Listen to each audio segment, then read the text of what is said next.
Hello and welcome to jasonnewland.com. My name is Jason Newland.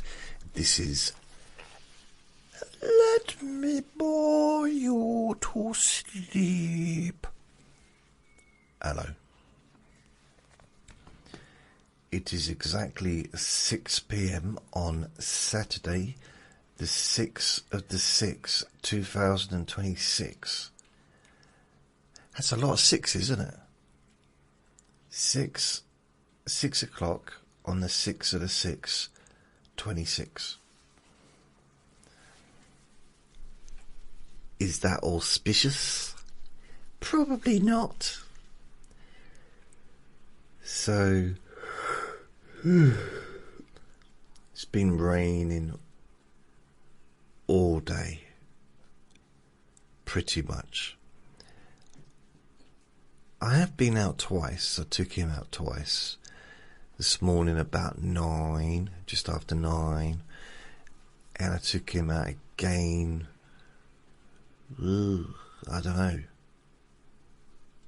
1 maybe, and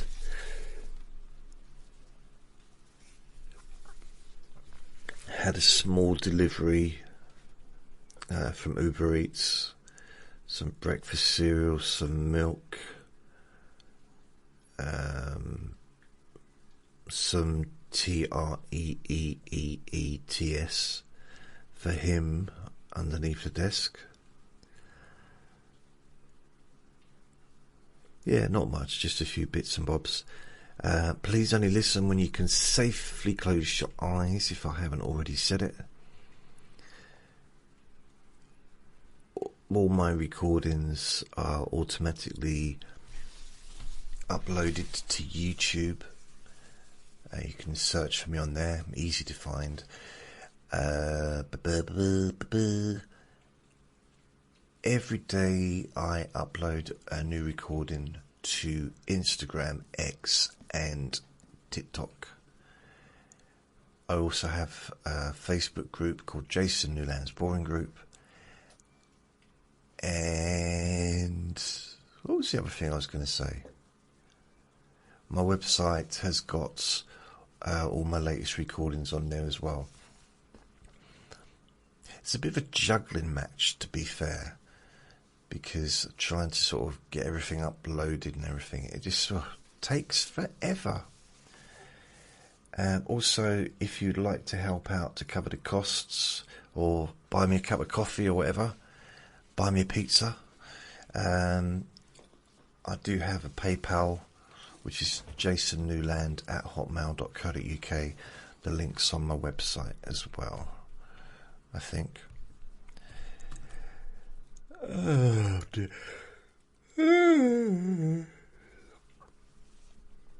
Yeah, it is. PayPal.me/Jason Newland. That's the actual, yeah. Ooh. So, yeah, I don't feel like I've really done much. I mean, I did do a recording this morning, which is probably the 16th or 17th episode of my breaking free from control and manipulation. And today's recording is called Reconnecting with Your Identity. So, breaking free from control and manipulation. I am uploading the new recordings to my Hypnosis for Sleeping Deeply podcast. Also to 2 other podcasts as well, the Relax and Sleep Hypnosis Daily and the Sleep Hypnosis. But I'm starting to get some visitors to the actual home podcast, which is also available on all the main podcast hosts. So that's nice. I mean, statistically, it hasn't been a huge amount, which is fine. I've got 108 listenable episodes, so it's 6 episodes each, so whatever that works out at. And I've got 32 total downloads, but I've got hundreds and hundreds and hundreds and hundreds, if not thousands, on the other podcasts, if that makes any sense. So yeah. Ooh, I wonder, can I actually check last 30 days? Yeah, there's quite a few, to be fair.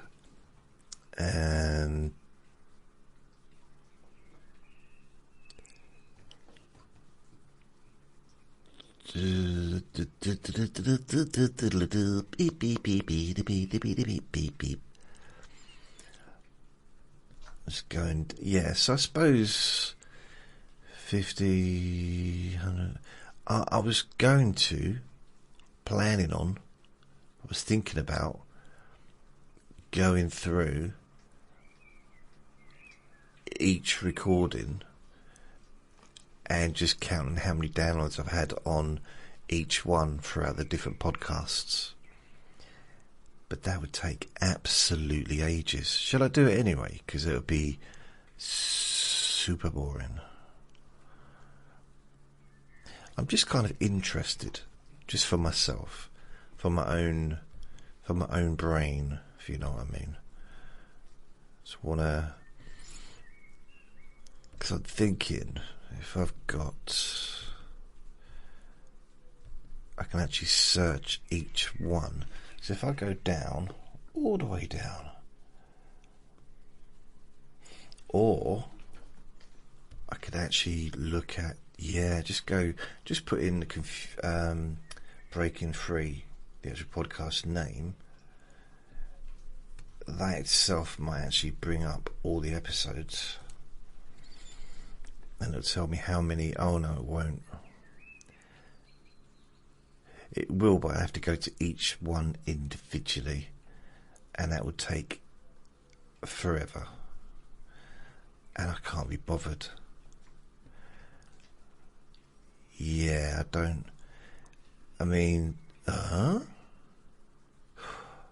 Breaking Free from Seriousness, 23rd of December 2024. Withdrawal from medication, 4th of January 2025. Withdrawal, breaking free, I suppose it's a similar kind of, but yeah, okay. So, how many for that one? 36. Nah, I can't be bothered. There's too many to go through. It's easy to do on the actual podcast itself, but going through the hypnosis of sleep and deeply, bearing in mind I'm looking for the last 30 days, and on that podcast I got 13,257 downloads. It's going to be quite difficult to find each individual one, you know. Yeah, I need to take the young lad out for a wander in the park, but I just don't want to get wet. I'm not feeling it, you know. I don't want to get wet. It's really that simple. I don't want to. Please don't make me. I don't want to go out there. I mean, it's not coming out heavy. It's quite light, and the rain, I can hear it. I don't know if it's actually raining or if it's the overflow from the guttering, and I can't see from here whether it's raining or not out the window because my eyes aren't allowing it. Allow it. My eyes aren't. But it's still light outside, but it's not. It's quite dull compared to how it has been. I think it's raining. God, was it yesterday? No, it's the day before yesterday. Proper came down. I think we had some thunder as well, but it was super heavy rain. And I keep hearing, like, do you know sometimes a motorbike from a distance can sound like thunder, can't it? A bit. That, like, that faint kind of rumbling. This morning, or this afternoon when we went out, just waiting to cross the road, and it sounded like a motorbike. That, like, boom, boom, I don't know, that weird sound that motorbikes make, the really high-pitched scream, bang thing. But it was a car. It was a car. So I guess there's something wrong with the car. Although some people do, I don't know what it's called, but they take something off, don't they? Their car or their motorbike in order to make it louder. And I think I kind of put that in the same category as a young child. When I was a kid, we used to cut up washing up liquid bottles, or maybe yogurt cartons, and then peg them onto the spokes of the bike so they clicked when we rode along. That's kind of the same thing, really. I've got to make lots of noise. Broom, broom. Which is normal, I think, if you're 10. But if you're like in your 20s or 30s, it's... look, boom, boom. The thing is, I remember, this is... I would say in 2007, when I just started going to university. I'm crossing the road. This is a main road. Traffic lights, stop the traffic. There's a zebra crossing. And loads of people were crossing. So I'm just crossing with everyone else. I'm half asleep. And there's this reject on a motorbike going vroom vroom, and it like sparked it, whatever. It was so loud, I literally jumped and dropped stuff on the floor. I don't know if I dropped stuff on the floor, but I did jump, and I went, oh, and I was a little bit embarrassed, and I thought, doesn't matter, just forget about it, Don't need to hold on to this. It should be a distant memory. 19 years later, I still remember it. It's weird, isn't it?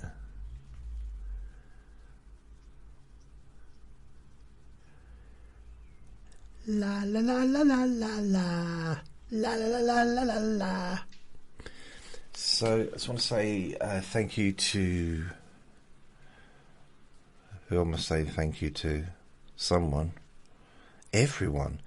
Thank you to Shanthony, who's saying that she loved the episode Radioactive Kermit Shoes. Thank you. And talking about the volume, there's sometimes it's hard for me to get the volume right when it comes to the last bit after the episode finishes, because I kind of try not to have it at the same volume as when it finishes. Trying to have it lower because it's so it sends you to sleep, but not too low, so you kind of have to listen to it. It's a hard one to kind of... Well, not hard, but I do my best. I try and get it kind of so it all fits together, but... sometimes I do wish I just stuck to the original recording, no music, no long ones, anything. It'd make things a lot easier. And also it'd be easier to find stuff. because doing 6 versions of each recording is, apart from being time consuming, it just makes a lot of recordings a bit harder to maneuver, I would say, for a listener.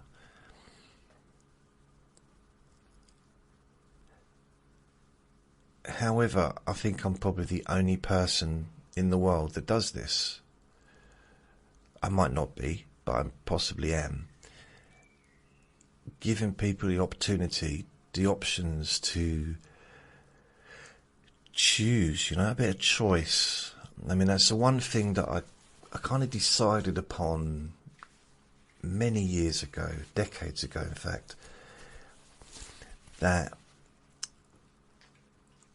I didn't want to just make one relaxation recording, one pain relief recording, one insomnia recording, and then just make one recording for for so many different particular things, which I could have done. I could have done that. I might have been successful doing that. I don't know. The reason I like the idea of having choice, because I can listen to the same recording over and over sometimes, but there comes to a point where I want to listen to something else. No matter how much I enjoy listening to one particular recording, it's nice to have a choice, even if I go back to the old recording again. I've got albums and stuff that I love to listen to, but some I hardly ever listen to anymore, but it's nice to know they're there.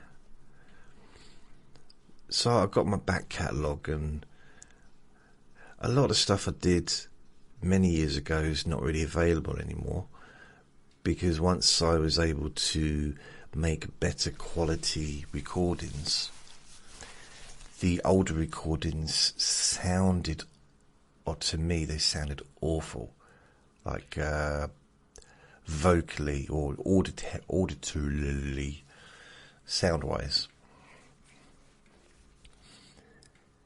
And I mean, there's ways of cleaning up the audio, but I think once I started doing the Let Me Bore You to Sleep recordings, I got into a bit of a groove. It took a while before I kind of found my voice, which is weird because I don't know why it was hiding from me, but I kind of just found me, and this is it. How I am does depend upon my mood and what's going on in the world, and that, what the day's like, what's happened. As it is, I'm feeling, Vinny's staring at me, I'm feeling alright today. I did have a friend knock on my door, a neighbour, so we had a chat, and that was actually quite good. I've only got really one friend now that lives around here that I sort of chat to, that comes in anyway. I've got a few people that I say hello to outside, but he's one of my remaining friends from the past, because a lot of people have moved away or left under various circumstances. So that was nice. And also I can talk to him about my friend downstairs, because we're both friends with him. So he's the only person I can really talk about him too. Yeah. Which I think it's nice, actually, because when we do have a conversation about him, it feels like, yeah, he's still here in a way, in a weird way. It just, I don't know how to explain it. he feels realer. Feels real, feels realer, yeah, real, yeah. Because as time goes by, things kind of move further away, don't they? And sometimes it's nice to just be reminded of what I know, what I remember to be correct, and to have shared experiences, and to have a laugh as well, you know, about some of the funny times. So, yeah. He also liked my new shoes. My Kermit Frog, radioactive Kermit shoes. I had to get them, I didn't have to get them ones, but I mean, things were okay because we have had hardly any rain until this week, until, you know, the last few days. So I've been kind of safe walking around and not getting wet. But then I thought, well, it's gonna rain, because it always rains, you know, eventually. This is a rainy country. Even if we have a heat wave, there will be rain coming. It's on its way. It's travelling towards us. There's always clouds travelling towards my country. Yes, I own the country now. I am both the king and the queen and the prime minister, all rolled up in one. Yes.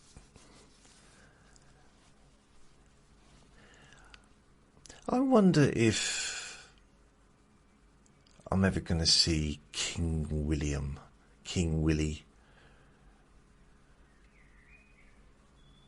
I know King Charles hasn't been king for a long time. It's what, 5, 6 years or something? 4 years? 2021, 2022, 3, 4, 5. So 4 years he's been the king. It would be, and he's waited a heck of a long time. But I imagine it'd be quite nice for him to hand the baton on to his son, so he can enjoy seeing his son be king. Because that's the thing, isn't it? The Queen never got to see Charles become king, for obvious reasons. And I'd imagine that's something that would be, as a parent, I mean, it's unlikely to happen to me because I don't have any kids. And I'm not royalty. I suppose there's that as well. But I imagine it's kind of got to be up there with quite a prideful thing, isn't it? I mean, I think the closest thing I ever did for my parents to be slightly proud of me was when I did what did I do? I did a violin piece, like a performance on stage with another violinist, and neither of us fell off the stage. I think that in itself was, they were pleased with that. I was a little bit put off though when before the performance started, as I was like introducing the next act, which was me and my friend. They were handing out earbuds, earplugs, whatever you call them. In fact, the violinist next to me stopped and said, "Can I have some of them? He's distracting me." Now, the problem is that, you know, if you play in a band, if there's like lots of instruments, if there's lots of violinists, you can go wrong and maybe get away with it. Maybe, depends how loudly you're doing it. But if there's only 2 of you, I mean, you can pretend to play it and not play it. I mean, if you just hold the strings down, you can just do the old bow and everything, and it doesn't, obviously it's not going to make any sound much. With the bugle as well, I used to not play it sometimes, because I realised quite early on that if there's like 2 or 3 bugles all being played at the same time, why did I need to do any effort? I could just sit there and just stand there rather, and just make my lips go big like a squirrel sucking on some nuts, and pretend to blow, and no one knew. Although I think the sergeant or whatever, I can't remember what they were, did say to me, I think we've realised you're not actually playing the bugle, are you, during the ending ceremony. I said, why? I said, because we can't hear you. I said, what do you mean you can't hear me? You can hear that. How would you hear me? He said, because you're the only one that's out of tune, and it sounded really good tonight. And I thought, that's just so rude. The bugle, if you don't know what a bugle is, it's basically a lot of tongue action. That's basically all it is. It's just tongue and spit and blowing. So there's no buttons to press. There's no holes to cover up, like with a trumpet or with a flute or, those things. It really is just blowing and making the sound with your tongue. Like that. It's basically doing raspberries. And I used to practice at home. So this is advice to any kids that are listening to this. If you've got difficult parents or difficult brothers and sisters that maybe you don't get on with, or your brother, or it's like you want to get your own back, take up an instrument,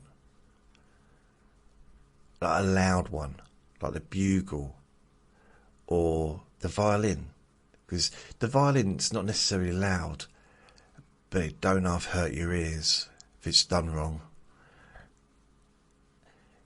And there's this old cliche. There was a comedian who used to play the piano. Les Dawson, an old English comedian. He used to play the piano really badly. Okay, and people would laugh, and he's a very, very famous comedian in this country. And the thing that was being said at the time, I remember this was like in the 80s, you basically have to be a genius at the piano. You have to be so good at the piano in order to make it sound so bad. So based on that logic, I was a genius on every instrument I ever played, especially the violin. And I remember after seeing that, because someone said that on the TV about Les Dawson having to be a genius, I just went in and said, I don't need to learn I don't need any more lessons.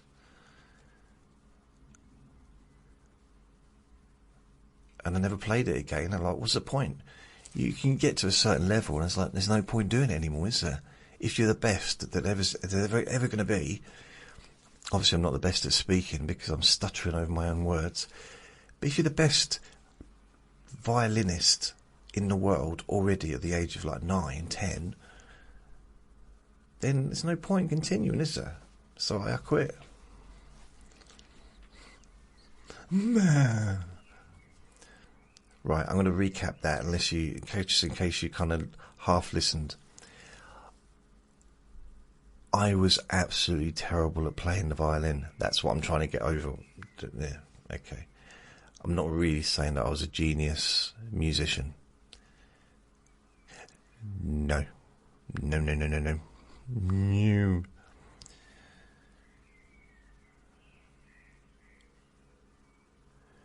What was I going to say? I don't know. So what have I been thinking about lately? Let me share you some of my thoughts, some of my processes that go on in my head. I've been thinking of some of the songs from, I'm going to say the 80s just to start with, but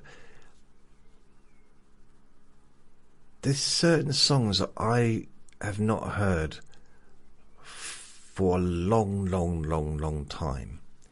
And some of them were kind of, I don't want to see one hit wonders, but maybe they didn't always go on to have massive hits elsewhere, you know, after that one. And I've done a little bit of research and I've found some songs, two that I remember that I can, well, there's a few, but not all from the 80s, there's some from like the 60s as well. But there was The Story of the Blues. Story of the Blues. The Big Yah. Is it a Big Yah? The Story of Blues Races. Okay, no, it's an actual song. The Story of the Blues. Wah. The Story of the Blues. Wah, or the Big Wah. And even now,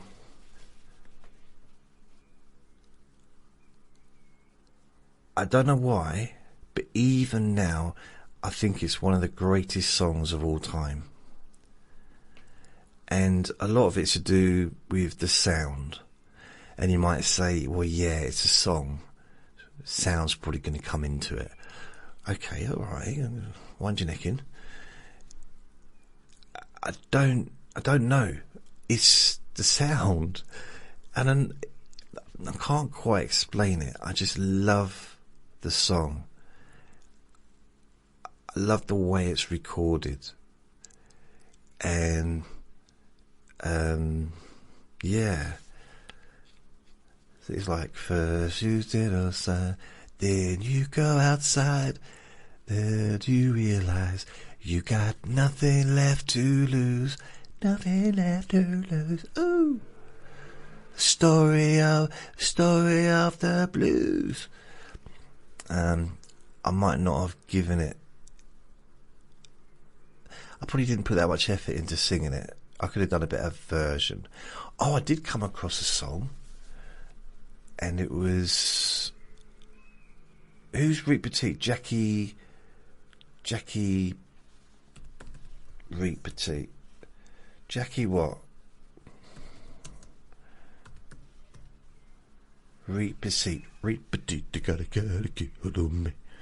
Jackie Wilson. So I listened to the greatest hits of Jackie Wilson. Such a good singer.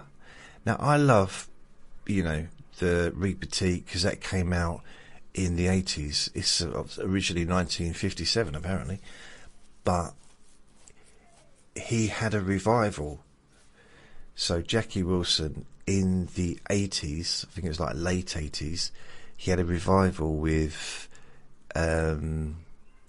Rick Petit and my love taking me higher than I've ever been lifted before. That one.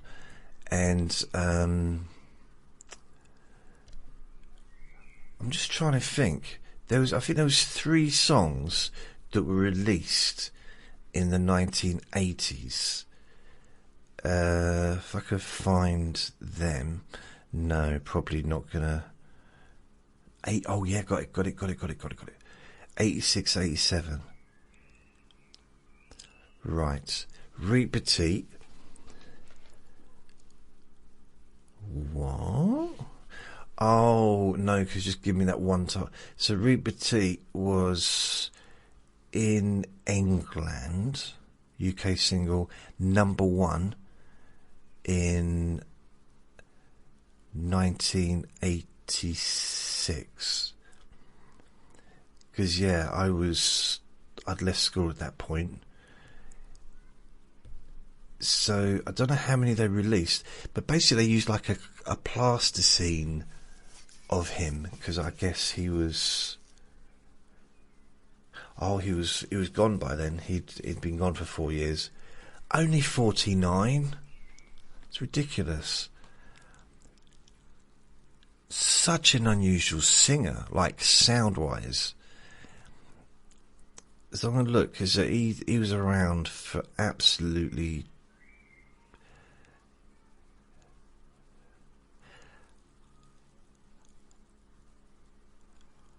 Isn't it crazy? Apparently, he owed money when he left the planet.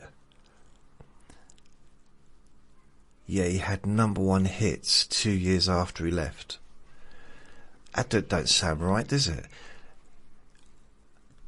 I'm pretty certain that Reet Petit and all that could have been just as popular in the early 80s as it was in 86.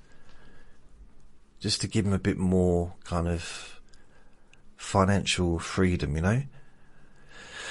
I know it's too late now, but I'm just trying to find the songs. Higher and Higher, Lonely Teardrops, Lonely Teardrops, do do do do do. So he won a Grammy Award, nominated for Higher and Higher and Lonely Teardrops, 68 and 61. Oh, I wanted...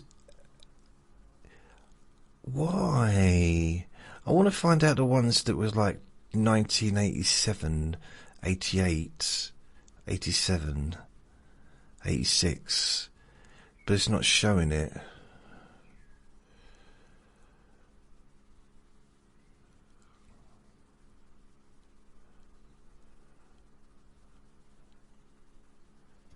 Huh.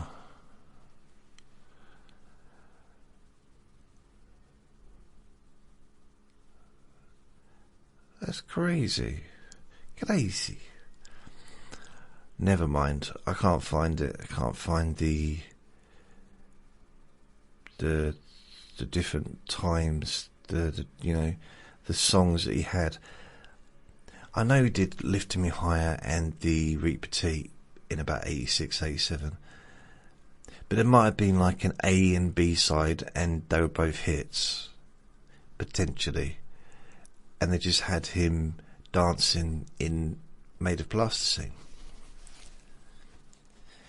So, anyway, I'd never heard some of his other songs. And I heard him sing Danny Boy. This is on his greatest albums. Now, I always thought of Danny Boy being... I don't think I've ever listened to it. And I never wanted to. And I don't know why. I just thought I probably have heard it. I don't know. I didn't like it or something, but Jackie Wilson, or Jack Leroy Wilson Jr., he holds a note. This is very early on in the song. He holds a note which goes, okay, I've not done it justice. I don't know if I've ever heard a singer do that before in a song. Vocally, amazing. It's really kind of started and just moved. So I guess it's because he could go really high, but the way he could maneuver his vocals, bearing in mind that when he was around, when he was first starting out in the late 50s, they didn't have much in the way of technology for songs. in the late 50s or middle 50s. Was it I'll Be Satisfied, another great song. Lonely Teardrops was number 7. I mean, you think it's just, they didn't... How did they do it? Because even 10 years ago, I was struggling to make recordings that sounded okay vocally. I wasn't singing, but just talking and have it to be fairly clear. Yet 50, 60 years ago, 70, I don't know, 60 years ago, let's say, they were doing songs that were way clearer than anything that I do now on it as a recording. And we've got all this technology. I don't know, it just throws me off a little bit. Throws me off. But yeah, if you ever get a chance, just, if you're bored, which should be now, actually, but not now, don't do it now, because this isn't the time, is it? It's the time to go bye-byes. Go snooze. But Danny Boy, or just, if you go onto one of the streaming music apps, and just put in, the best of Jackie Wilson. Jackie Wilson? Yeah. I guess Danny Boy will be on there. And just for that one note of him singing, the vocal, I don't know what it is. Well, I do know what it is because I've heard it, but it did something to me. It affected me emotionally. It did. And I started eating turnips. I didn't. Don't know why I said it. Don't know why I said it. The Story of the Blues. There's another one.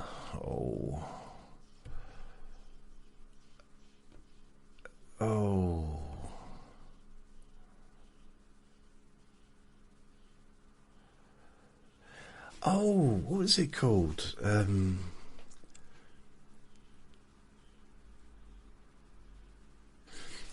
Probably the best way for me to do this is to actually go to the app and look. So I put my glasses on, different glasses for distance. Yes, I'm old. I can't help it. Turn the volume down so I've got nothing going on there. Okay. I go to, what have I got? Oh, no. If I go to YouTube, and then go to the previous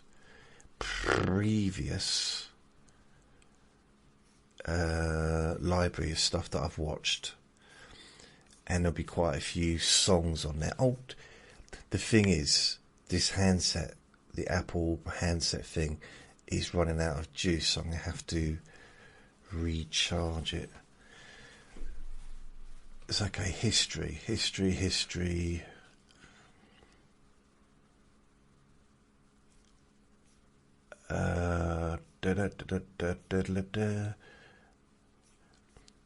I'll tell you what I have been listening to, if you're interested. Calm cottage music. That just came up after listening to my Reconnecting with Your Identity, which was 41 minutes, nearly 42. I listened to that just before I started this, and then calm Scottish music came on afterwards. And I watched some Bukowski, a couple of things on that.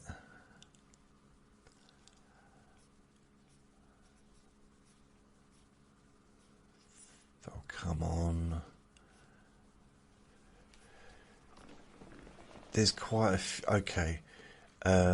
Jessie J, I'll Never Know Why. So that's one of my favourite songs of recent times. I think she released that in December last year. So one of my favourite songs, and I listened to it the other day as well, Conway Twitty, It's Only Make Believe. Oh, do do do do do do do do do do do. What I quite like about it is it just keeps going up and up and up and up. Do do do do do do. My one and only you, no one will ever know.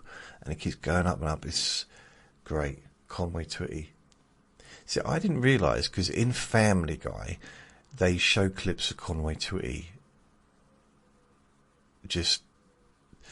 I've not seen Family Guy for quite a while, but they used to just randomly and now, ladies and gentlemen, Conway Twitty. And sometimes they'd have him sing a whole song. And I didn't realise it was the same person that sung Make Believe until one day they showed him singing Make Believe, because he was a huge star in America. He wrote and sung loads of songs, but that Make Believe is one of my favourite songs. So let's have a look, see some other songs. I've been listening to beautiful cello classic, Relax and Heal, Noir Adagio, wherever that is. I listened to my Radioactive Kermit Shoes, so I listened to that for, blimey, quite a long time.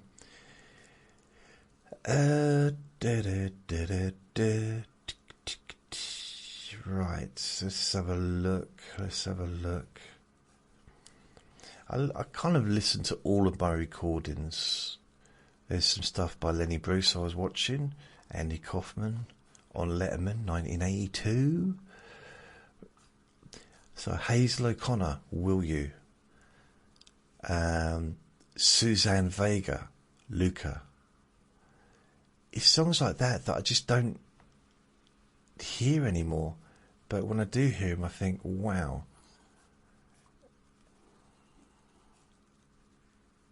Martika, Toy Soldiers, 1988. I'm just going to go. I've just finished watching Hello Ladies, the season. I watched it before, years ago. I rewatched it, and then I watched the movie today. I just wanted to just watch it, so I did.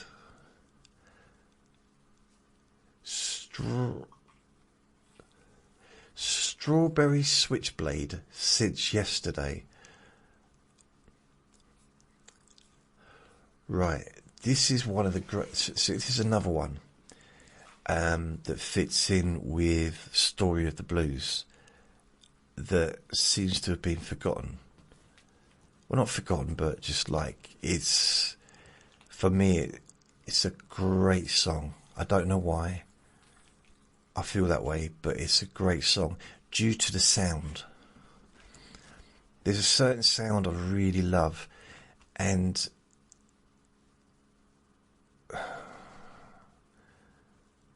I don't know. I'm not explaining it very well, but this one is Fun Boy Free, Our Lips Are Sealed. Our lips are sealed. Do do do do do. I had lunch with him once. And then Peter Wiley and the Mighty Wah, The Story of the Blues. So that's one I listen to. I've listened to that loads of times recently. Nick Kershaw, The Riddle. So Nick Kershaw was a bit of a hero of mine back in the early 80s. He lived locally to where I lived, so he was like a local hero, and he was like a star because he had quite a few number ones. And I didn't realise, because he wrote some songs like wouldn't it be good to live on your side, even if it was for just one day. The Riddle, I won't let the sun go down on me, I won't let the sun go down. Each other, and he's no big deal, he's just a white boy. He's no just big guy. That one. But he probably made more money for writing a song that he never sung. the one and only. What's his name? The one and only, the song that, I forget his name, but it was a huge hit near the end of the 80s. I am the one and only, nowhere that I'd rather be. Actually, I can imagine Nick Kershaw singing that now. Anyway, it turned him into, it made him rich, because it was also a movie as well. And I never realised that Nick Kershaw wrote that song, so it would have definitely added to his millions. So good for him. Good for him. I did come over a show that I don't remember watching before. Doesn't mean I haven't, but I don't remember it. And it's called The Champions. And it's from the 60s. And it's like 3 people that have got extra special... They're not really calling them powers, but they have... They kind of have, they kind of got powers. It's basically... I don't know what the background is, but they've got kind of powers. And it looks quite good. And I'm thinking, it'd be nice to actually see some of these older shows and see what they were like, because I don't know, I think because there was no special effects really to go by much in a way of like today, they did go all out to make things look good. Like the sets were really good in some of these shows. Not all the shows, but they sort of seemed to put in some effort.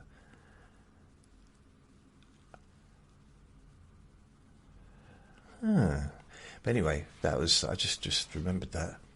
Noir Adagio is another thing that I've listened to. Weird things left in taxis.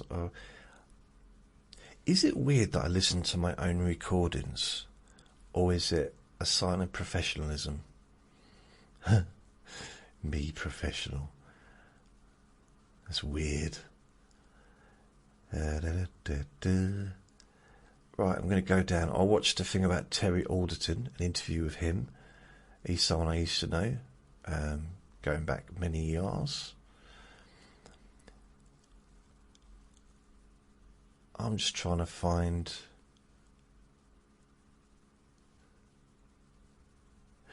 Here's a weird thing. They showed a clip from Friends where there's no laughter track, and it's just them talking, and it's kind of weird because you've got David Schwimmer. Is it David Schwimmer? And he looks, I don't know, it's really strange without the laughter track. I like sitcoms that don't have laughter tracks. I like sitcoms that do. I'm not bothered either way, to be honest. But you see, there probably was a laughter track, and they just removed it. Or there was people watching. I think Friends did it before a live audience. I don't know. Maybe they did. I don't know. But they were waiting for the laughter to stop before they carried on talking. But there was no laughter, so there was just almost just a gap of them just looking at each other. It's very strange, very, very weird. Peaceful violin music. Okay, I listened to that. Here's someone I found very interesting. There's a bloke called Sir Ken Robinson, and the video is called Finding Your Element. And really, by element, he's talking about passion or something that you really, your thing, the thing that you kind of you're into, that is what you think about all the time, what you get out of bed for, what you look forward to when you get home, what you look forward to getting out of bed for maybe, or what you look forward to for the next day. He called it element, but it was quite good. It's funny. I might watch more of his stuff. What have we got here? Classic music for lonely people, Schubert, Bach and stuff. Don't know why I was listening to that. I'm not lonely. I have a mirror. Me.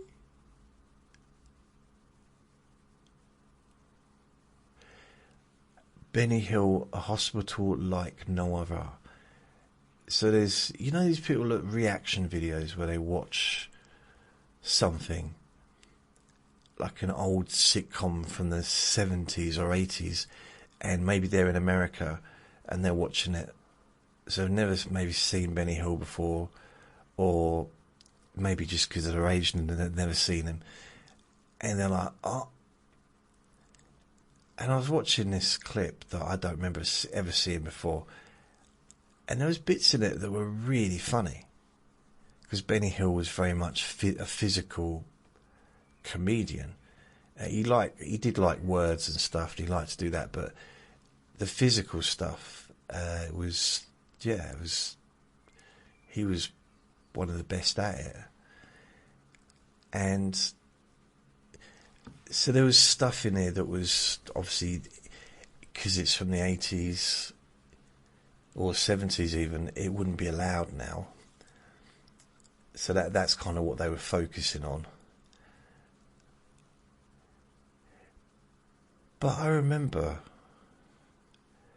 I've seen some things where a song is played. There was one particular one, and it was a bunch of reactors they were playing. It was a collection of reactor videos listening to the Bee Gees' I Wrote a Song.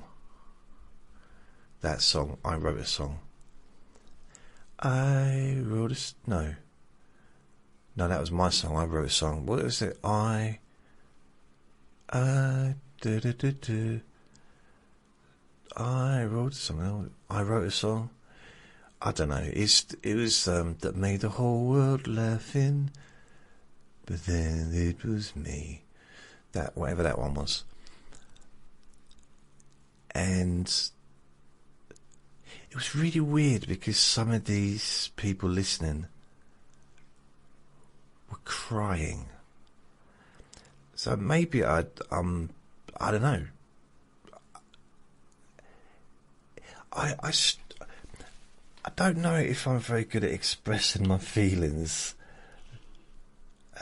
facially or whatever, but there was this one person on there that was like, pulling this big face like it was the first thing they'd ever heard music ever, or someone just farted and they're like, oh, what was that? In wonder. And I was like laughing just at the person's expression. Just like absolute amazement and the most expressive face in the world. And I'm thinking, it can't be real. That can't be real. Not as in AI, but does someone... I mean, the fact that they're filming themselves making those expressions, and they have a YouTube channel which is reacting to things, then that's probably part of the thing, isn't it? If they just sat there like me and just listened and thought, yeah, that's good, it probably wouldn't get many views, because I'm not particularly expressive, probably vocally either. Yeah, it's a good song. Next. but I don't know, it just made me laugh because it's almost like it was fake. I mean, I'm not saying it was fake, but it just seemed fake. Like they're just pretending to... Oh, here's something I watched. In the past, I've been asked what's my favourite movie, what's my favourite martial arts movie. I have to say, you know, Enter the Dragon, just out of love for Bruce Lee. However, the best movie is not Enter the Dragon. The best martial arts movie ever, forgetting, unless you want something, if you want serious, then no, but the best martial arts movie I think I've ever seen is called Kung Fu Hustle, 2004. It's got everything. It's funny, really funny, like really funny. There's some seriously funny bits, and it's got non-stop kung fu, but it's really, even the music's great. Brilliant movie. It's the same people that did Shaolin Soccer. I think Shaolin Soccer was first, and it was quite a big hit in America. And then they did Kung Fu Hustle, which I don't think was such a big hit. Yet, personally, I think it's a way better film. Right, so I'm looking at some of the things, the Story of the Blues, so I listened to that again. Or I watched that on YouTube.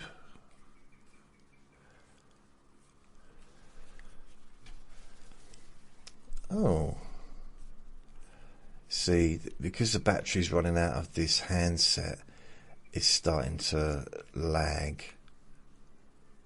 First you take your side, turn it on its side, then you realise. Another person, if you want to laugh, there's a comedian where he does he's kind of like a mystic, pretend mystic, called Clinton Baptiste, and yeah, it's quite funny. Drift, oh blimey, I don't have to listen to a lot of my own recordings. This is terrible, isn't it? Oh, Gilbert O'Sullivan, that's what I was looking for. So there's Gilbert O'Sullivan. There's a song that he did.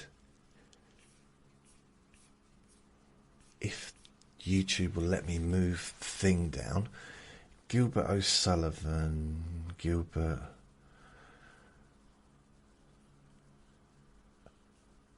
I can tell you that in a minute.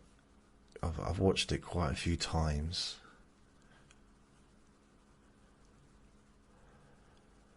Oh, come on.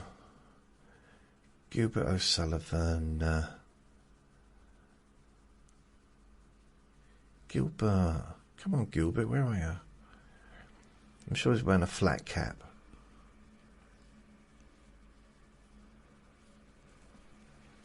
Okay, got it. No.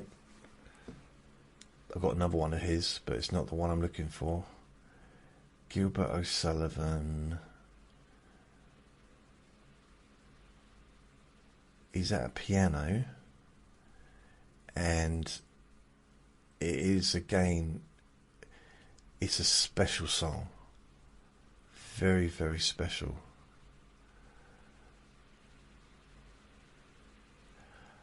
Okay, I'll skip some of these things. Nudist beaches, what's that doing on there? Not looked at any stuff like that.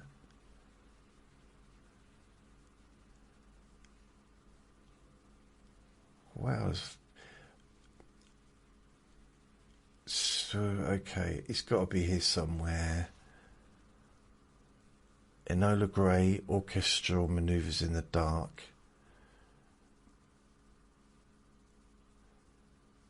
any minute now I will find it.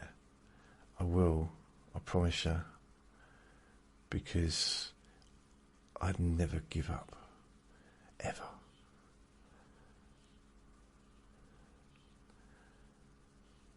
Ooh. I watch some pretty weird stuff.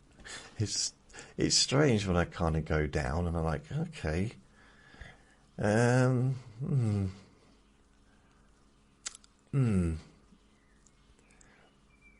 right, here we go.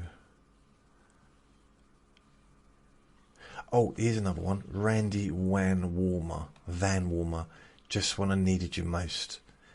And there's this TV episode.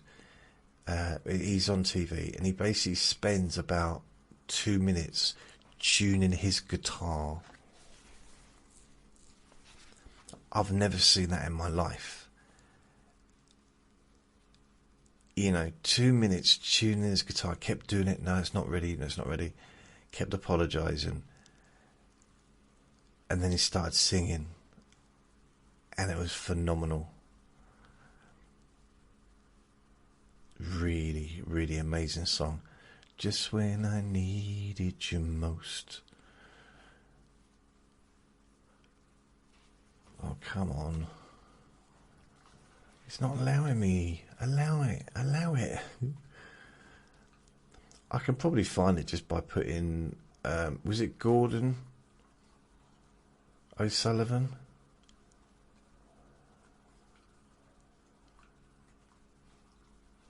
Richard O'Sullivan? What was his name? Do you know? Anyone? Hello, Vinny. Vinny's getting a little bit... I think he wants me to take him out. It's getting to that time of the day when he does need to go. It looks like it might be dark earlier tonight for some reason. I don't know why. Okay, why have I got loads of videos of that person?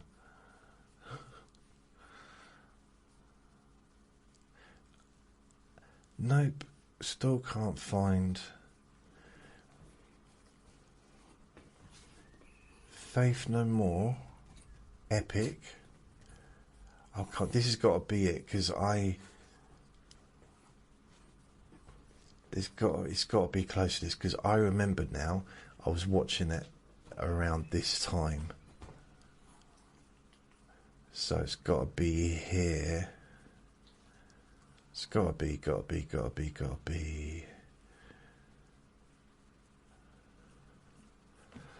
I'm going to have to charge this thing up. Oh, come on. Gilbert O'Sullivan. Okay. I can't be bothered to do that anymore. I'm just going to search. So I'll take them glasses off. Put the other glasses on. Is it Saturday today? It is, isn't it? Gilbert.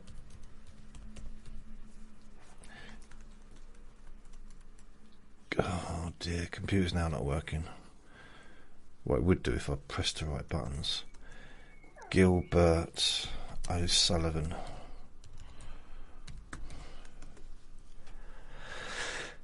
Okay.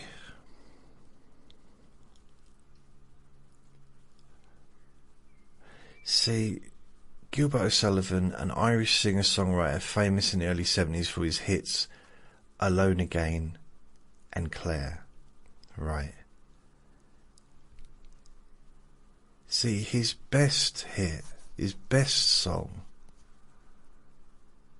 How weird. Because the best song he did was, maybe it was... Why is he not talking about Nothing Rhymed? So...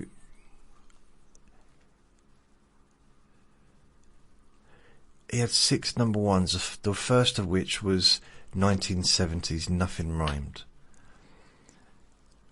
which I've listened to all his other songs, and Nothing Rhymed is, to me, the best that he did, the best one out of all of them, just personally. if you've never heard it, Gilbert O'Sullivan, he started out 1967 and he had 16 top 40 hits. But Nothing Rhymed is just, I don't know, phenomenal. Such an amazing song. And I know it's different for everyone, because if you grew up in that period, I mean, I was a baby, I was born in 1970, but the music in 1970 means nothing to me, because I wasn't listening to it. Well, I probably was listening to it, but not really appreciating it, I guess. But then you've got people that were kind of maybe 10, 15, 20, 30, people going on dates. You know, that music, that song particularly, might have a huge meaning to them, or maybe one of his other songs has more meaning.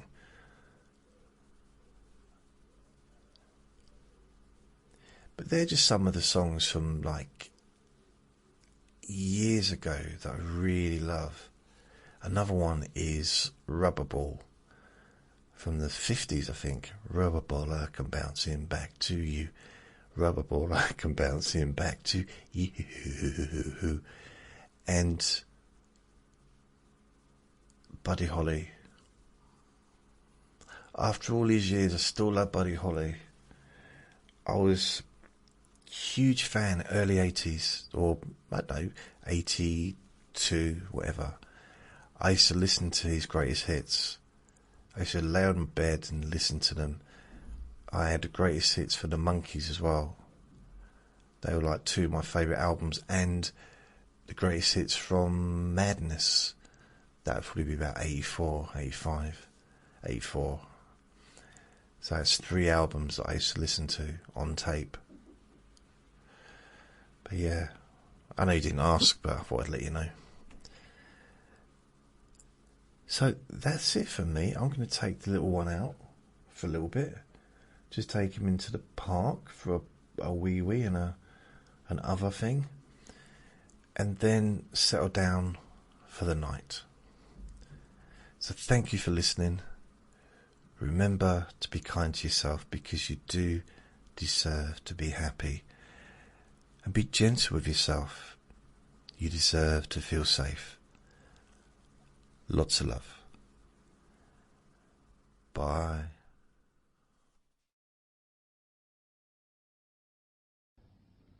Relax in a more deep and meaningful way.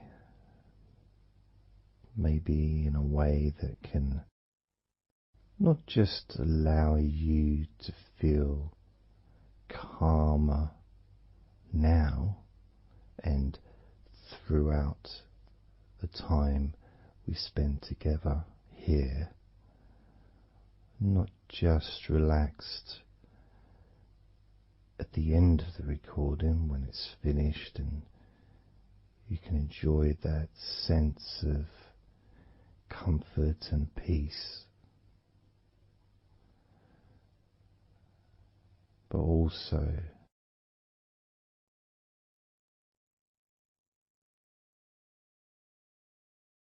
I think it would be nice to have those feelings of relaxation continue for longer after the recording is ended, so that you can still benefit from listening to my voice, maybe in a few hours' time, perhaps tomorrow.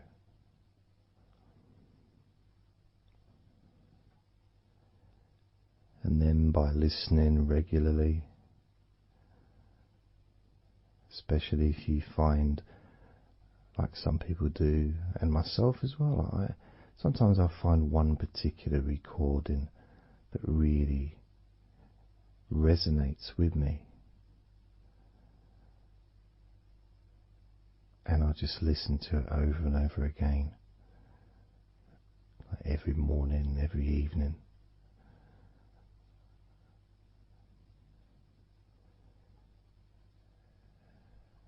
There was this recording from, we're going back to about 1999. It wasn't hypnosis, but it was a guided visualization, so it kind of was hypnosis really. And I managed to find it again, and it still has the same effect on me. And part of it was the person's voice relaxed me. Just felt so peaceful, and I'd look forward to listening to her in the morning and in the evening.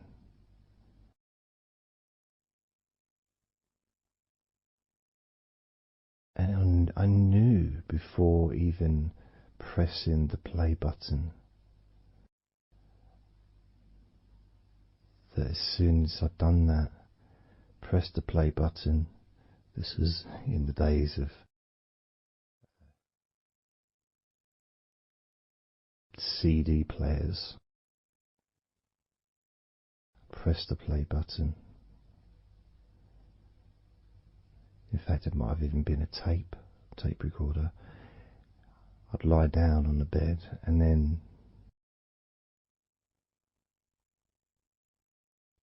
even without necessarily listening to her words, because I had them memorized really, it was as if my body knew exactly what to do. And the muscles just almost went into automatic relaxation.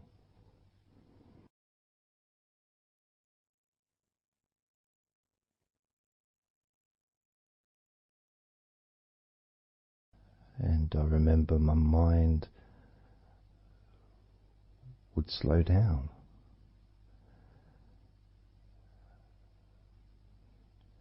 Now, I was listening to this recording in the early days of learning hypnosis, and long before I ever made any videos or audio recordings myself, because I didn't start doing that till 2006.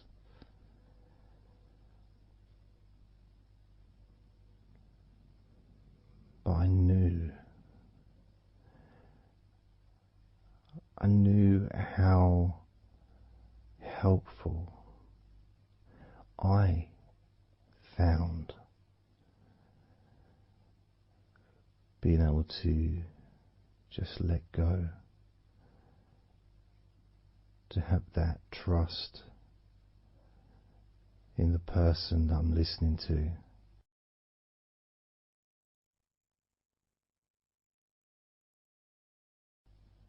Knowing that it's going to be just as relaxing, if not more so, each time you hear my voice. You may feel the same.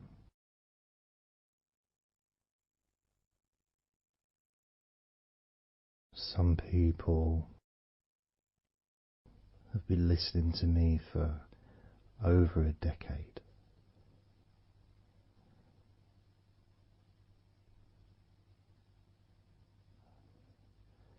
maybe not solidly, obviously not 24 hours a day, but maybe people come back. Some people maybe listen every day.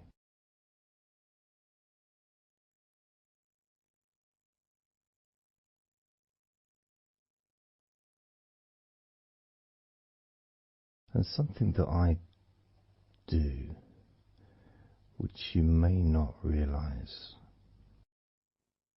by listening, is when I record these recordings, now for example, I also am affected by the words that I say.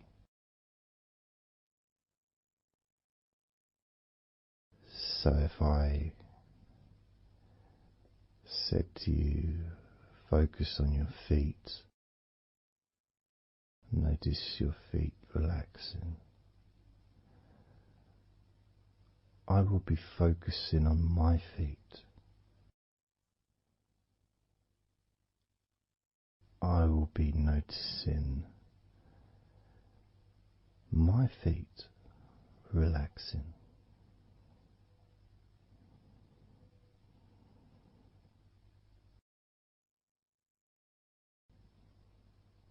If I said focus on your hands, and maybe notice the difference between each hand. Perhaps notice the air in the room, the temperature of the room on the backs of your hands.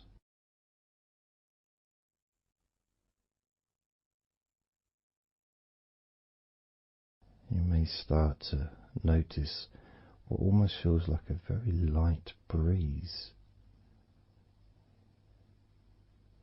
even though there may not be any type of breeze at all where you are right now.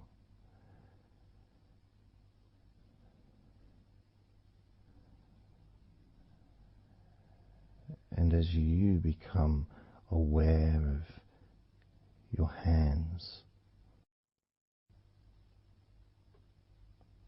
I'm also aware of how relaxed my hands are feeling now.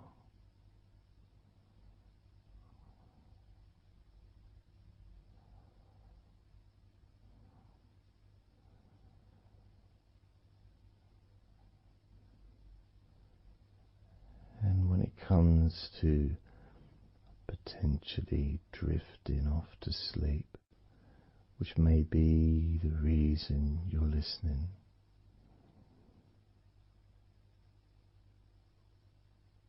I also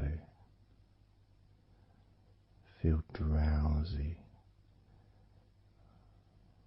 when I make these recordings. I also notice my mind drifting.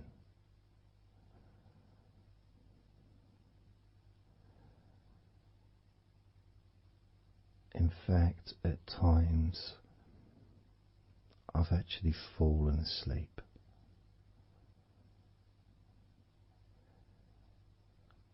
without even noticing. And then I carry on talking.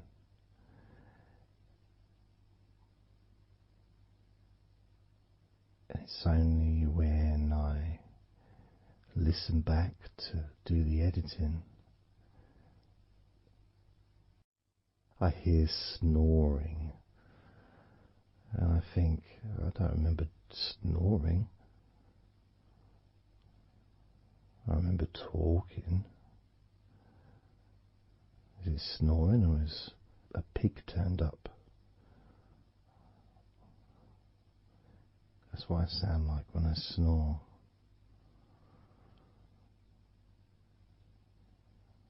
And I get really into the whole experience.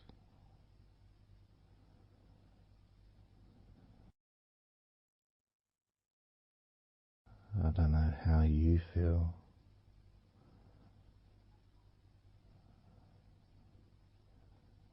How relaxed you feel in your feet. How relaxed you feel in your hands.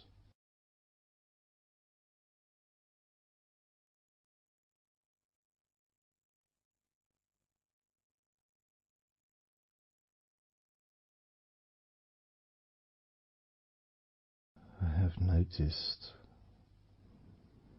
more and more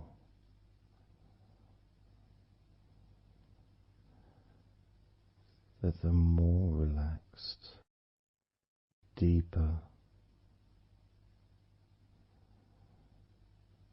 level of comfort you feel, the easier your breathing becomes.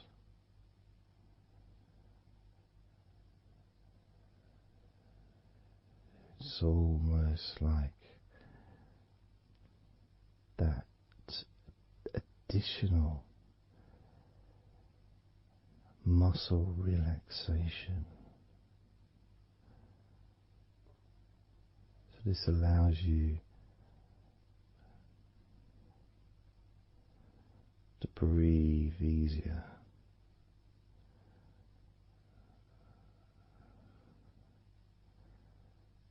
Without necessarily focusing on your breath.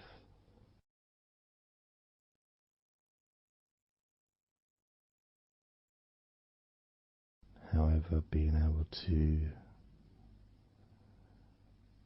notice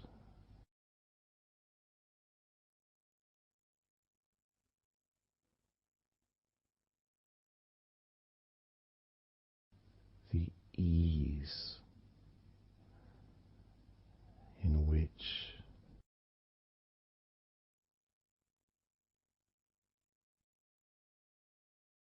you breathe so naturally.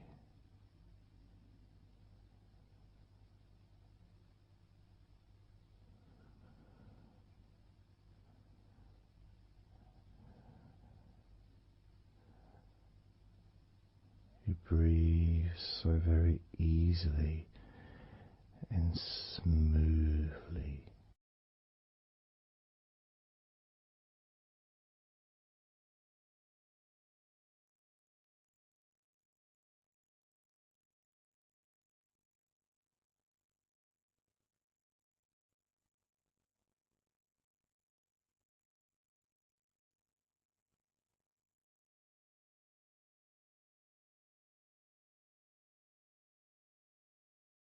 Whenever I imagine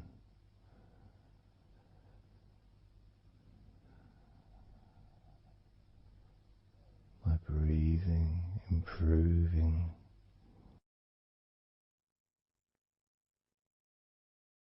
when I've got my eyes closed,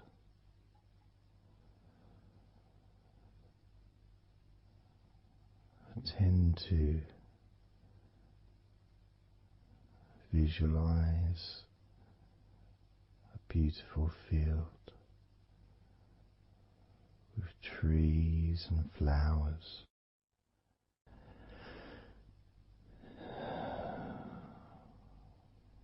producing all that life-giving oxygen.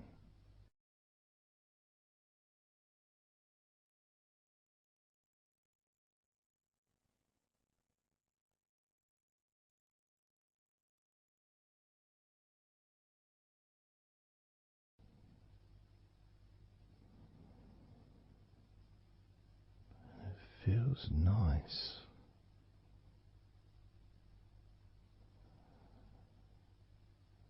to, if nothing else, just taking some time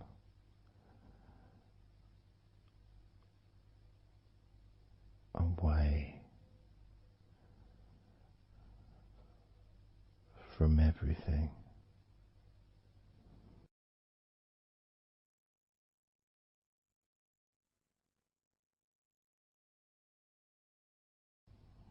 Enjoying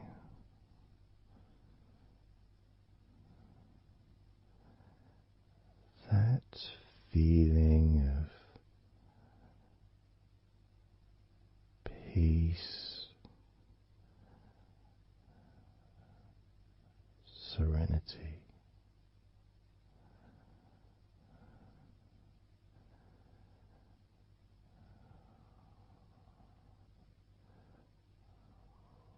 with a joyful heart.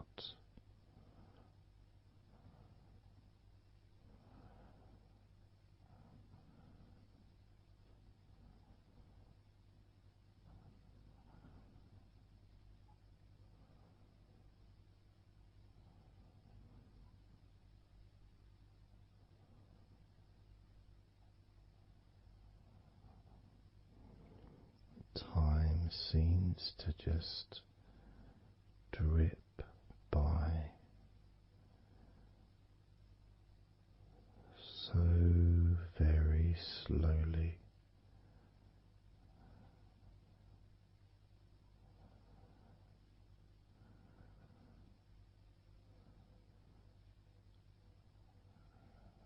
Relaxed,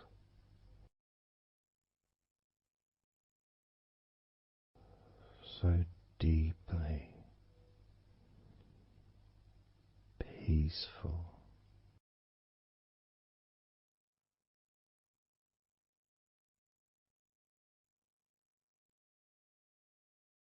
completely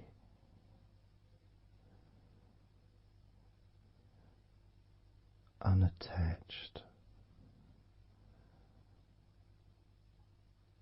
to any thoughts whatsoever in this moment.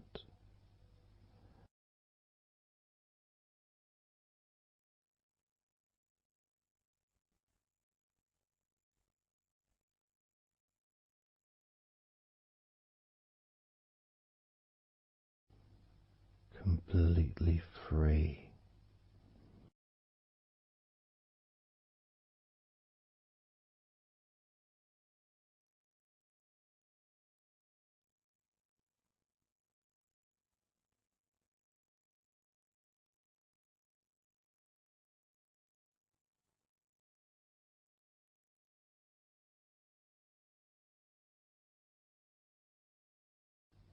Noticing that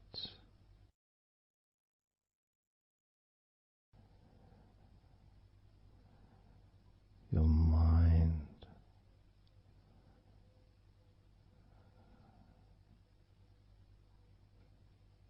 has slowed down,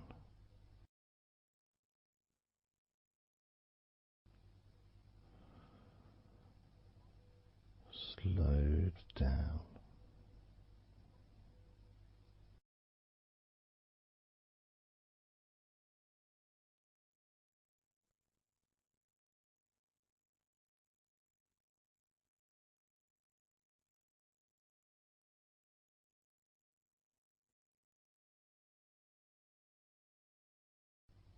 because nothing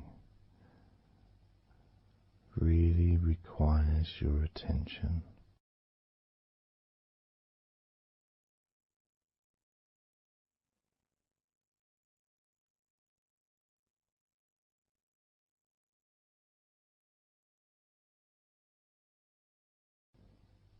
You can enjoy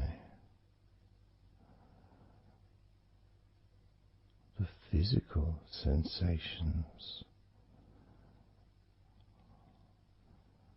of allowing the stress to drip out of your body,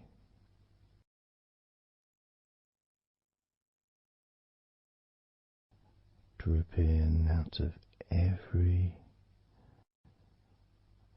part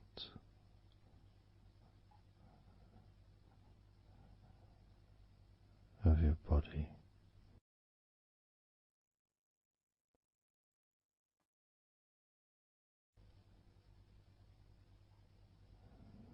And being released from your brain and your mind.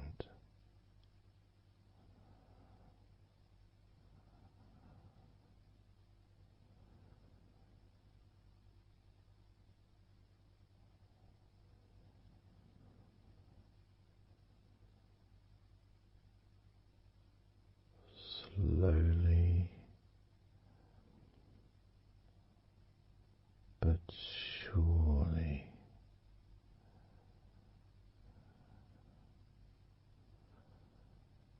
the muscles in your legs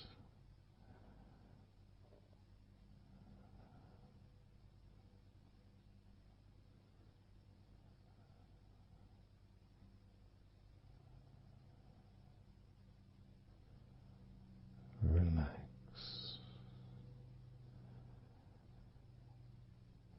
relax,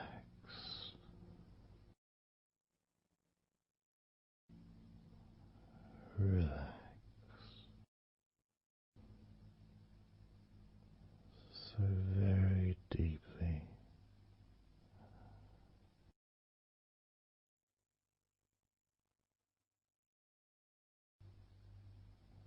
Relax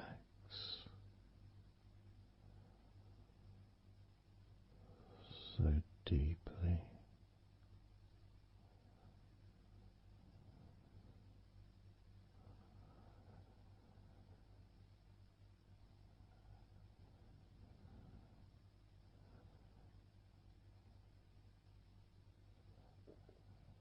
And the feelings,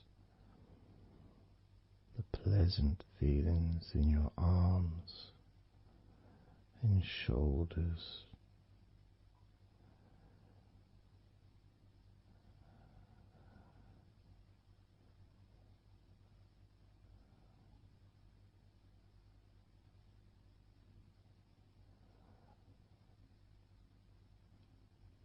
deepening each part of your body further and deeper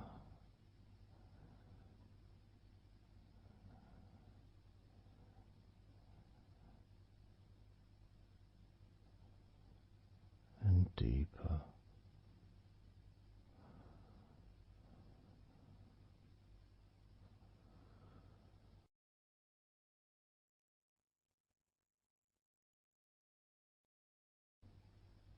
Noticing the feelings in the back of your neck,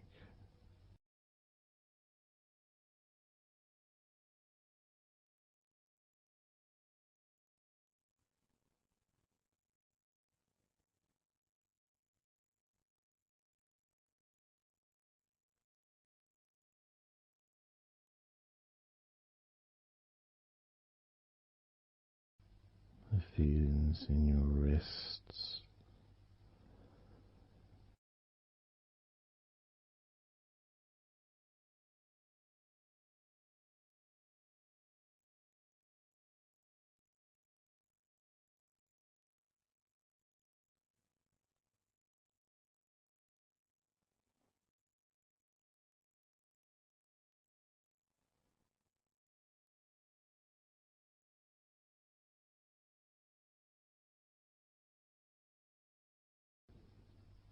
the muscles in the front of your body,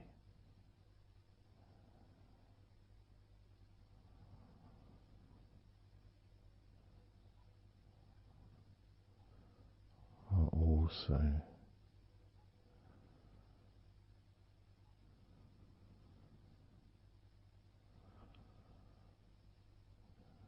feeling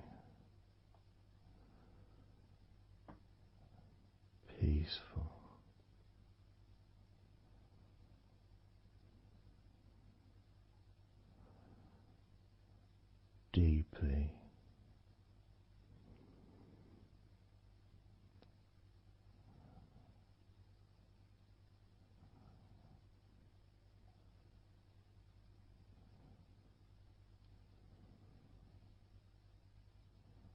There's a sense of peace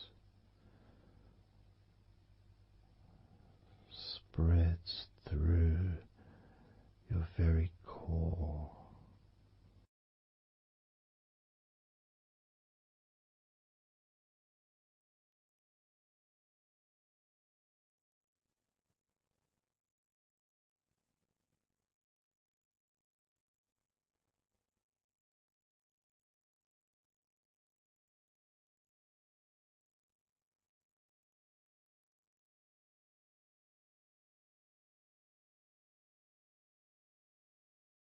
Even when you focus on your mind,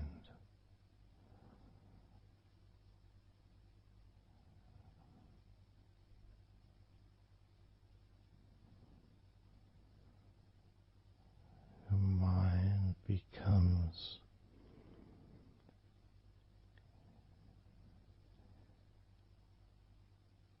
even slower.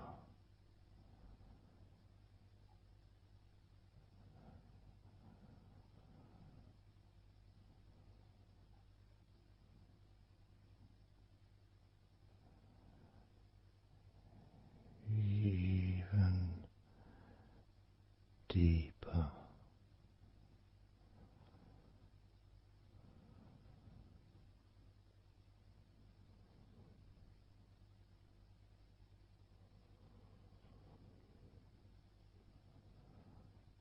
Relaxing.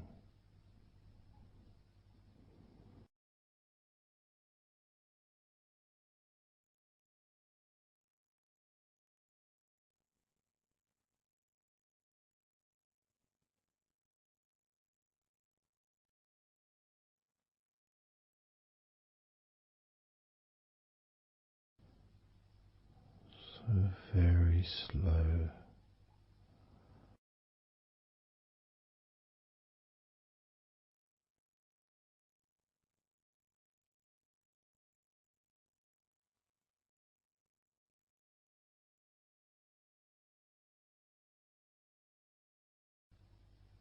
Your stomach.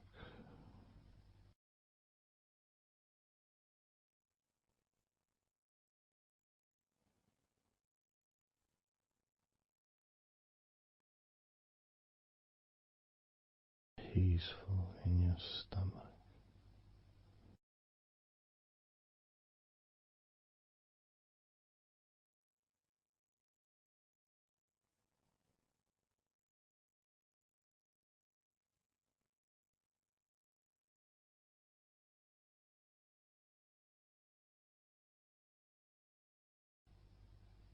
Your back.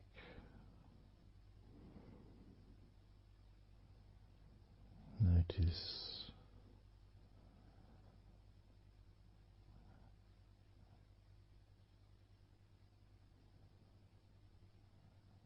Notice how relaxed you now feel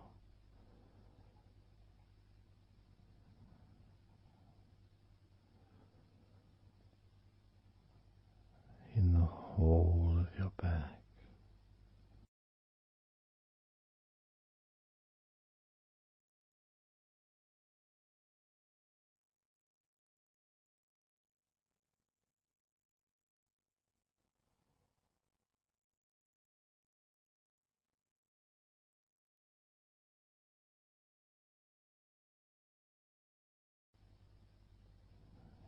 Your spine,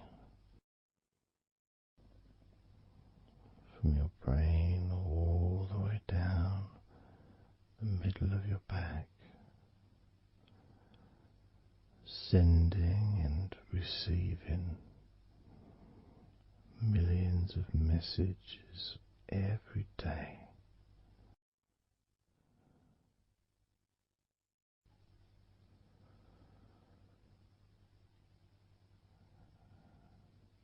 deep comfort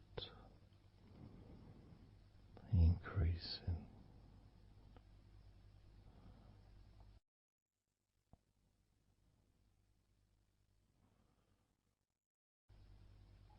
Deeply relaxed.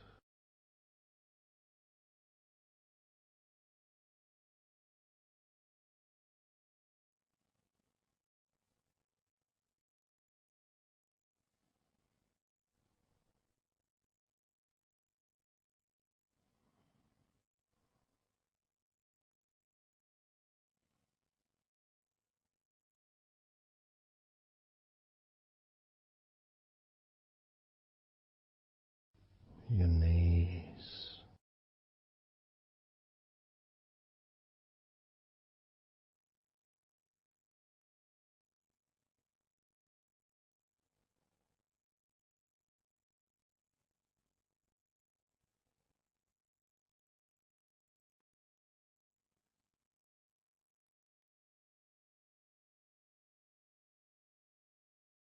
relax,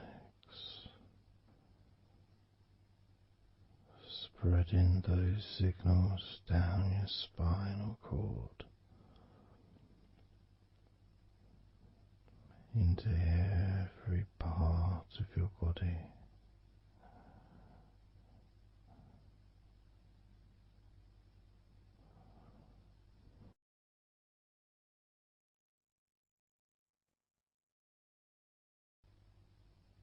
Your shins and your calf muscles,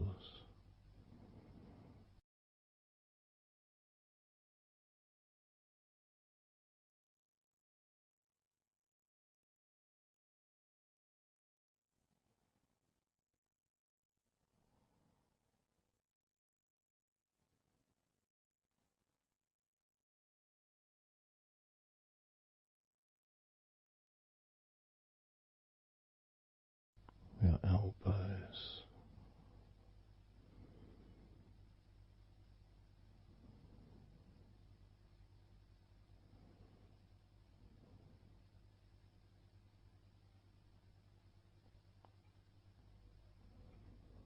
feelings of peace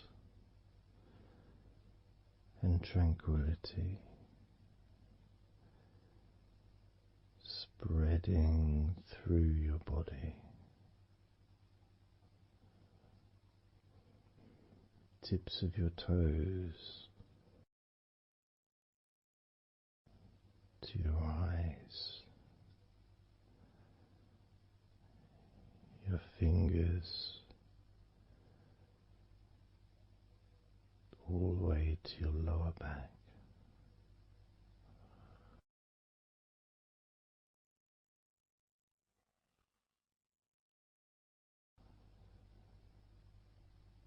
And letting go,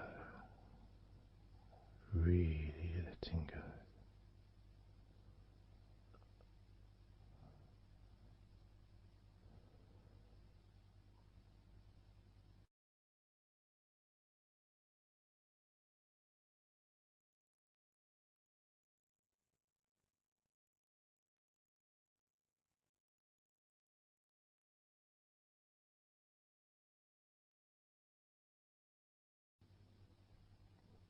Peace.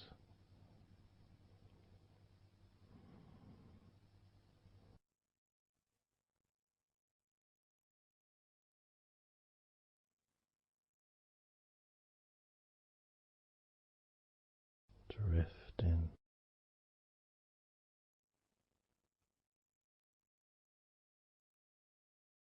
mind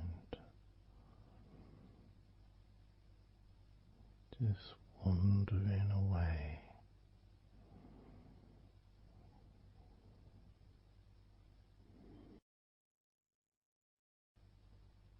happy to let go,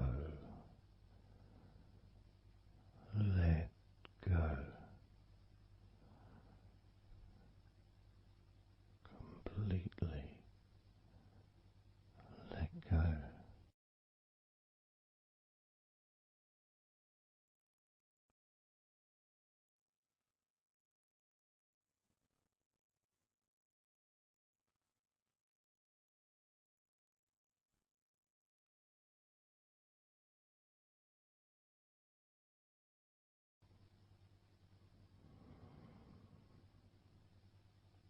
so tranquil.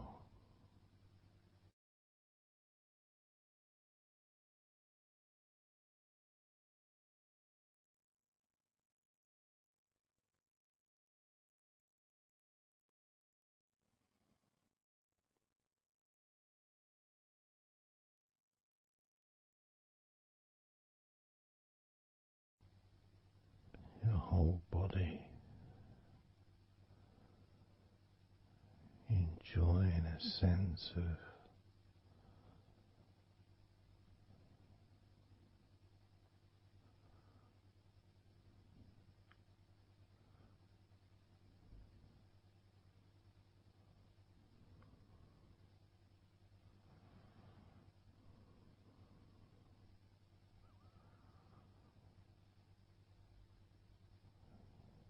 letting go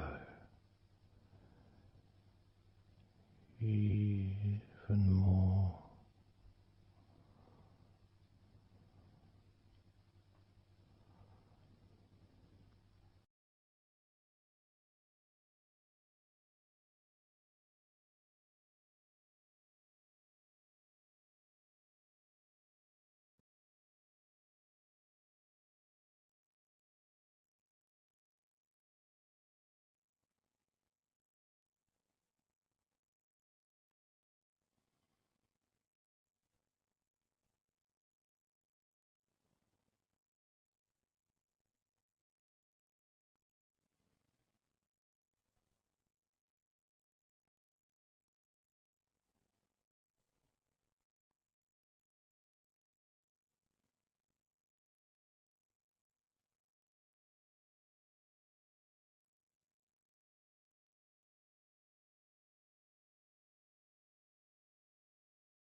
Peaceful.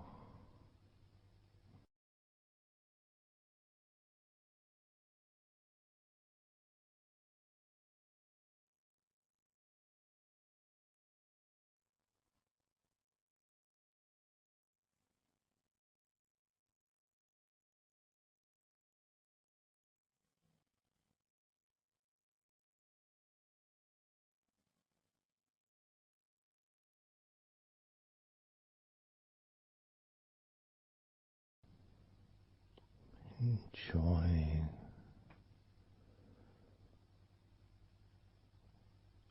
the space, this space of peace and safety.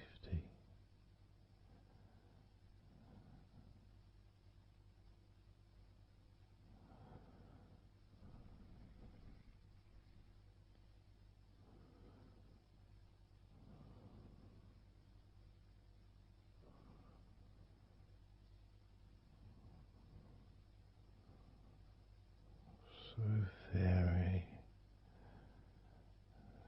very relaxed.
letting go.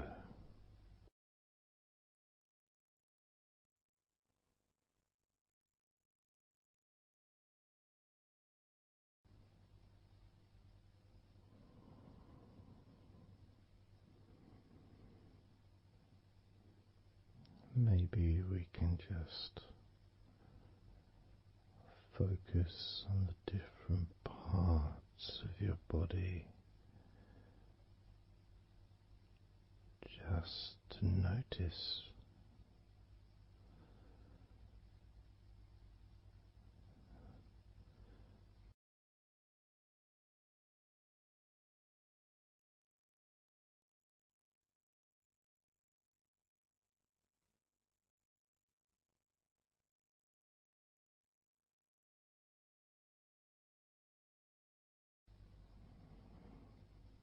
your forehead and your eyes.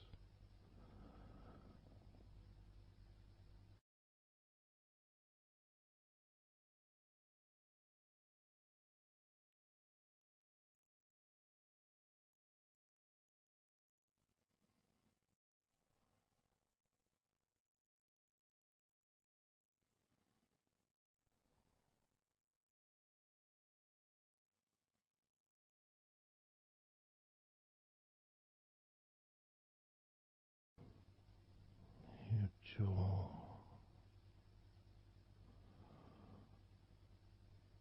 so loose.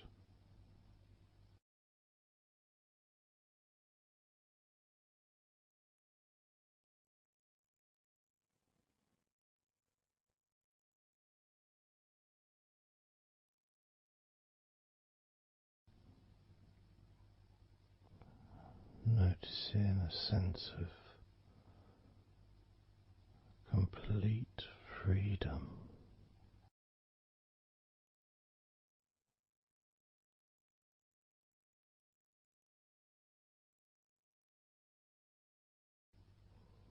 Absolute freedom.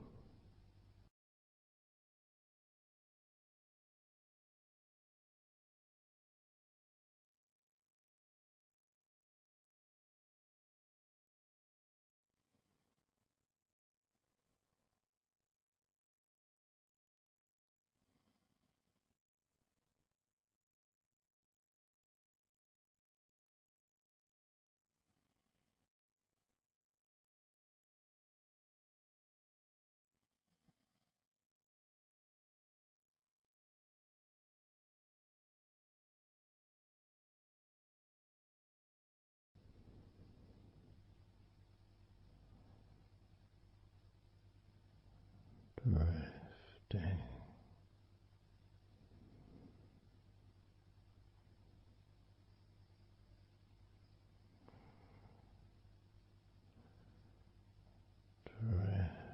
Drifting.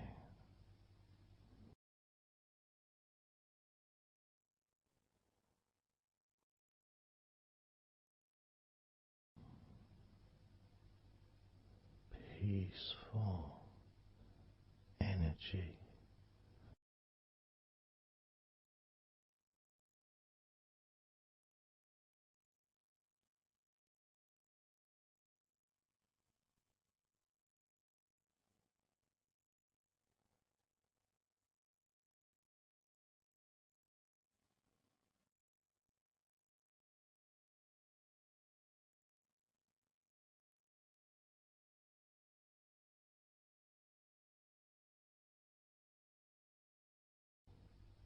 Peace to breathe. So much easier.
have noticed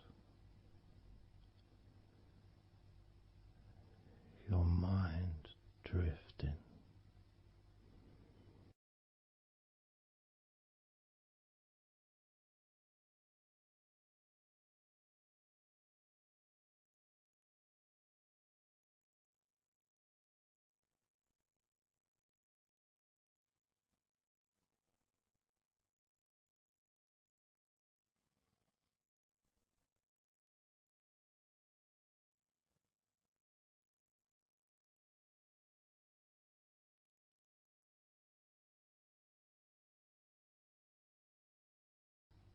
Peaceful.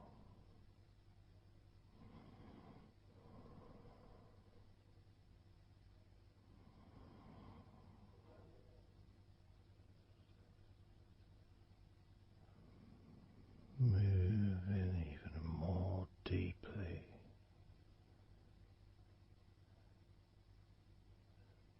in the direction of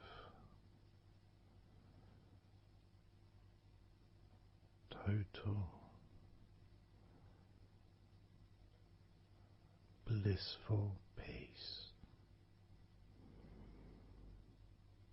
Blissful peace.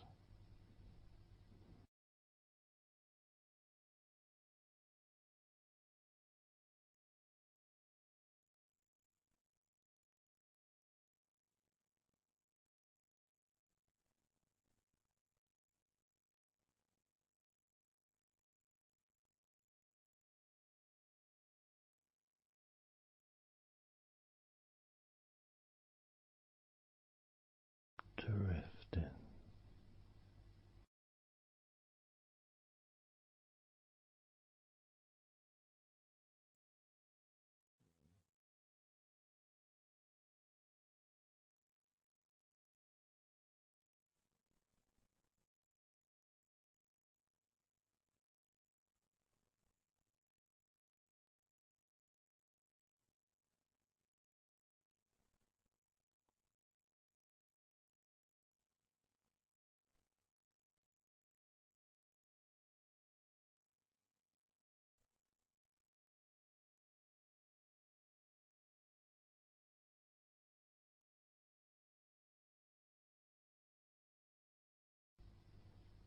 Total peace.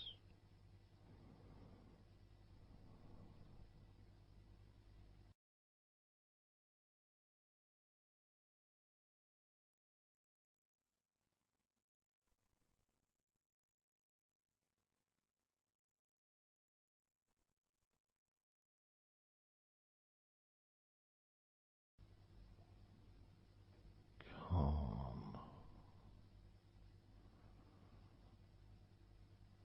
So calm.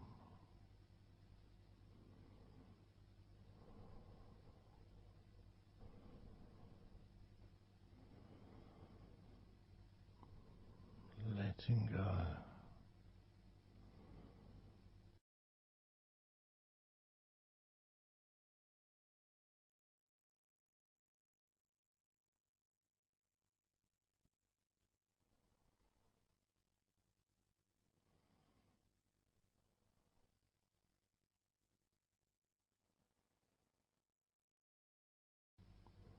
Peace of mind.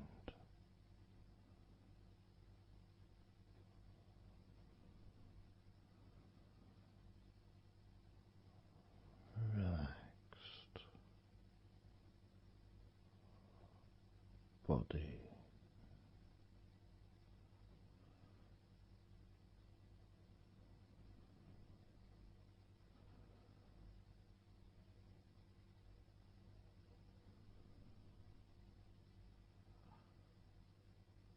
So relaxed.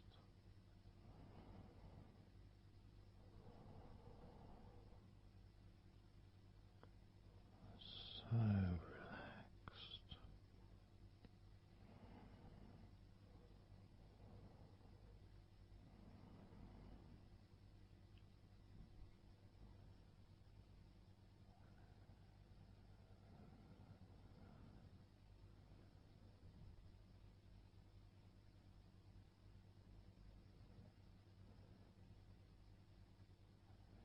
body feels almost invisible.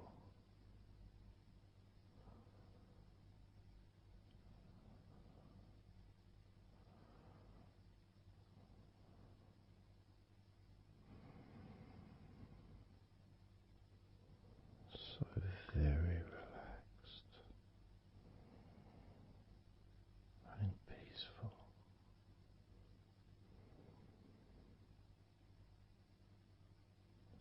So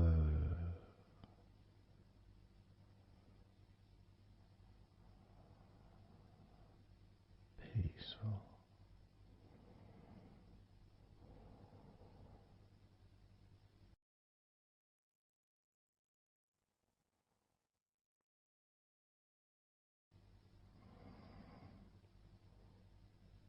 Relax.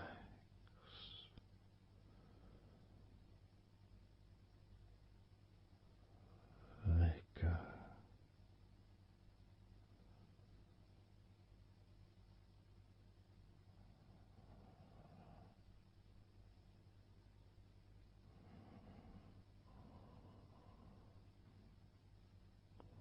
So peaceful.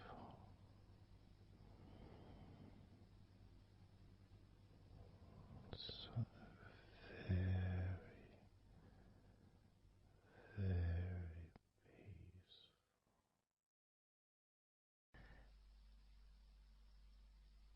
And you could start to notice that you are feeling more relaxed.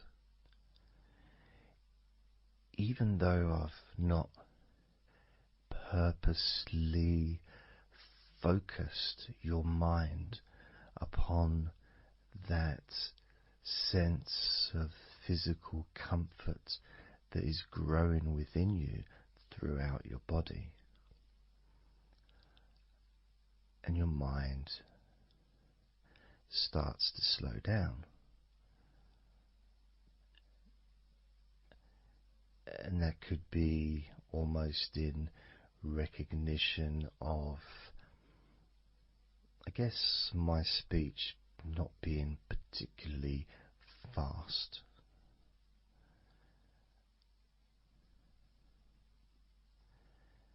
And things just generally feel calmer just by listening to my voice. You give yourself an opportunity to take a break from the day, take a break from your life as it is, and to give yourself a rest, giving yourself permission to take some time off and to allow your body to relax and allow your mind to slow down, which in turn releases the tension, any stresses that you had in your body.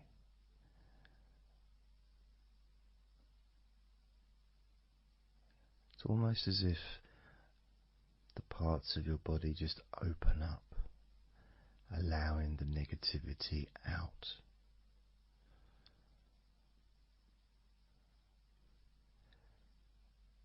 And at the same time, replacing that negativity with positive, healing energy,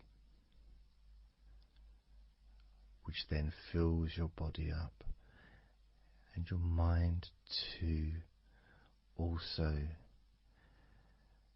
starts to appreciate those feelings of increasing confidence and an almost uplifting feeling, positive healing,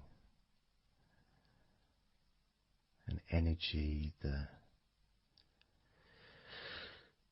spreads through your body like a wave of comfort. And all this comes from just allowing yourself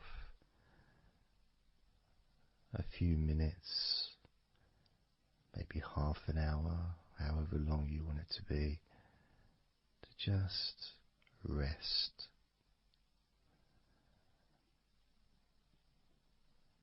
And allow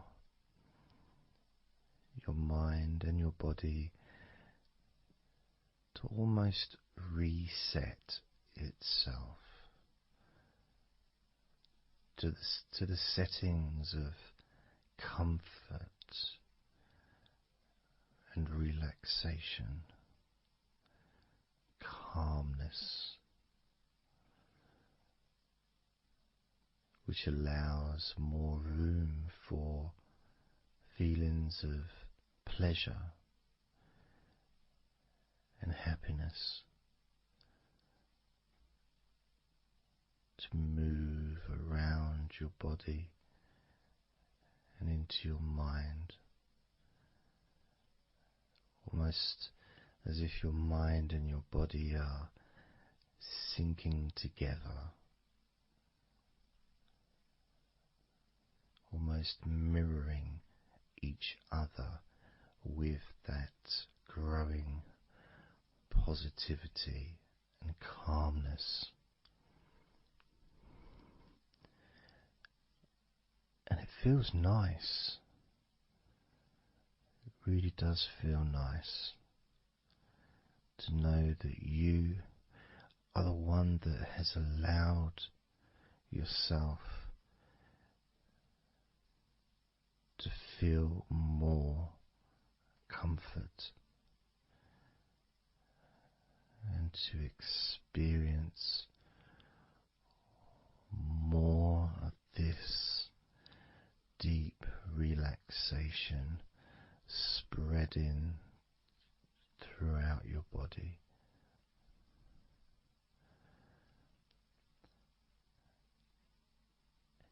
And as I focus on each part of your body,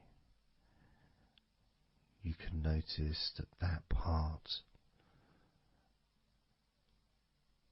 becomes even more relaxed just by focusing on it.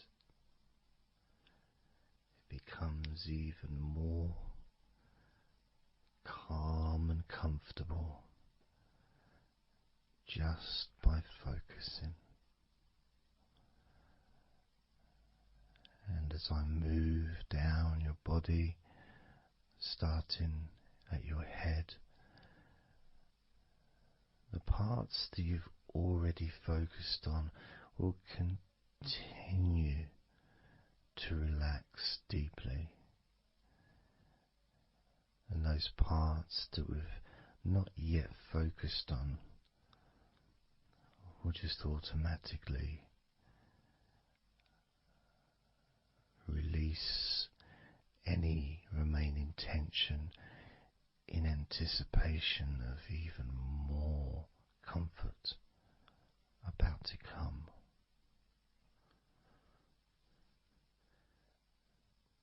Now, I'm going to start by focusing on your forehead. Just being aware of the feelings of your forehead. And any background sounds, like Mr. Herbert the pigeon, can just allow you to feel even more relaxed.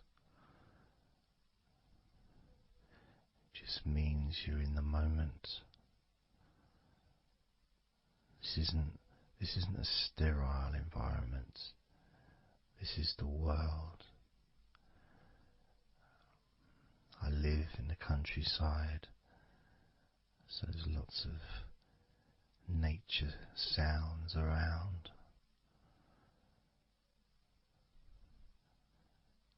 So as you focus on your forehead, just notice how it becomes even more relaxed as you focus only on my voice and that part of your body.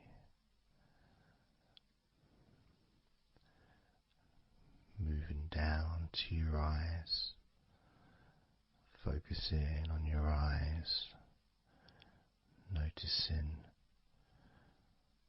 how your eyelids feel so heavy, yet so light at the same time, and all the muscles around your eyes relaxing completely, moving your focus down to your mouth, your lips, your tongue, your teeth and your gums, and the whole of your mouth relaxing, calm and loose. As you focus now on your jaw, not just the part of your jaw near your mouth, your chin, but all the way up the sides of your face to your ears, that whole of your jaw, feeling more relaxed and calm.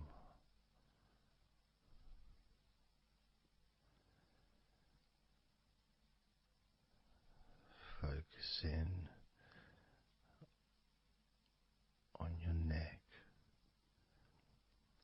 the front of your neck and your throat, relaxing and loose and calm. The sides of your neck, the right and left side of your neck, relaxed and loose and calm.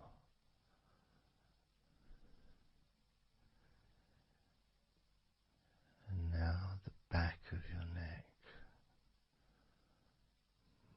focusing on the back of your neck,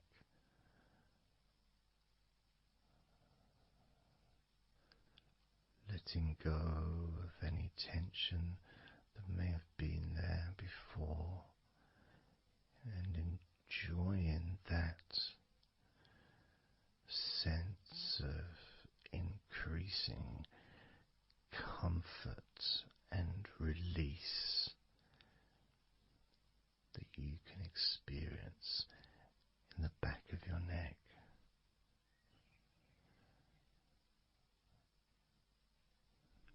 Moving down your back and moving either side of your spine, right from the top of your back all the way down to the bottom of your back.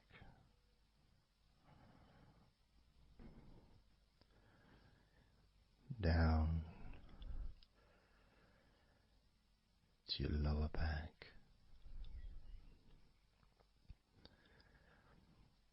As you move up and down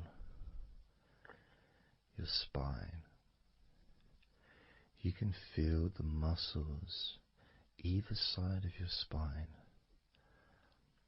relaxing even more.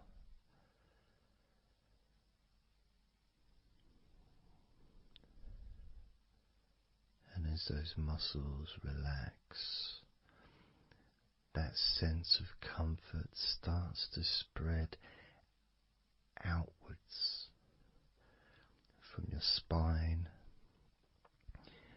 into both sides of your back, the top of your back, the middle and your lower back. And as you scan and slowly up and down your back as the muscles in the top of your back relax and become looser. The muscles in the middle of your back also seem to just almost divide from each other, separating and almost melting.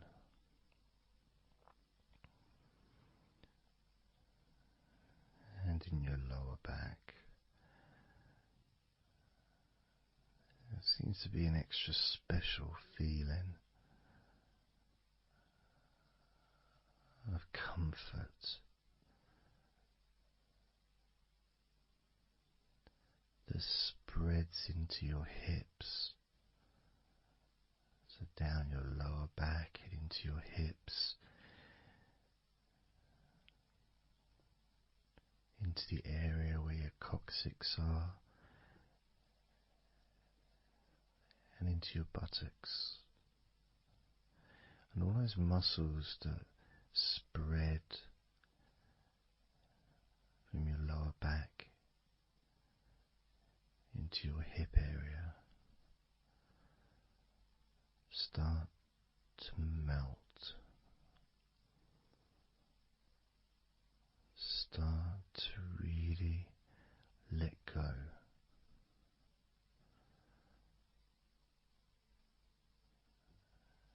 And even though we're about to focus on your shoulders, your back and your spine will continue to let go. Continue to relax so calmly.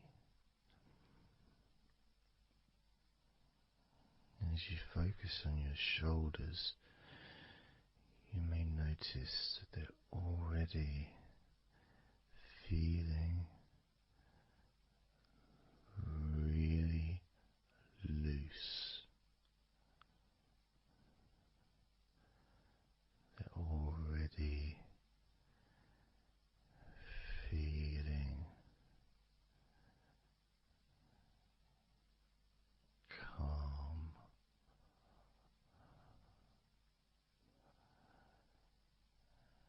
And that feeling of those muscles that move from your neck into your shoulders.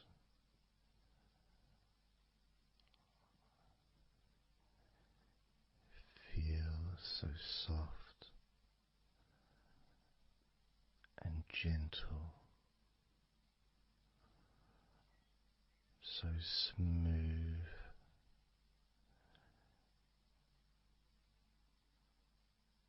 and calm.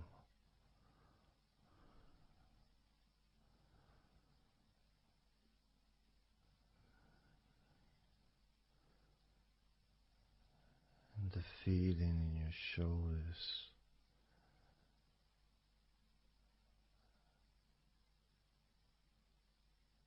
seems to spread deep into your shoulders. That sense of relaxation, not just traveling deeply into your muscles, but also relaxing the bones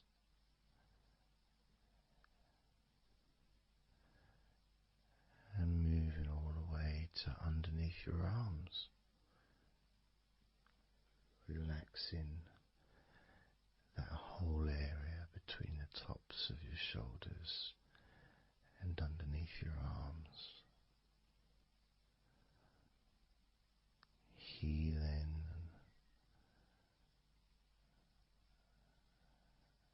You feel so relaxed and comfortable in your shoulders which sends that deep healing message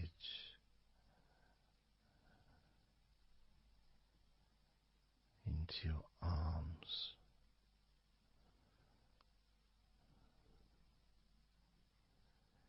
And you may feel almost as if your arms are not even there because they're so relaxed, so deeply relaxed.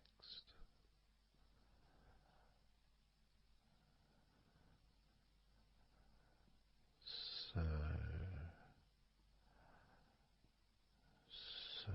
calm.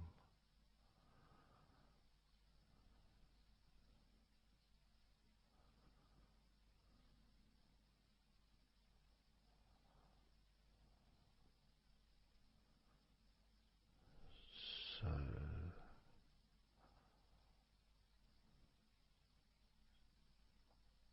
loose.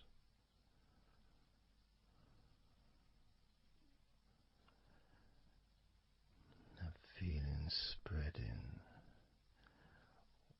all the way down your arms to your elbows, including your elbows.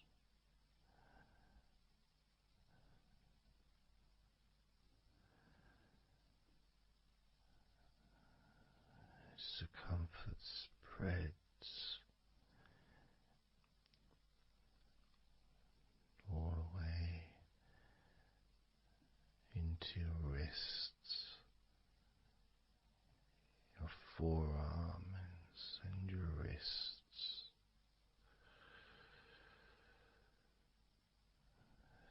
feeling so heavy, yet at the same time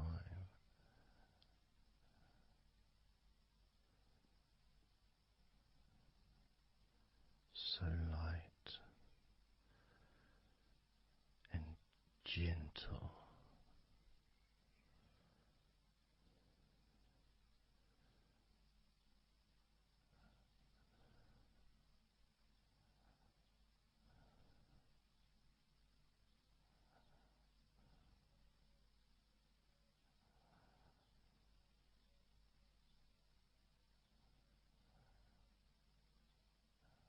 Focusing now on your hands,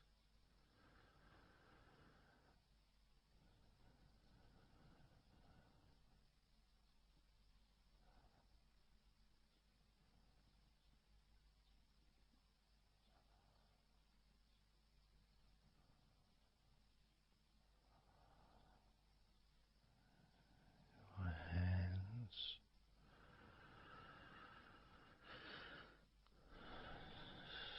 so peaceful in your hands.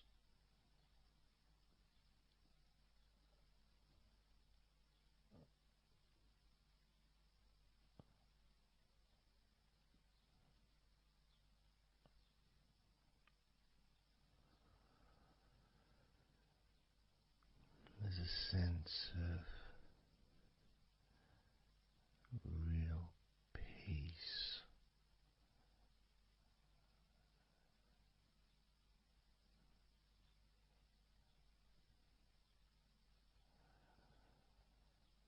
that just seems to feel so familiar when your hands relax deeply.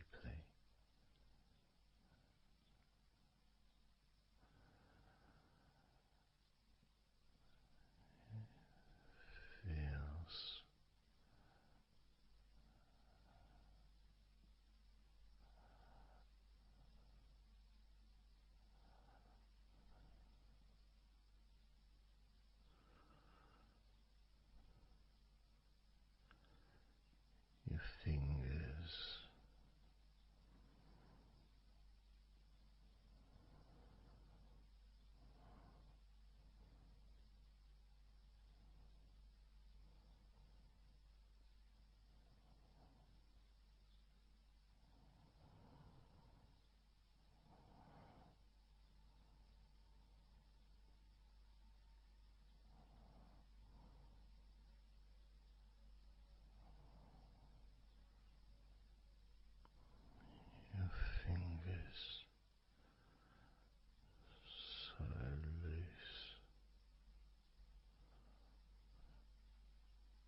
fingertips,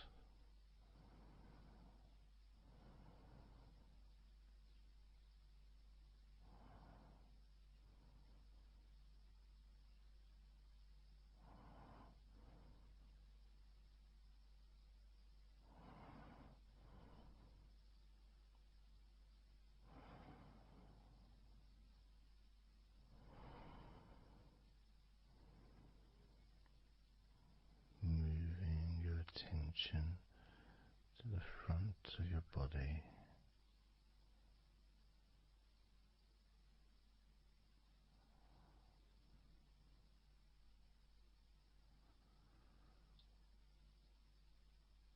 So comfortable.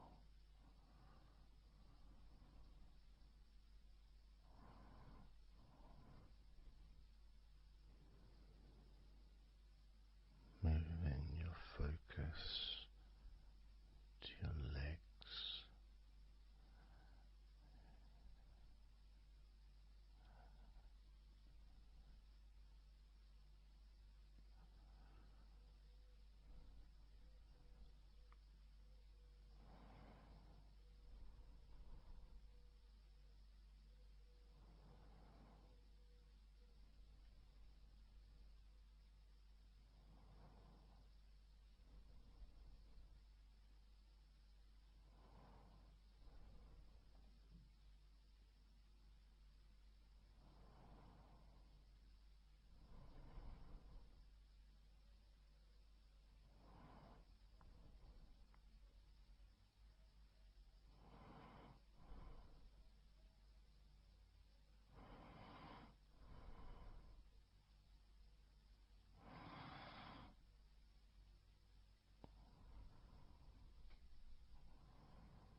all those muscles in your thighs,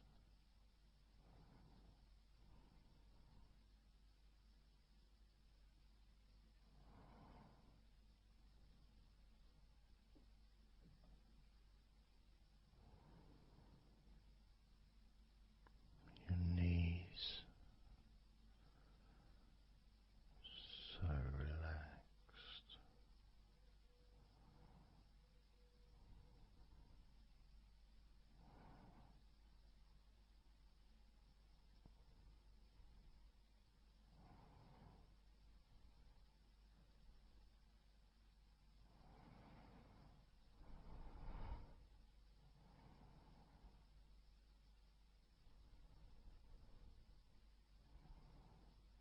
Your calf muscles and your shins completely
peaceful, so calm,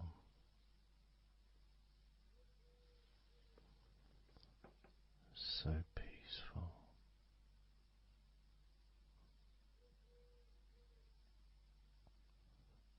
so calm.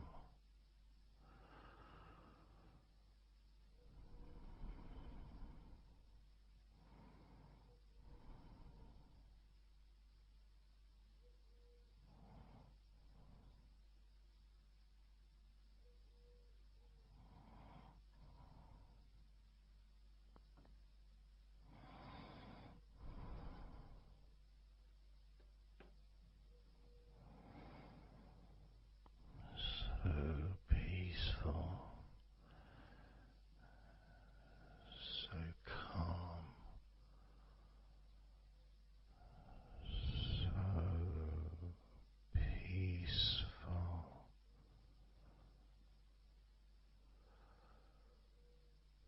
so relaxing,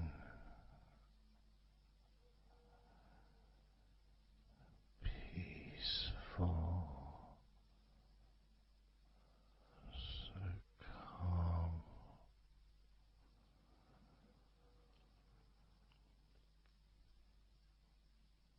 Allowing that deep relaxation to spread to your chest and your stomach. So relaxed.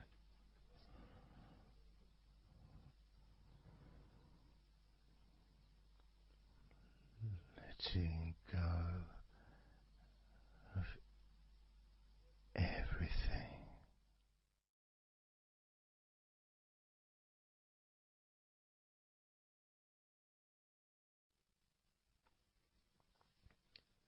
So I'm going to start counting down now from 20 down to 1.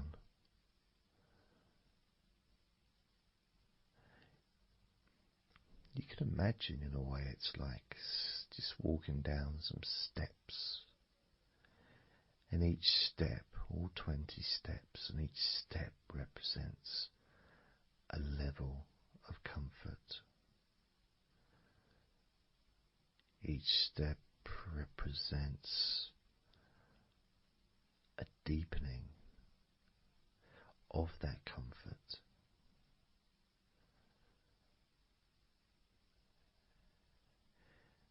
And the further you walk down those steps, the deeper and more relaxed you feel.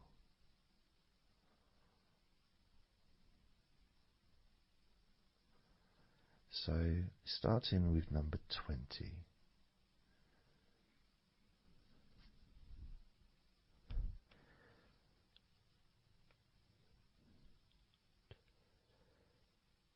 Twenty.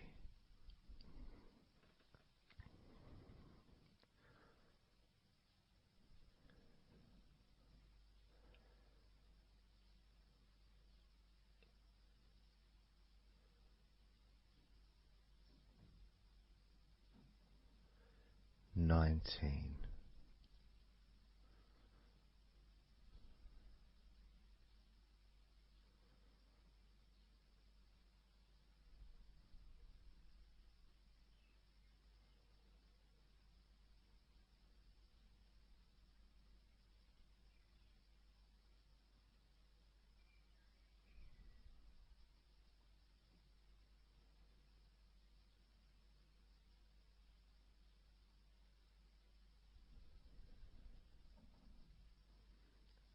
18.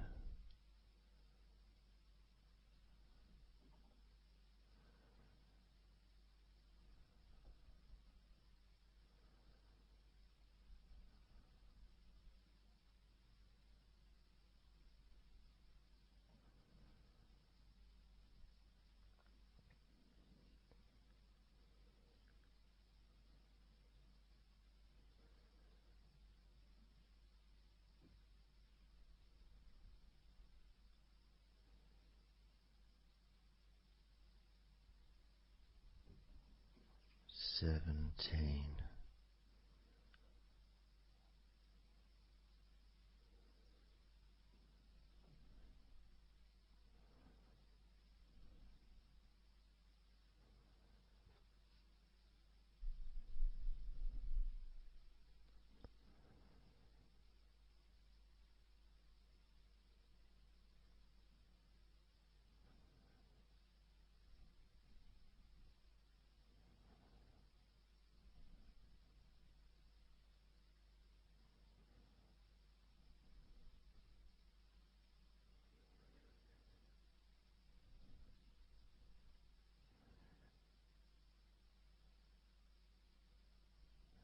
16.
15.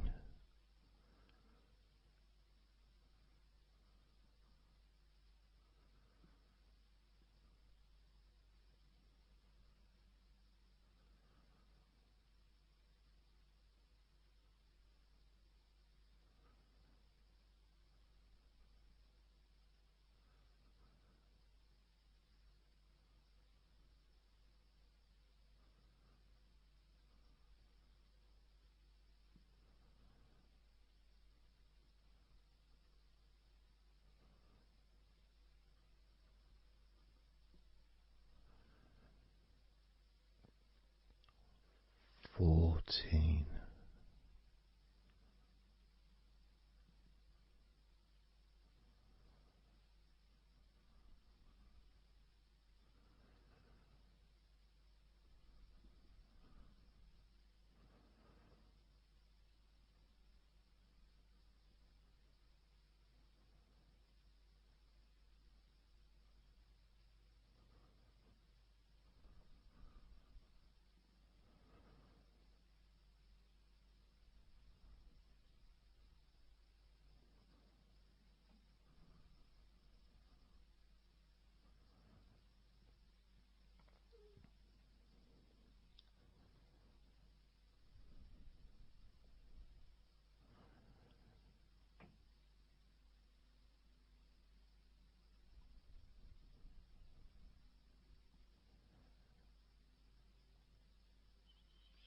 13.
12. 11.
8.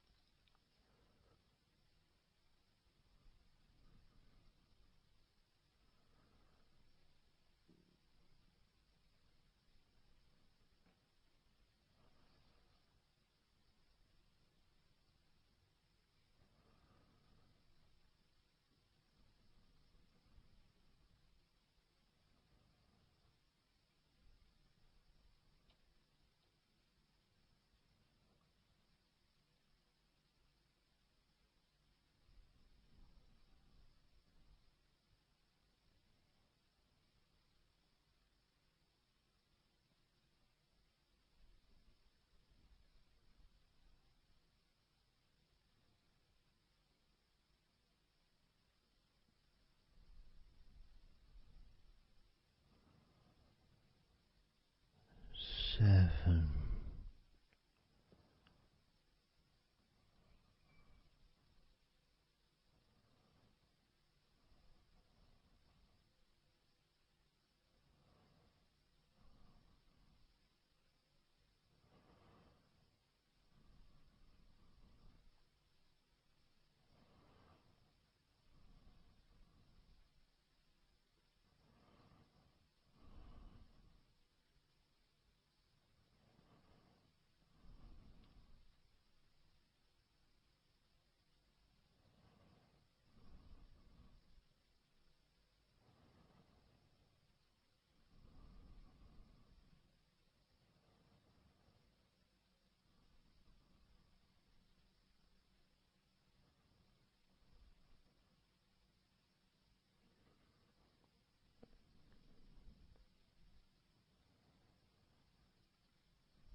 6.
4,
2.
And now, as you focus on your eyes,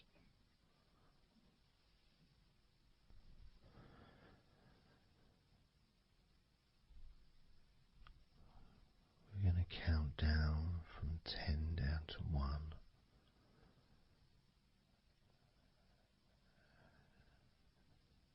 Focus in just on your eyes. your eyelids, the muscles around your eyes, your eyeballs themselves, that whole area that makes up your eye.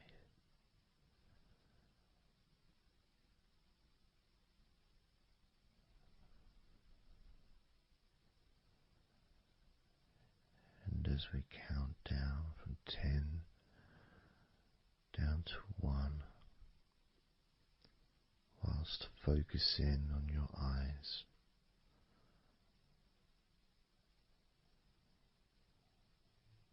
you will become twice as relaxed with each number counting down. And you may find that all you want to do is just drift off to sleep. And if that's what you want, then just allow yourself to do that.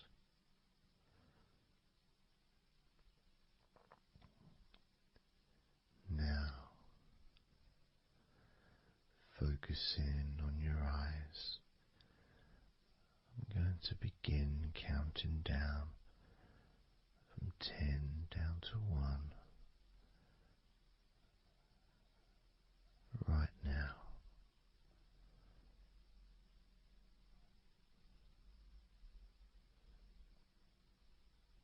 10. 9.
4,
3.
Two,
1.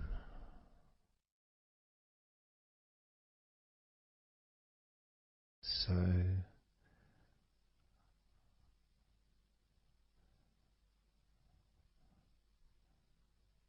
counting down from 10 to 1. 10, 9, 8, 7, 6, 5, 4, 3, 2, 1.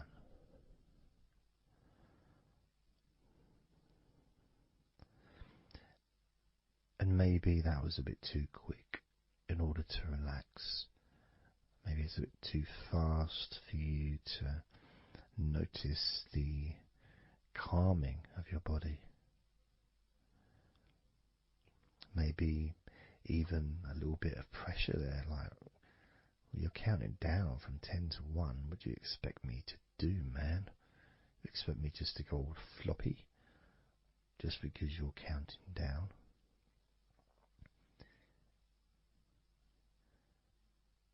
We could try again, but this time I'll go a bit slower.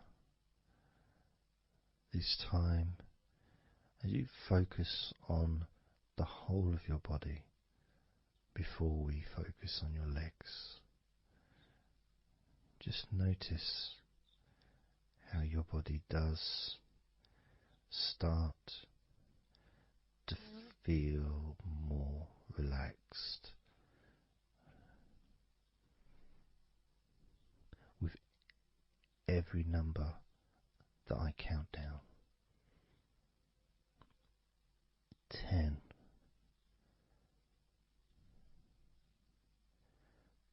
9,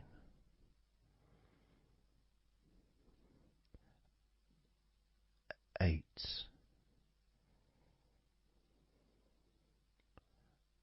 7,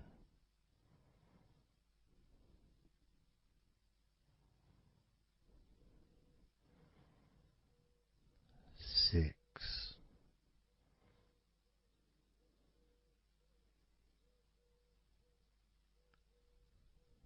5,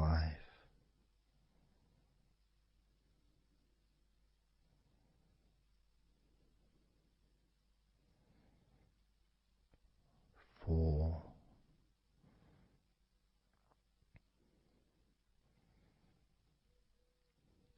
3,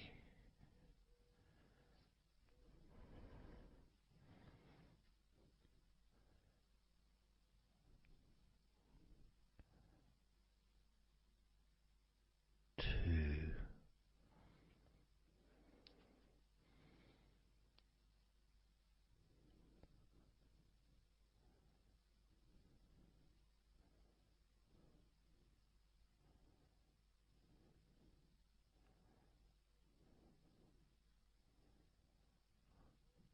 1.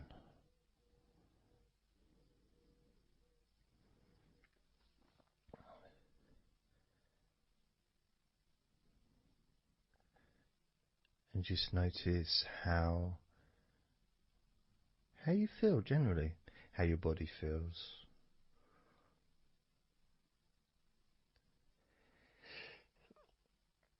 It's not necessarily even about counting down from 10 to 1. It's that space that you have, that space between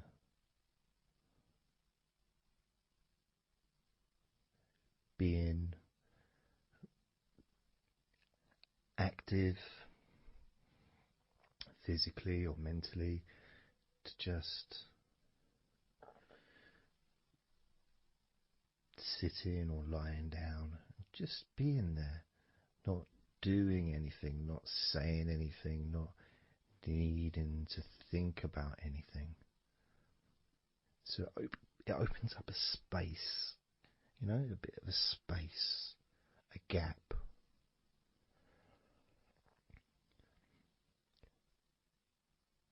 And the more I count down from 10 to 1, the bigger that gap becomes. So there's that gap of calmness, of comfort, relaxation.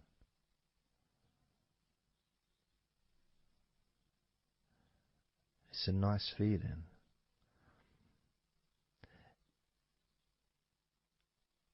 And it moves those stresses or discomforts physically or emotionally, moves them away.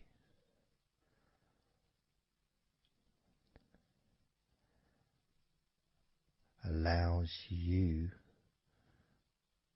to just slow down.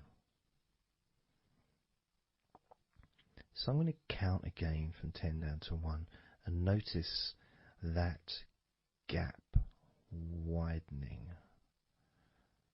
the gap.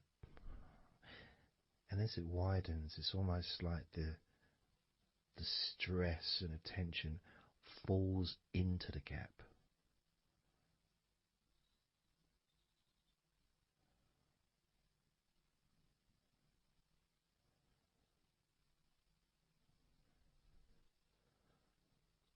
And gives you that distance, that space. Now, 10, 9,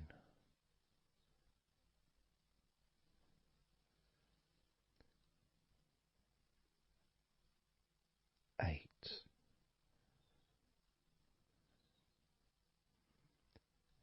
7,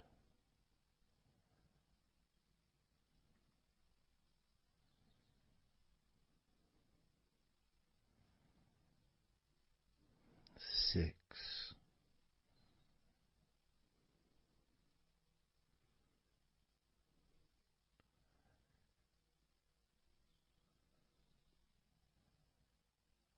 5,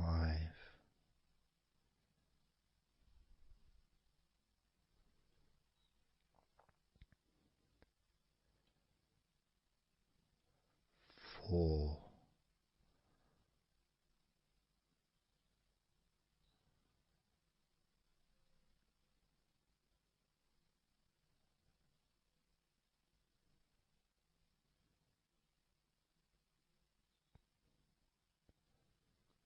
3,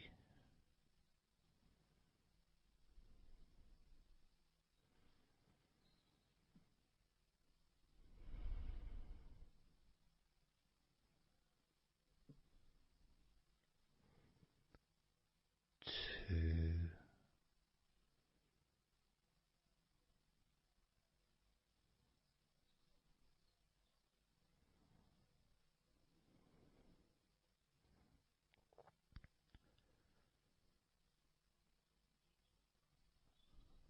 1.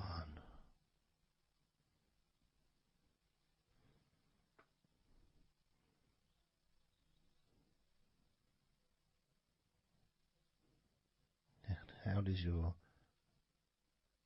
body feel now?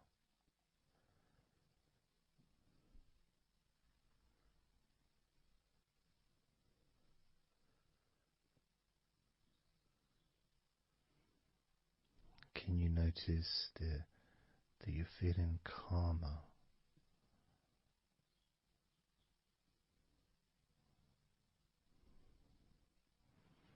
That you're feeling more relaxed?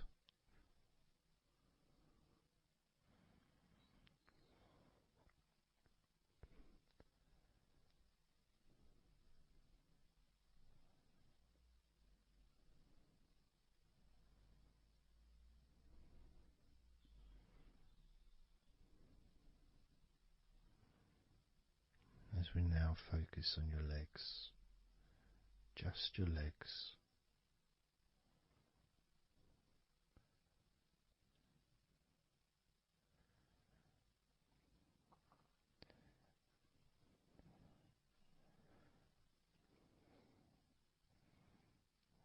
We're just going to start with focusing on your thighs.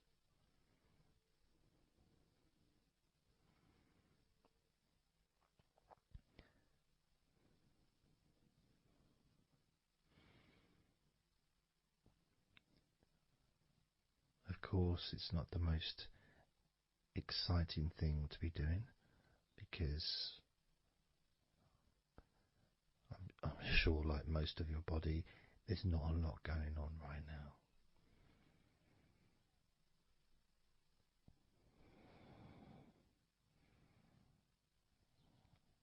Just focusing on the whole of your thighs, the tops of your thighs, the sides of your thighs, the bottoms of your thighs, your outer thighs and your inner thighs. Basically, the whole of your thigh that leads into your hip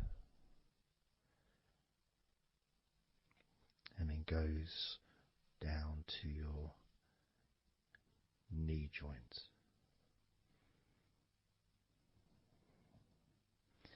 Now, this is a big area. It's a very heavy area. It's very strong.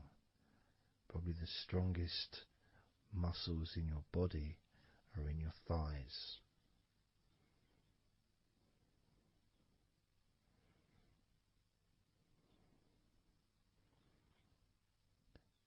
But I don't think we perhaps give enough attention to our thighs.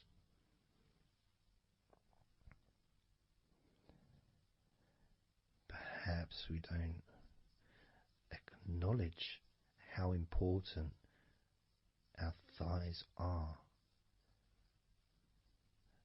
to our lives.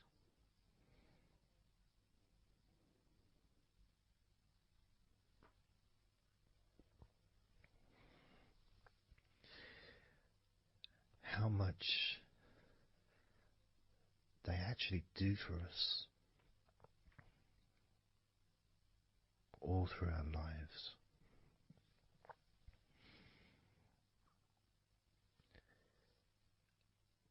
And it may sound really weird, but I think that all of our body parts, especially our thighs, need some TLC. A bit of love shown, a bit of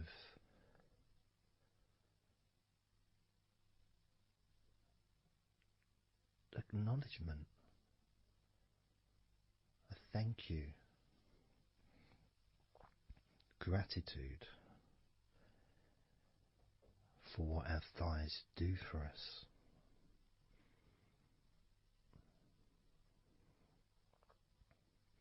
And I know this may sound a bit strange. Maybe you think, why am I? Surely I should be out in the garden hugging a tree or something. Well, it's hard to set a microphone up on a tree. That's why I'm doing this indoors, otherwise I would be outside hugging a tree. No, I can't see the television from the tree.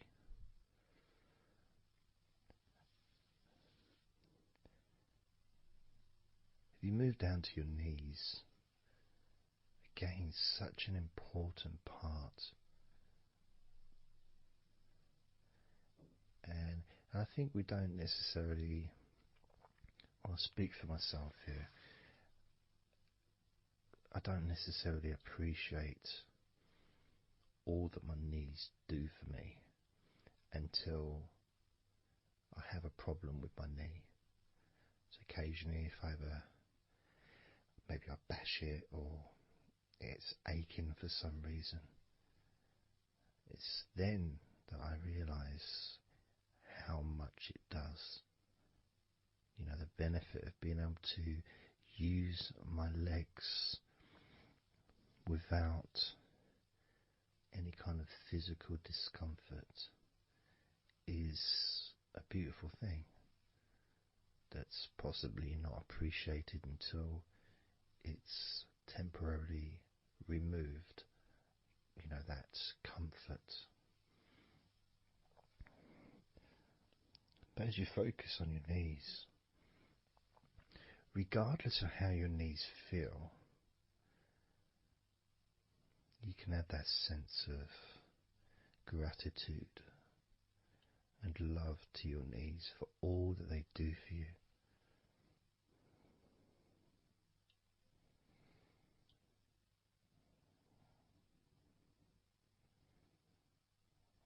And you can still have that attention on your thighs and maybe notice how your thighs feel.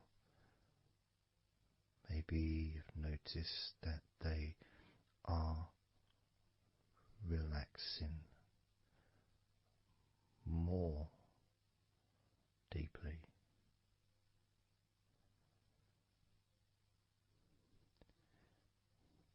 As you focus now on the bottoms of your legs, your shins, muscles and the bones between your knees and your feet, incorporating, of course, your ankles. So important.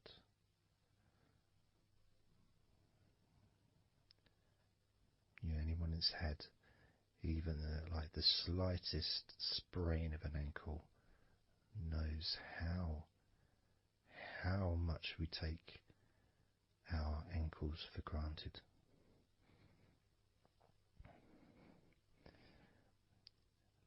And it's kind of strange in a way when you think that,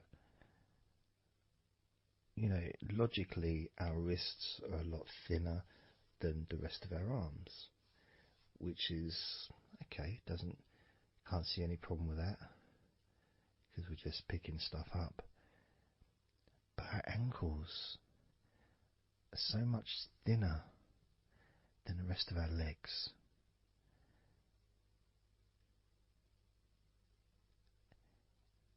And from a physics perspective, or logical even, it doesn't really make sense that all this weight would ultimately be resting on your ankles, then leading to your feet. That thin area, thin bone, yet it does so much great work. Supports us, supports our body for a lifetime. Helps us to balance, helps you to get around and be mobile.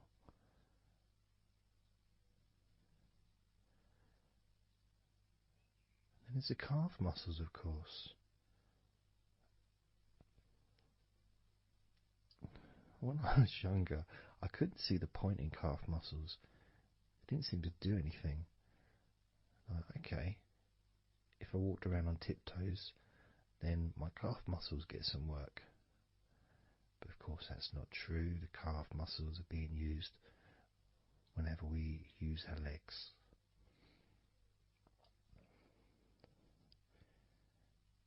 And your shins, there to protect your lower legs, shaped in a way almost as a protector for the bone.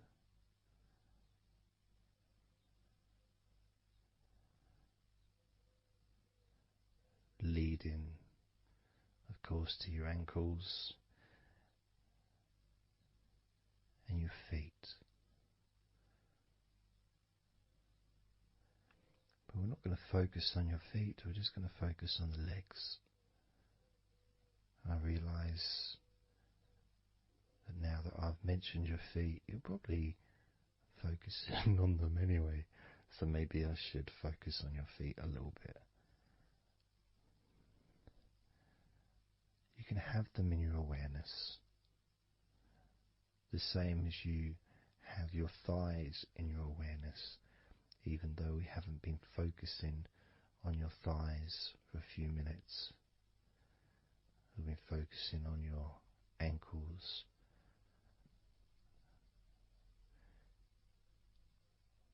there's still that sensation of comfort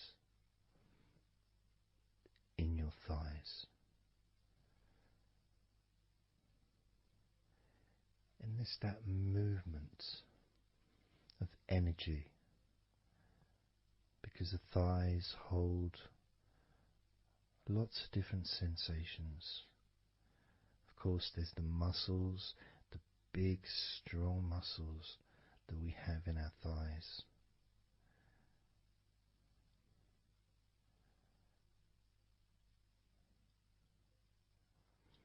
But the skin on the outside of the thighs, as in the outside of all of our body, can be very sensitive. sensitive to the touch, sensitive to temperature.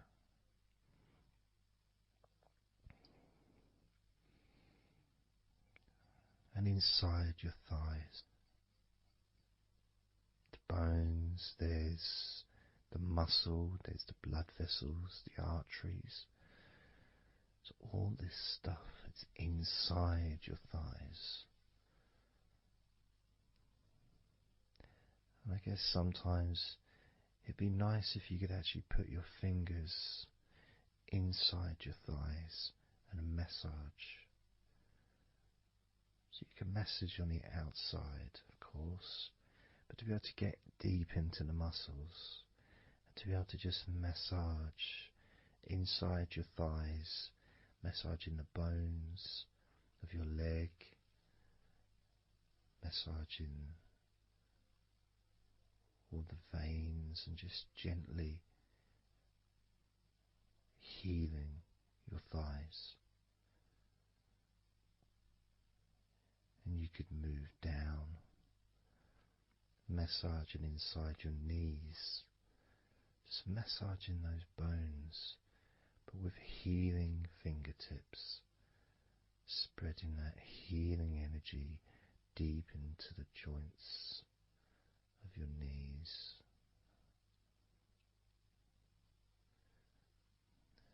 Of course, there's the back of your knee, you know, the inside crease where your knee is.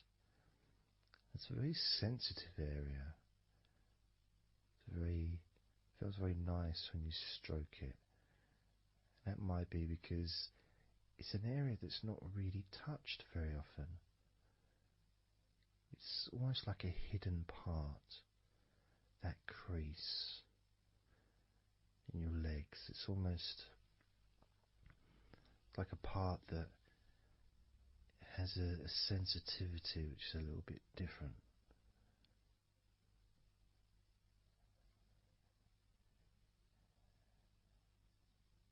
Of course, it's protected by your legs.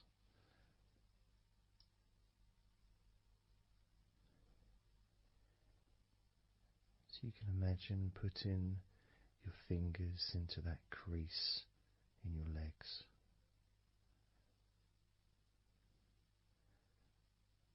That fold in between your legs, you can just massage with your fingertips.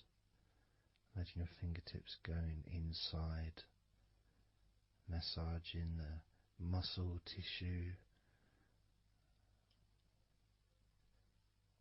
You can of course feel the bones of your knees healing through your fingertips.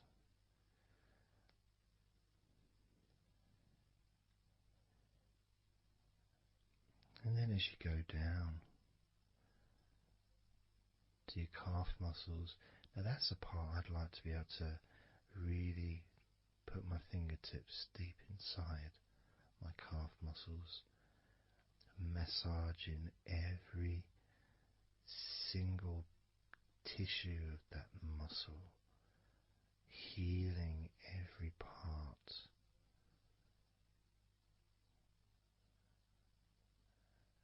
And then doing the same for my shins,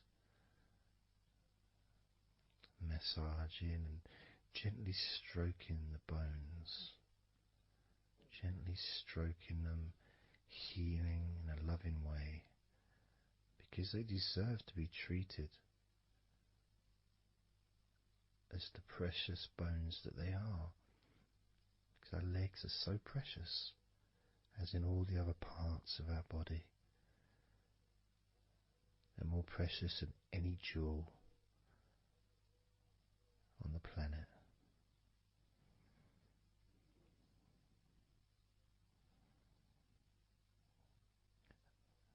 And when you start to think about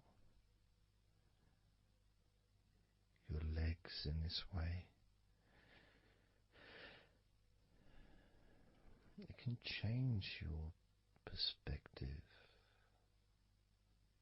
It might sound a bit silly to start with, the idea of having love for your legs, showing appreciation for your thighs, wanting to be able to put your hands in your thighs and massage the muscles and the bones, and to get your fingers deep in there, releasing all tension, just to show how much you care about your legs, how much you care for what your legs do for you regularly. Your knees, your calves, your ankles, the strength of your ankles, considering how thin they are compared to the rest of your legs, especially your thighs. Yet they're so strong, so flexible. Absolutely amazing things your ankles are. Truly a gift because of what they do for you.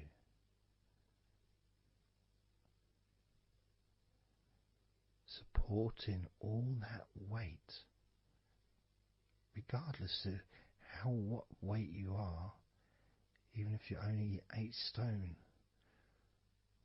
it's still a lot of weight for these little ankles. Now I'm a lot heavier than 8 stone, double that. Yet my ankles support my body all the time. Although they do give off a sigh of relief when I sit down. As in fact my whole legs do. My feet also go whew, and my toes clap. They're so happy.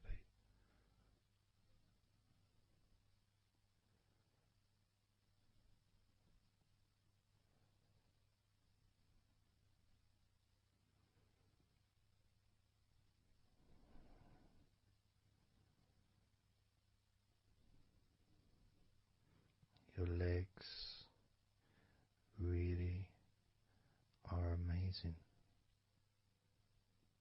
And I know that talking about your legs is probably possibly among the most boring things you've ever heard anyone say, possibly. But boring or not, everything I said is true. Your legs are amazing.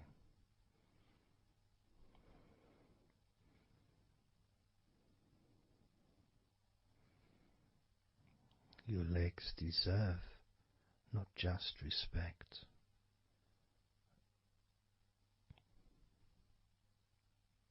they deserve to relax deeply.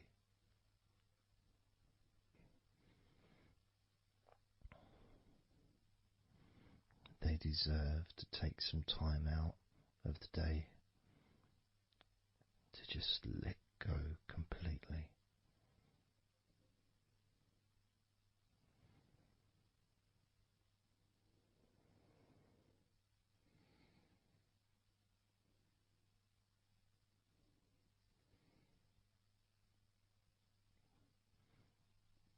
Your legs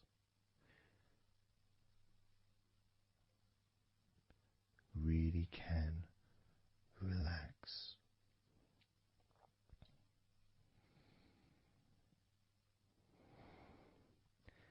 And because the legs are such a very important part of your body, when you relax your legs, the rest of your body also naturally follows in that journey of comfort.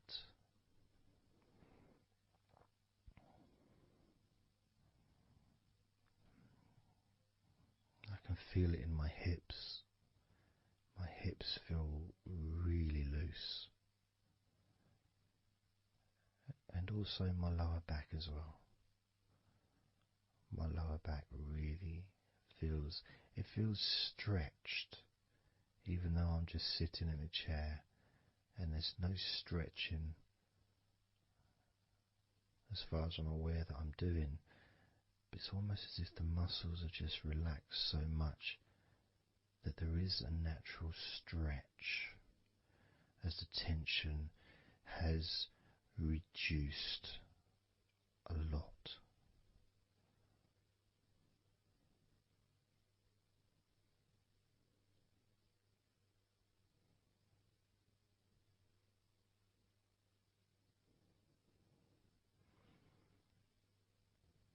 And I'm now going to count down from 10 down to 1. And you can continue to feel wonderfully relaxed. 10, 9, 8, 7, 6, 5, 4, 3, 2, 1.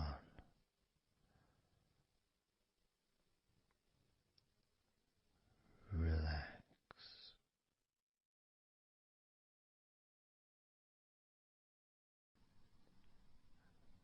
So I'm just going to count down from 5 down to 1.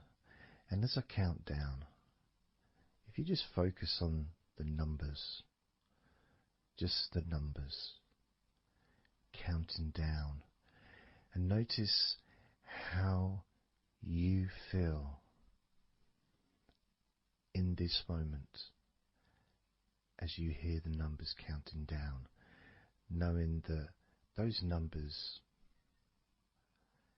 counting down represent you feeling calmer, not just in your body but also relaxing your mind. And just notice how you feel. There's nothing to do, there's nothing to say, there's nothing to think about. Starting with number 5.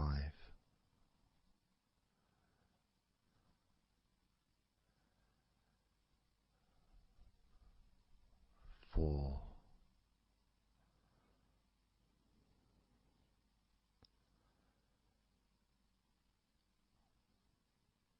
3.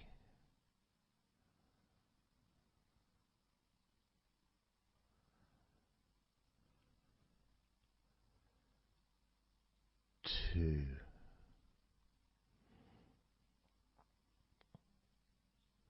1.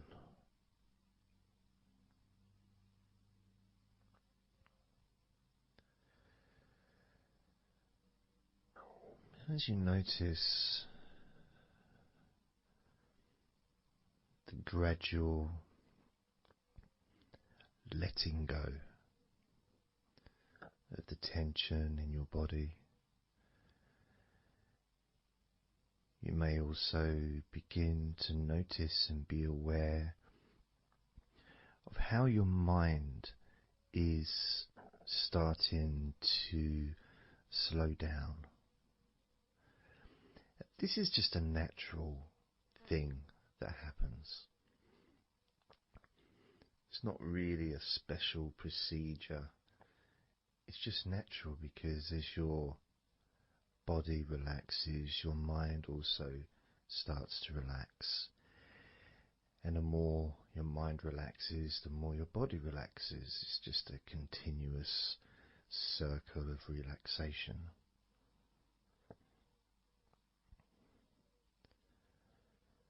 And there's that calmness that comes from relative quietness. You know, even if there's background sounds, either your side or mine, it's still going to be quite calm. You know, you haven't got the television on, there's no music in the background unless you're listening to the recording with music, of course. You're very likely not going to be sitting in a room with other people. Of course you might be, but generally it's more ideal if you can do this on your own. So no distractions.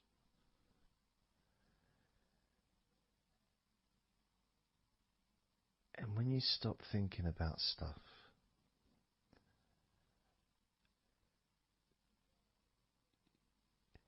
relaxation automatically rises. A sense of comfort starts to grow. And without trying to build it up into something fantastical or something magical, this is just a natural process. Something that's easy to accomplish.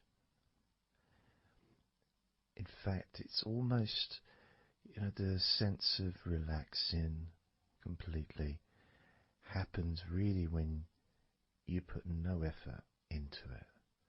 It's not something that you can really force. It's something that happens naturally.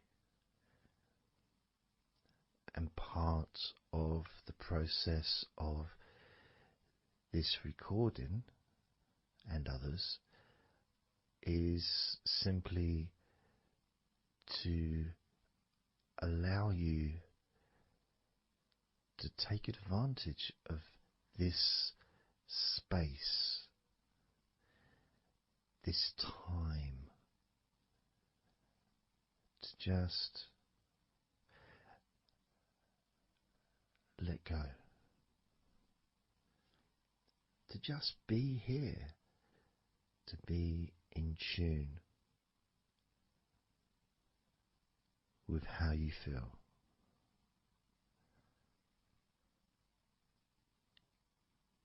Yet with the intention of wanting to relax deeply. And maybe even to fall asleep, depending on what it is that you wish for yourself in this moment.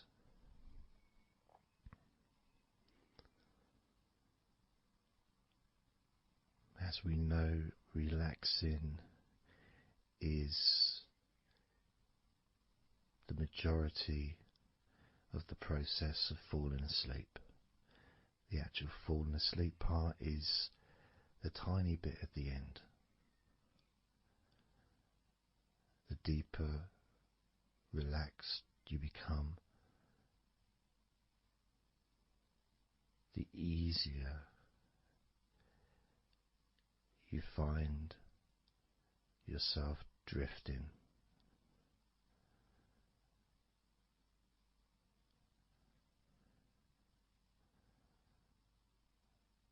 But you can also, if you choose, stay focused on my voice and really enjoy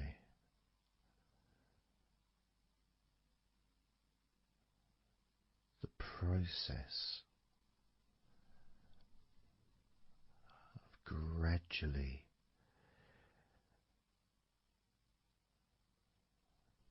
relaxing each muscle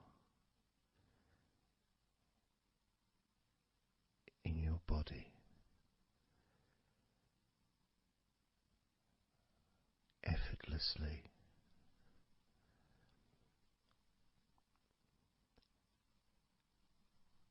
and just observing the sensation of letting go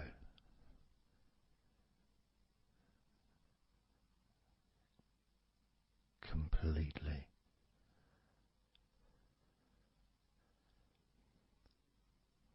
This time I'm going to count from 6 down to 1, and you can notice your mind calming down more with each number that you hear me say. Naturally feeling calm and slow and peaceful.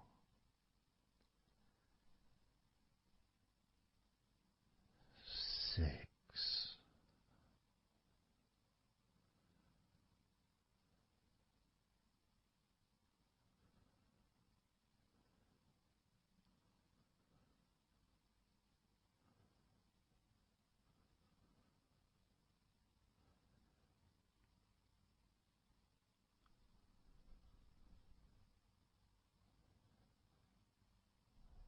5.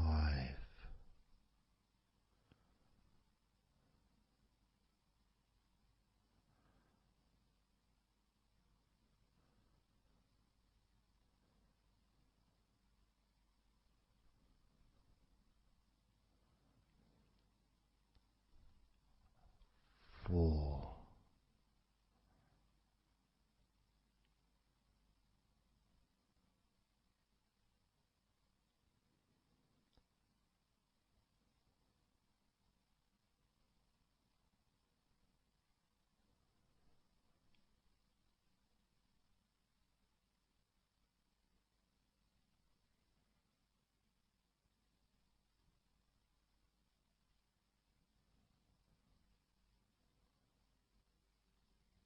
3.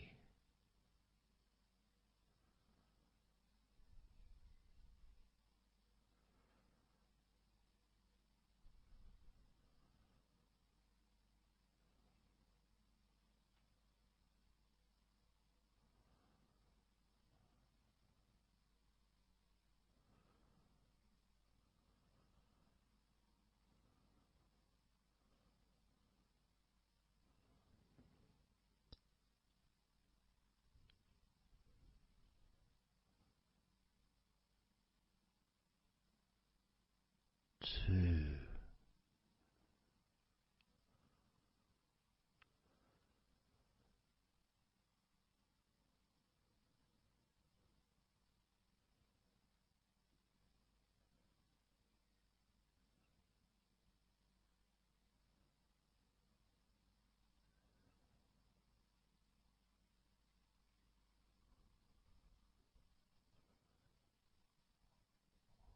One.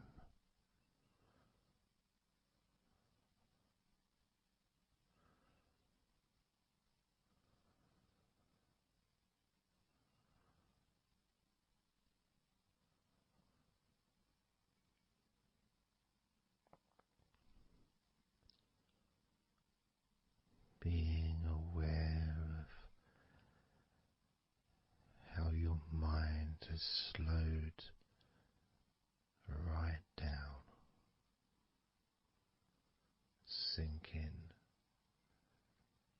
deeply into relaxation.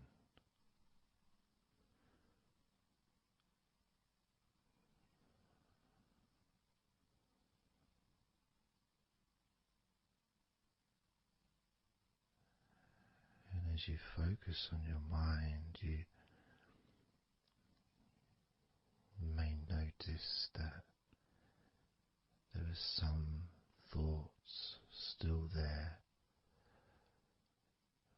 Maybe some stubborn thoughts that for some reason perhaps need your attention.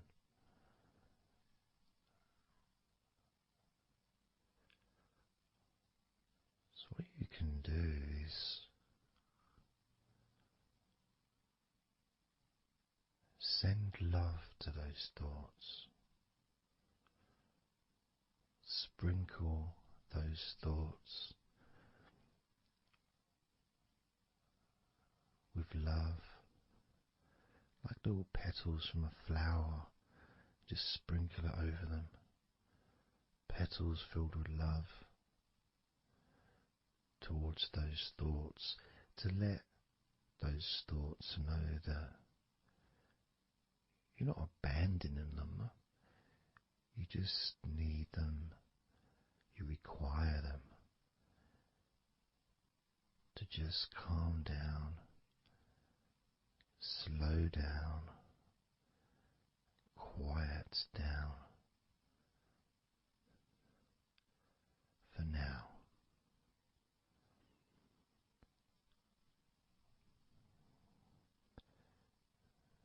So as you focus on those remaining thoughts, as we count down this time from 7 down to 1, with each number, just imagine sprinkling those flower petals of love,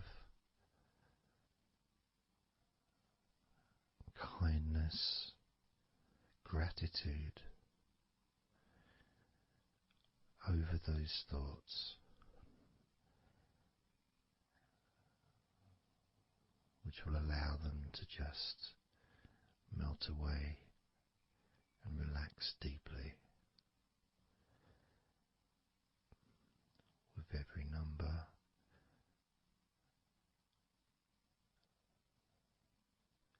those thoughts will become more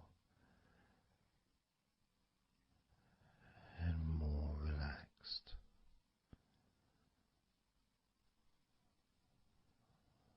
Starting with number 7.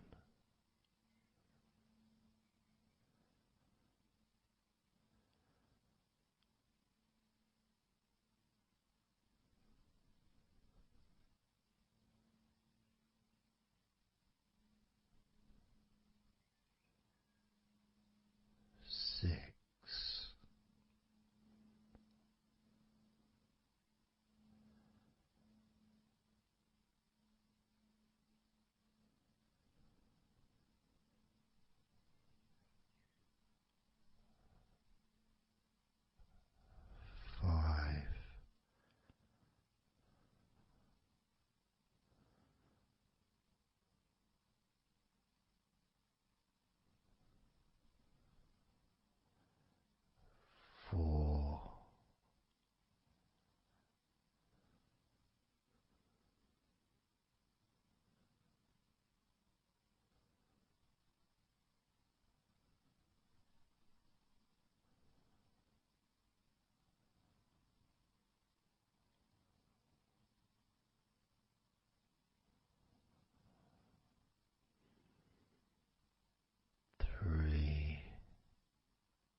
Imagine now,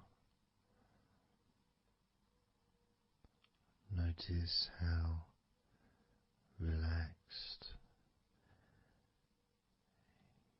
you're feeling in your body.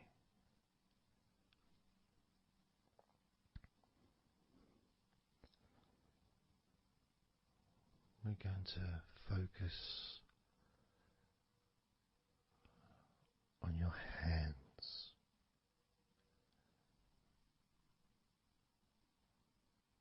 Because the more relaxed your hands are, the more relaxed your body and mind are.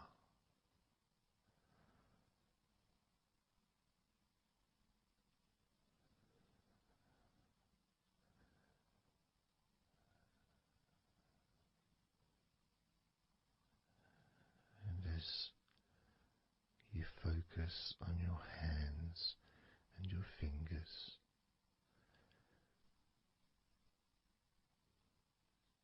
there's nothing needed to be done. There's no clenching of fists or tensing the fingers or anything like that.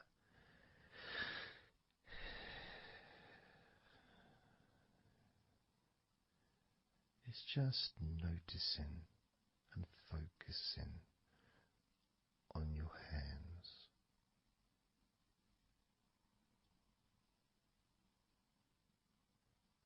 Noticing how they feel.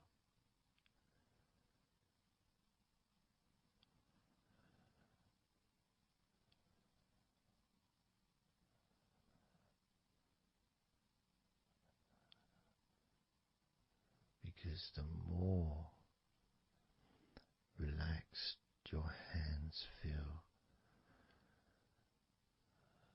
the calmer your mind feels, and the more comfort you feel throughout your body.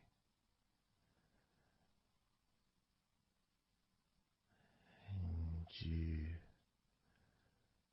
may have already noticed that your mind is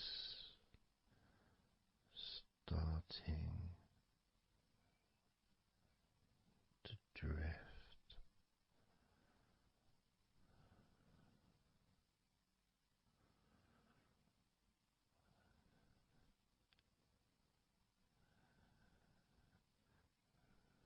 Focusing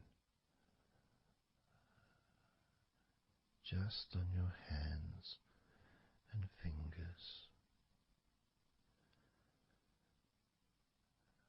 allowing them to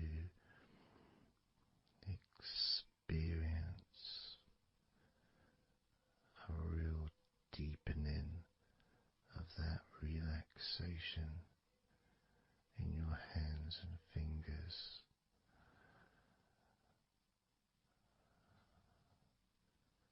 More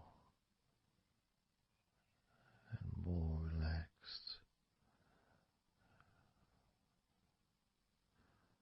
with each number.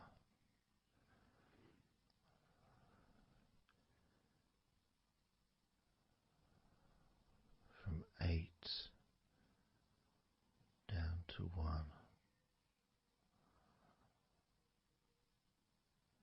You can almost feel that healing and relaxing energy spreading into your hands and fingers, becoming even more relaxing with each number you hear, going down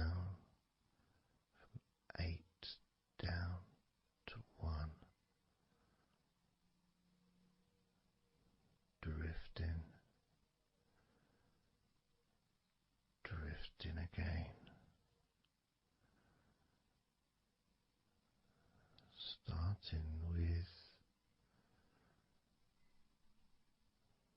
number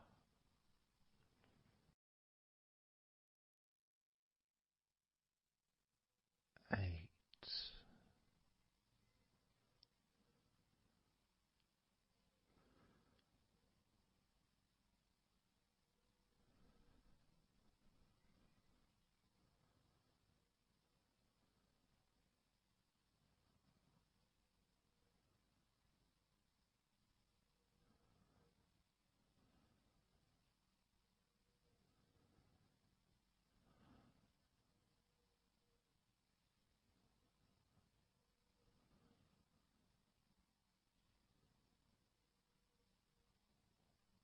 7.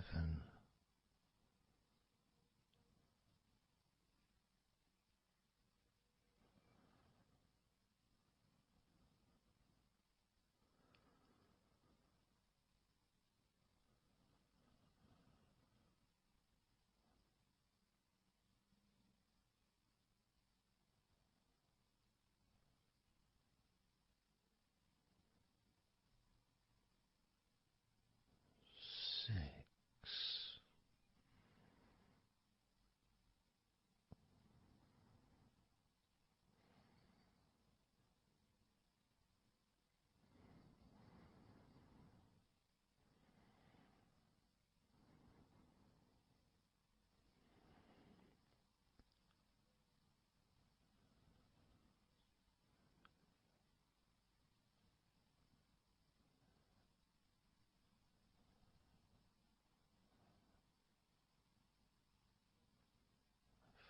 5.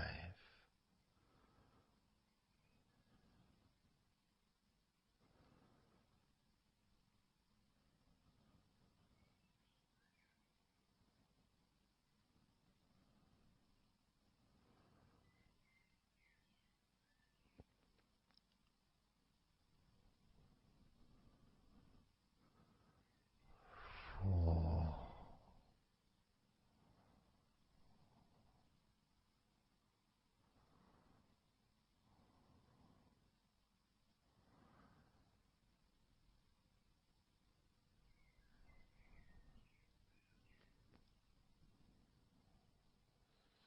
3.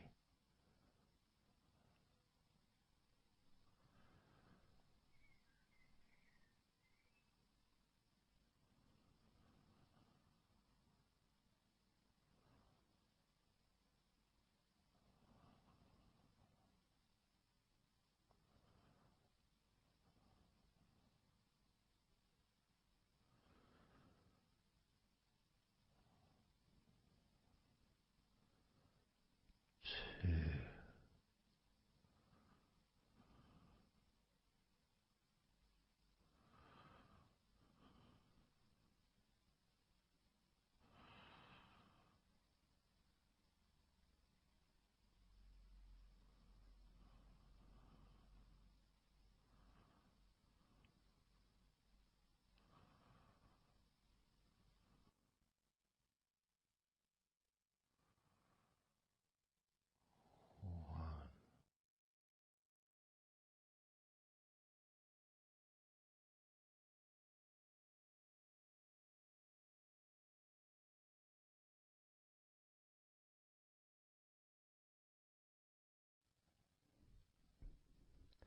Just being here now. Nothing to think about, nothing to do, nothing to say, and everything just feels calmer. And this is your natural state of being. This is how you just normally feel when you take away all of that other stuff that we add. You know, things like stress and worrying and overthinking and anxiety, tension. generally thinking about stuff. When you take that away, which is what we're doing now,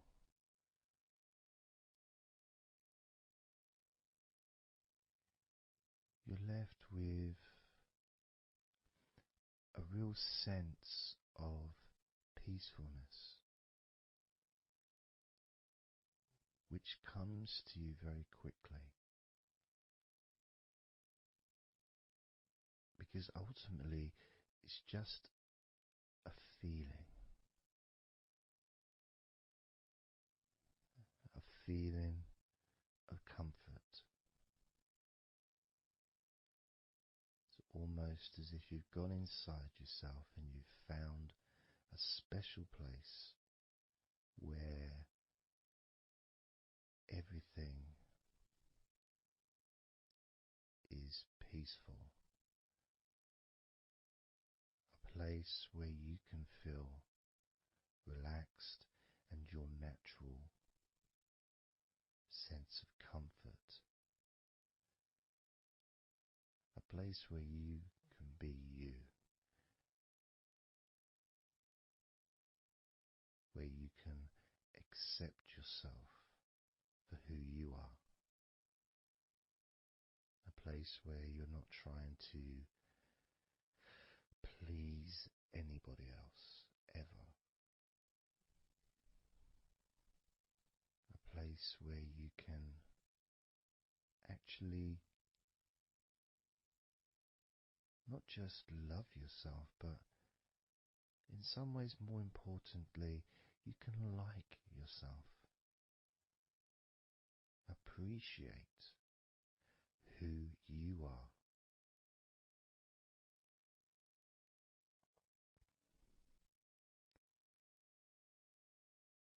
And that sense of gratitude is in the air all around you.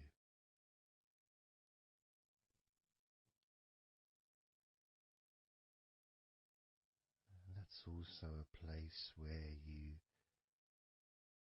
can actually feel the healing energy soaking into your body.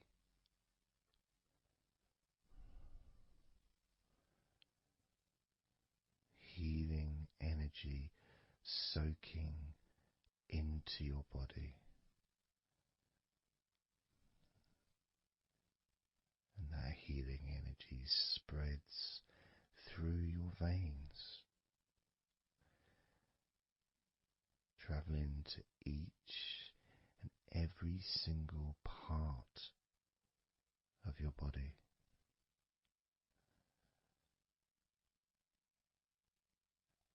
And you start to realize that actually that healing energy has not just entered into your brain, it's become part of your brain. And that spinal fluid is now mixed with healing energy.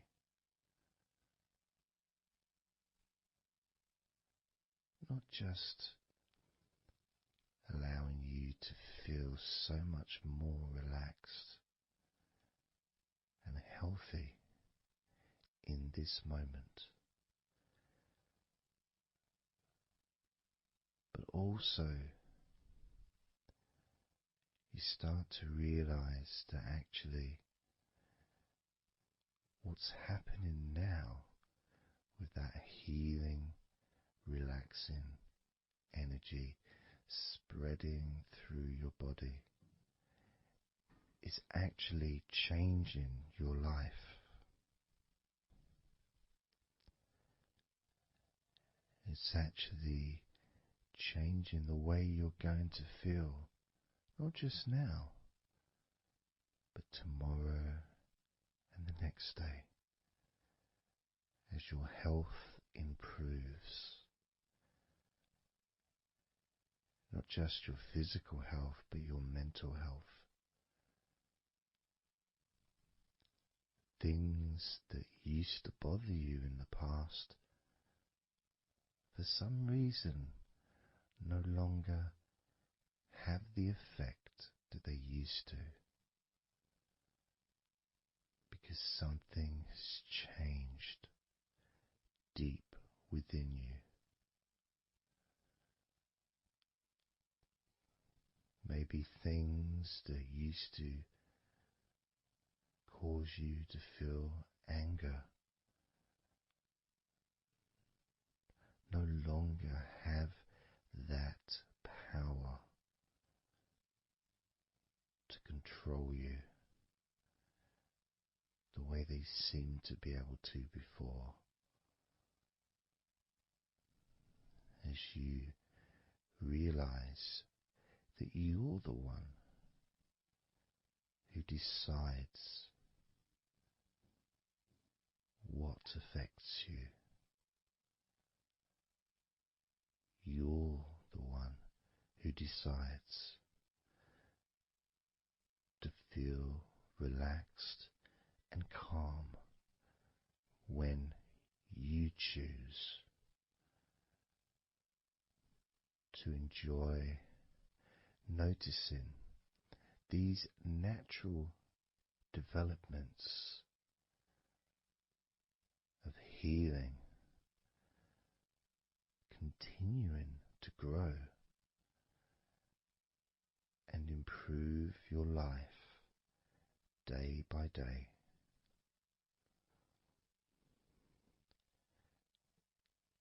Including, of course, your ability to relax so much easier and sleeping is the most natural thing in the world to you, because falling asleep is something that you've done so many times in your life, and you know that you were born, as we all were, with the ability to fall asleep naturally. We were born with that ability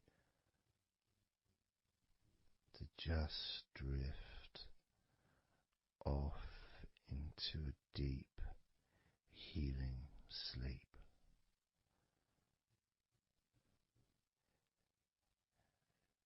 Even when we're kids, sometimes we'll fall asleep when we don't even want to. We try to stay awake. Maybe it's a birthday in the morning, or it's Christmas or holiday or something we look forward to. We don't want to go to sleep. But the more we want to stay awake, the more we just start to drift. And the more you fight drifting, the more you try and stop yourself from drifting asleep, the deeper and stronger that drifting becomes.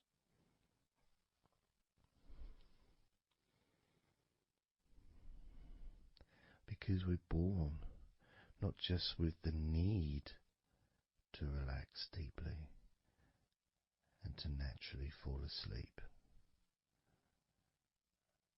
but it's our birthright. It's part of our DNA.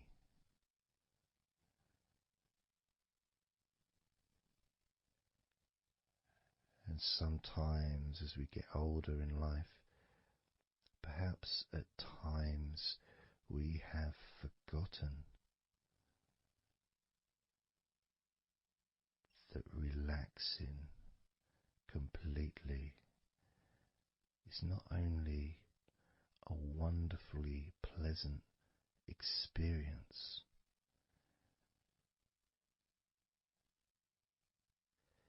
it's also really easy.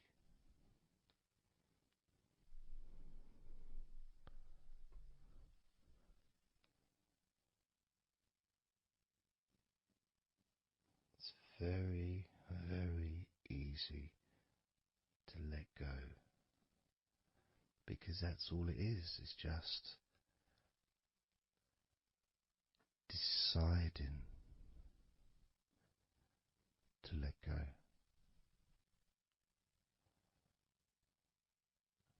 And when you press the play button on my recordings, you have given permission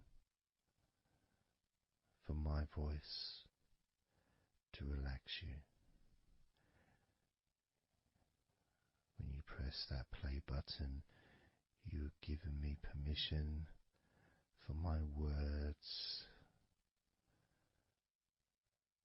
to affect you in a positive, only a positive way, opening up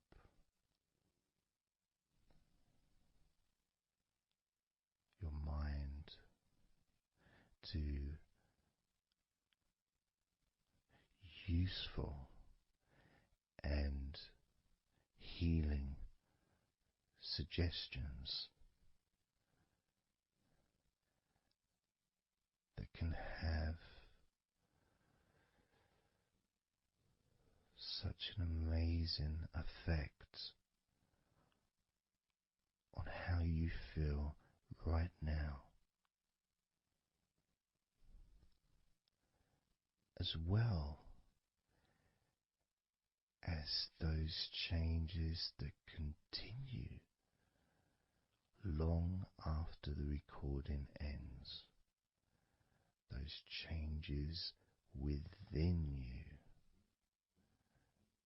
that continue to flourish and grow, transforming your life in a positive, beautiful way, allowing you to move forward in your life in the direction that you choose for yourself.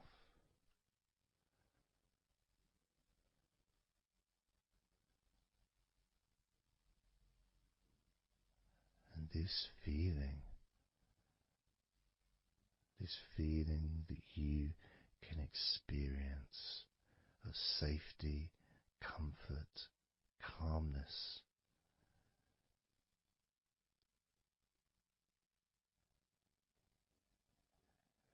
just feels so nice.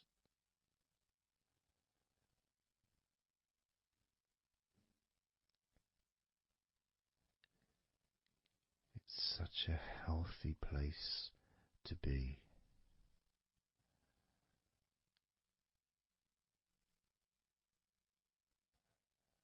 And that positivity grows within you.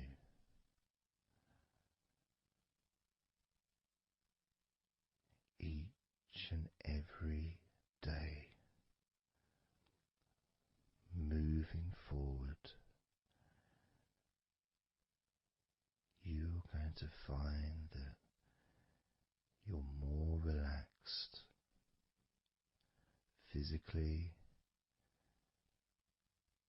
and in your mind is more relaxed. And it's not that you're thinking slower, it's just that your mind will be less clogged up with unnecessary negativity. Because from now on, your mind rejects negativity. From now on, you're going to start noticing when negativity arises, and you can just say stop. Stop. And that negativity will turn around and leave you alone.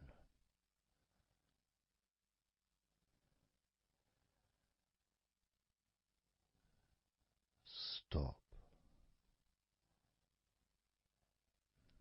and that negativity will disappear.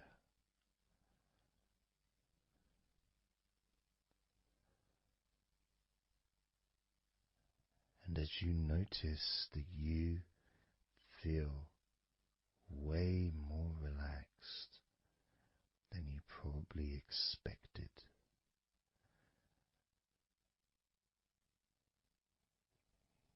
you can now congratulate yourself because you're the person that has done this. You are the one that has opened your mind up to the simple facts that you can feel more relaxed in your body and in your mind.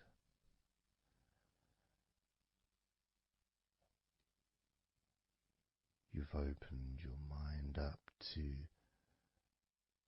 the birthright of being able to just fall asleep easily when you choose.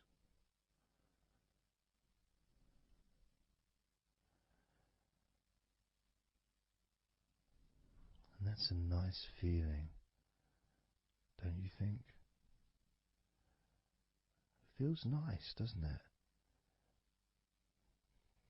To feel calm with all that healing energy spreading through your body and your mind.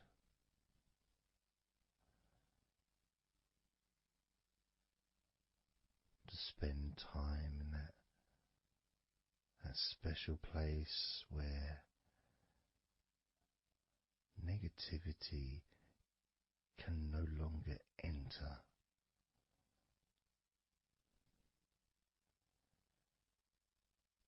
Negativity is banned, it's barred, it's not allowed entry. It doesn't deserve to be here, it doesn't belong here. Negativity has no place in your life.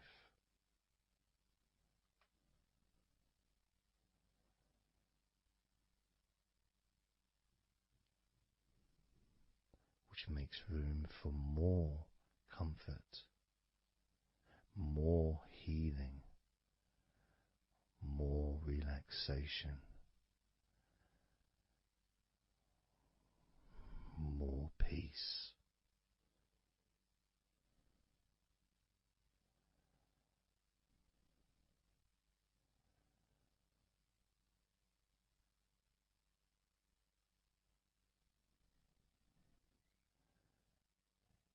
It feels nice, doesn't it?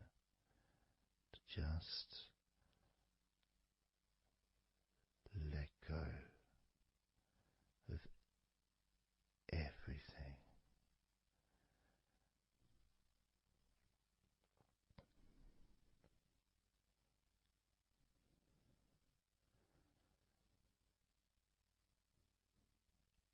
And I'm going to count down now from 20 down to 1. You can continue to relax. If you choose, you can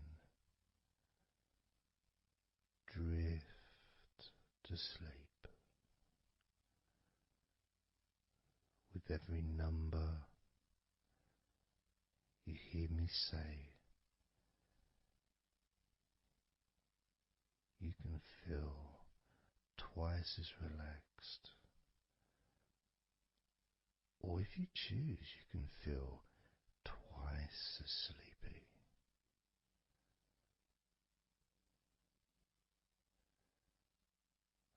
Now,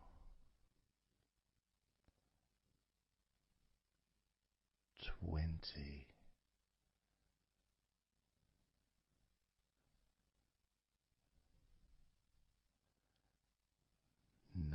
17,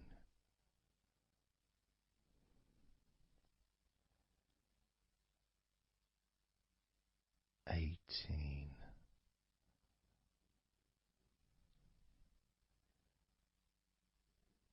17,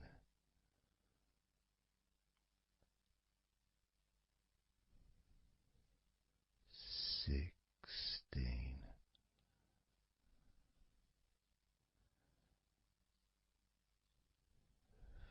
15,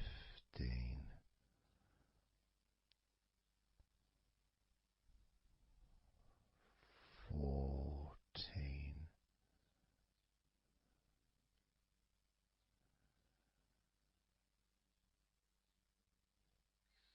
13,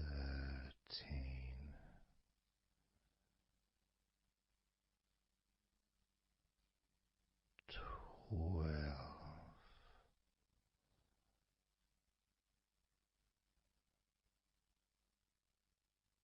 11,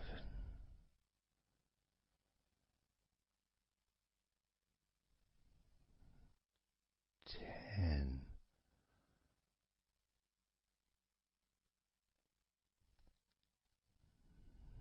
9,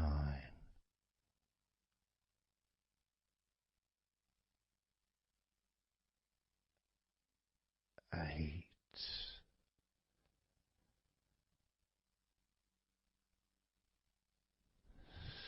7,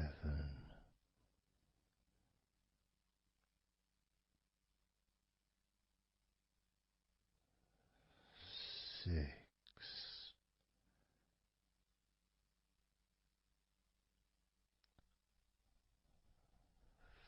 5,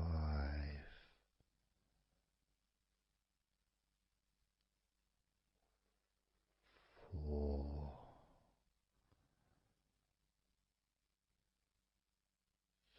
3,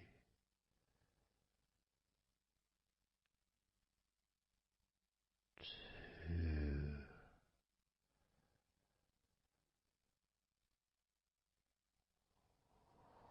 1.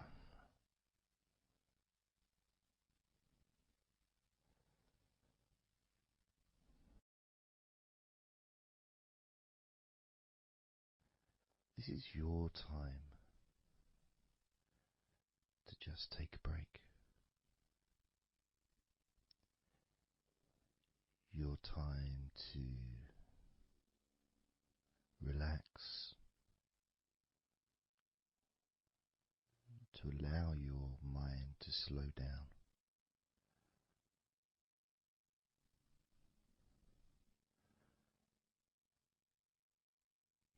To give yourself permission to take a break from everything. And you're the only person that can make that decision. You're the only person that can actually tell your mind to just relax.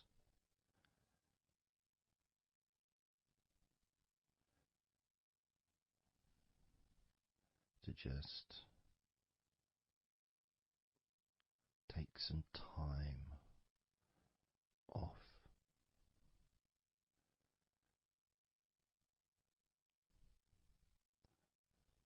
So that you can focus on your body, getting in touch with how you feel physically.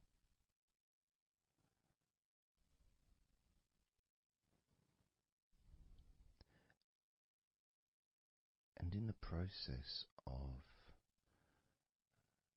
this body scan, where you focus on different parts of your body,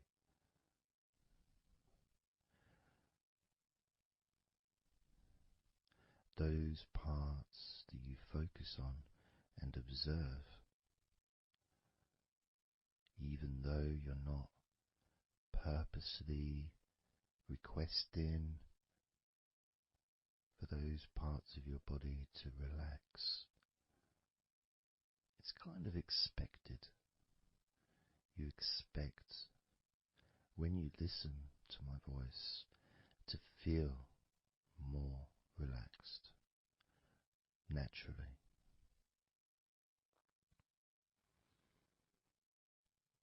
Because when you're listening to me,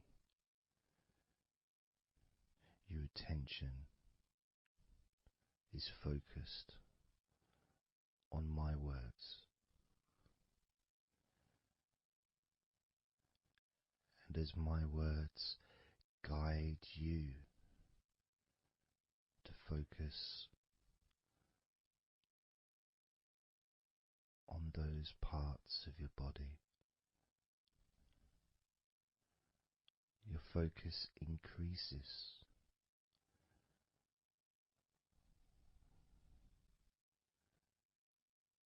Which actually calms your mind.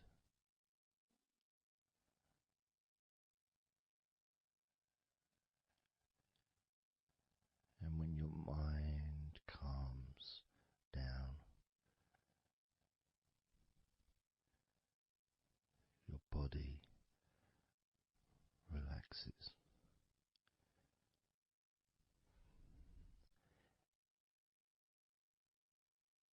And when your body calms down,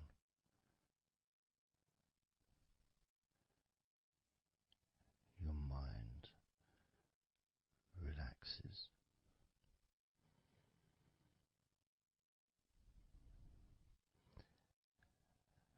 And even though we've not really started to focus on your body, you can already feel that healing energy spreading through your body, pushing out stress and tension, healing all the parts of your body, including your skin, your bones, your blood, all of your organs inside your body, all of the muscles, all of the fat, all of everything. Every hair on your body is filled with that healing energy.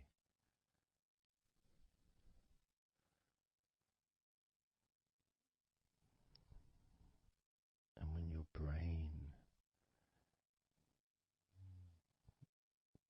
fills with that healing energy,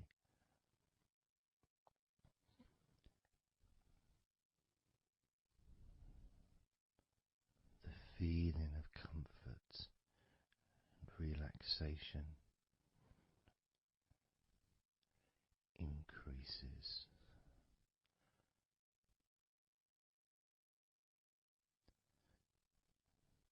Deeply increases.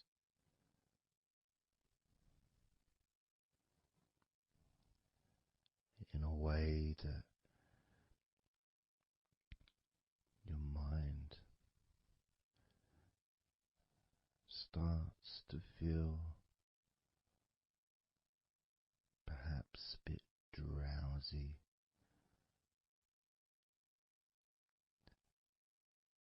because it's not needed,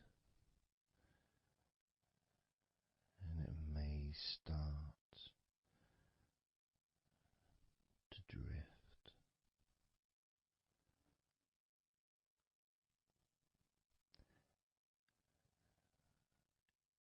If that's what's needed. So if you're listening to this and what you need is deep relaxation, that's what you'll get. If what you need is to fall asleep naturally and easily as your mind drifts, that's also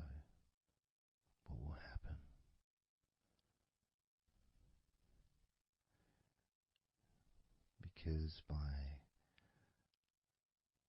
pressing that play button on the podcast and listening to me, you give permission for your body and your mind. In fact, you give the command to your body and your mind to relax deeply and to drift off to sleep if that's what you want or need.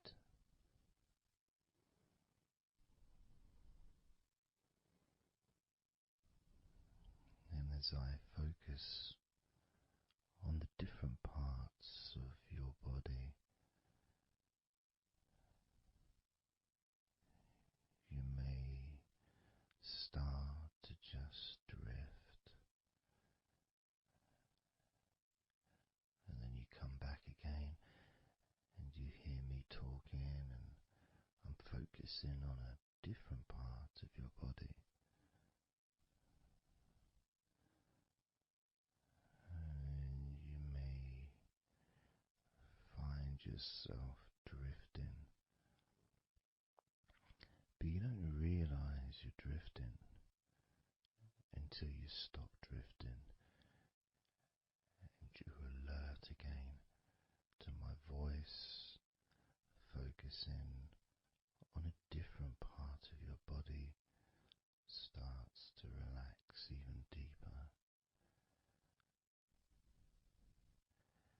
Because that drifting is basically you already in the sleep zone.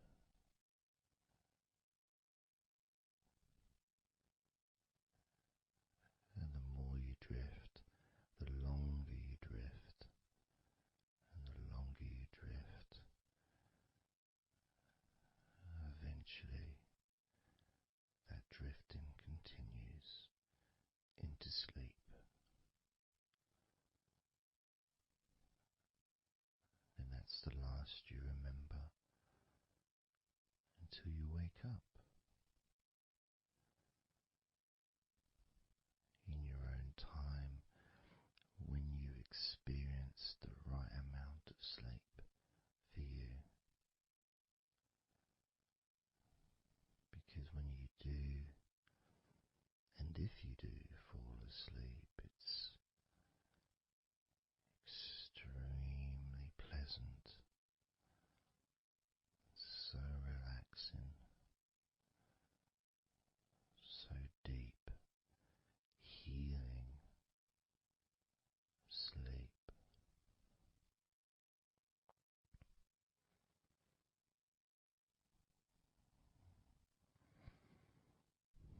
And it feels so nice to relax into your own body and mind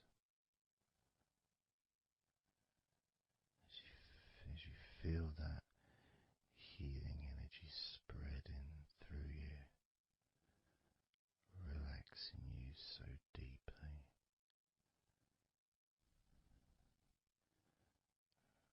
relaxing you so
Let's focus again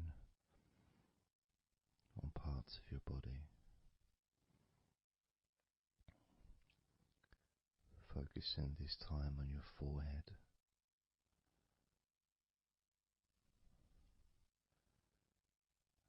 Now on your mouth, your lips, your tongue,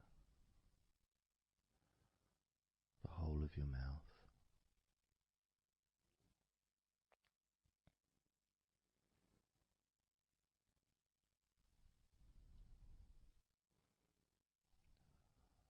Focus in on your fingers.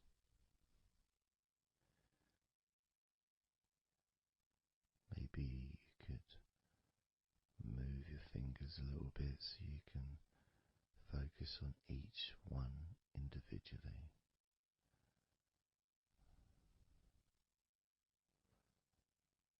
Both hands. And even though as you focus on both of your hands now, they almost seem to just melt into one.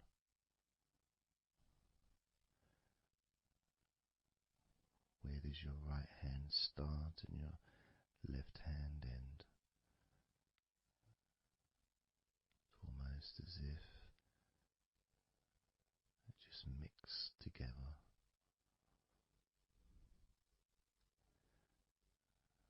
Now focusing on your knees.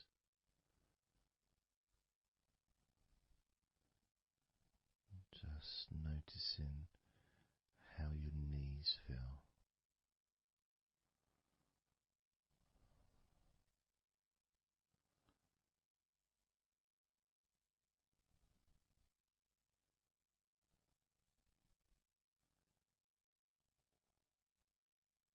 Now focusing on your elbows.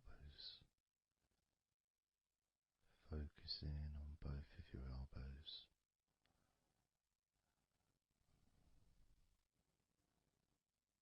Just observing the feeling of your elbows.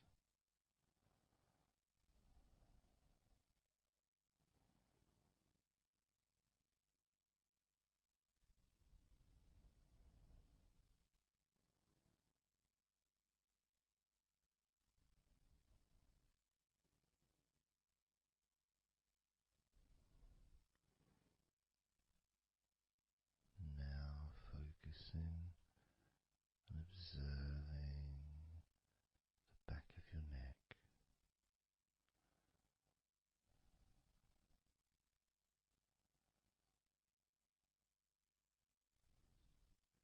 Feeling that energy in the back of your neck.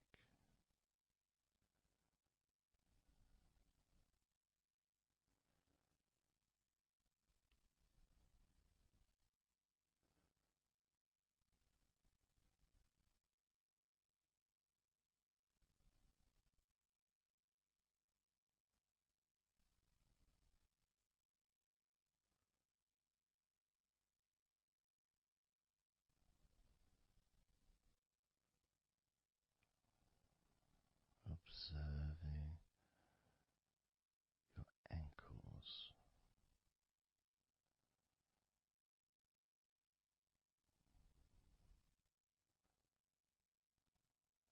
Being aware of the physical sensations in your ankles.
now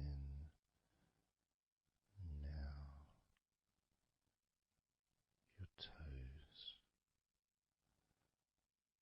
on both of your feet.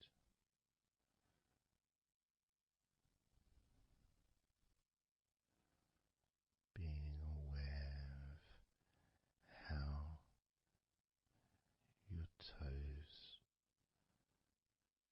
feel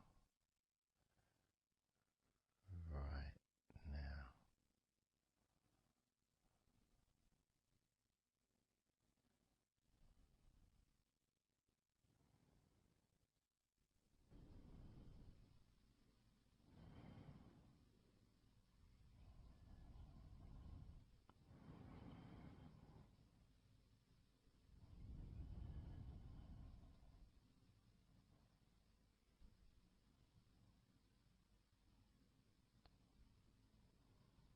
Noticing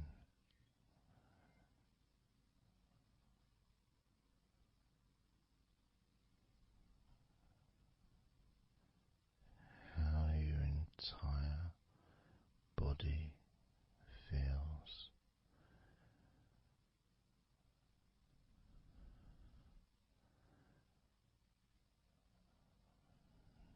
Noticing how your mind feels now.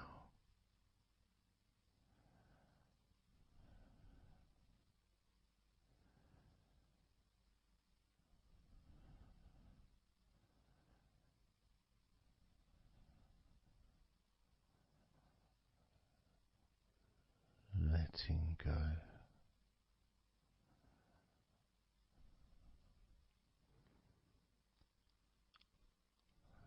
Letting go.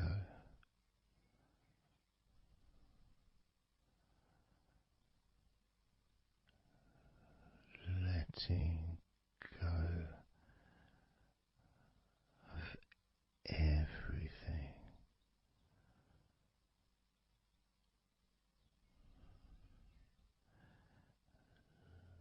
Letting go.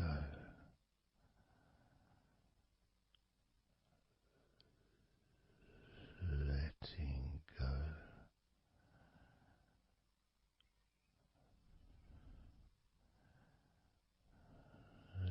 Letting go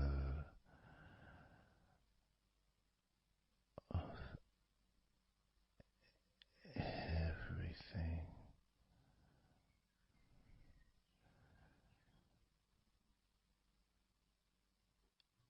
Everything.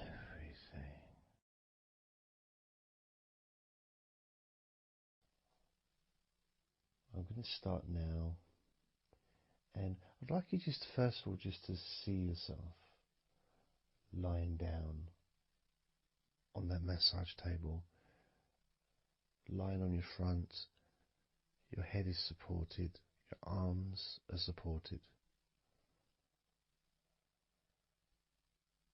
and you feel comfortable, and breathing is really easy, and you feel confident in how you look as well. So there's none of that issue of body problems or shyness, because I'm a professional, and this is a therapy session, so none of that stuff matters whatsoever. This is about you.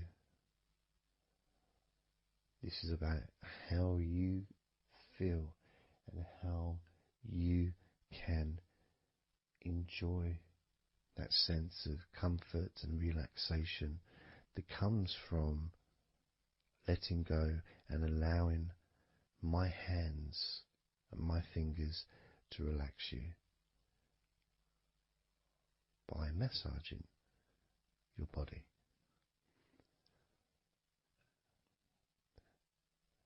So I want to start off just by placing my hands on the back of your head, just gently, just so you can feel what my hands feel like really on you. So you can maybe feel the warmth of my hands on the back of your head. And I'll move my hands to the side of your head, not pressing, but just holding them there very gently. Maybe over your ears and a little bit on your face, just so you can feel my hands, so you can become accustomed to them.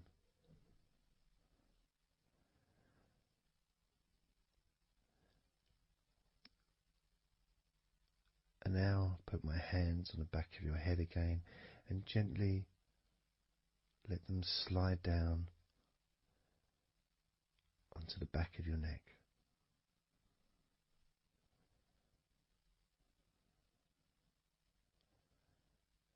You can feel my hands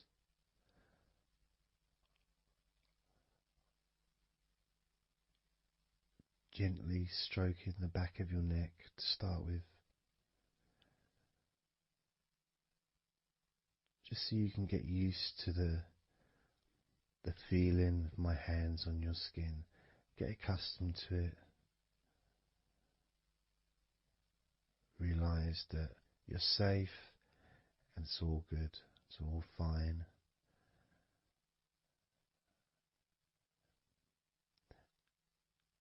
And I'm going to start gently massaging the muscles in the back of your neck.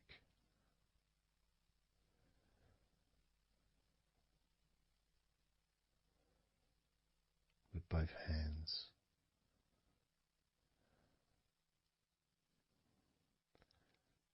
Now this is a very trusting situation really, because our necks are so fragile, and to have someone have their hands around your neck in that way can sometimes be problematic for people, which is why massages are quite good, because it allows you to relax and to get in touch with trust, to feel peaceful and calm.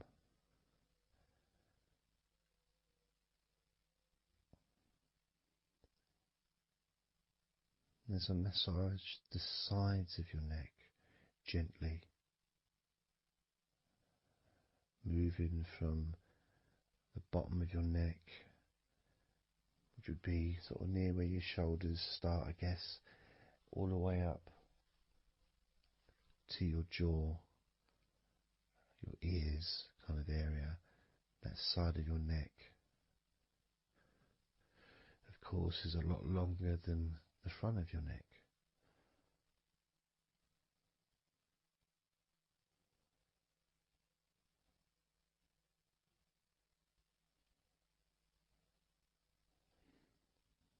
And then massaging the back of your neck,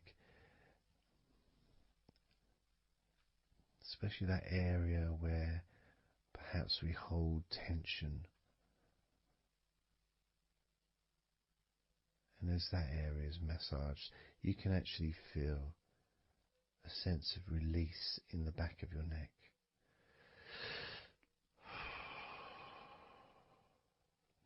And maybe you can breathe it out as well. Notice how it feels. Notice how you feel.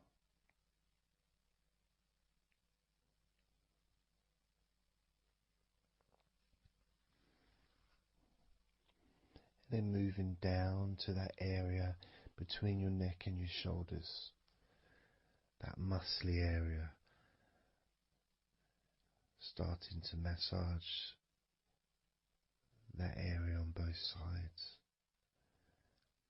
I mean, this would be the area that a lot of people would massage if they were going to give you like a shoulder massage. Even that's not technically the shoulders, but it's all the muscles that lead to the shoulders, from the neck.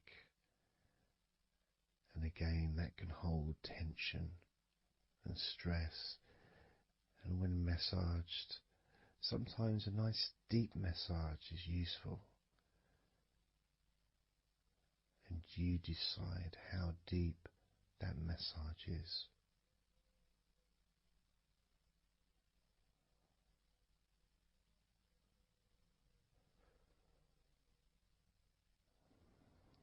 And just allow my knuckles just to dig in to get to those muscles and to really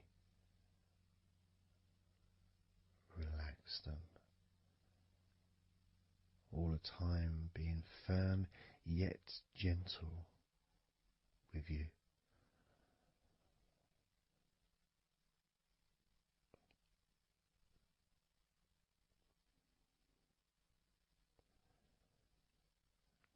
And just stroking down that area to your actual shoulders, moving to the muscles of your shoulders.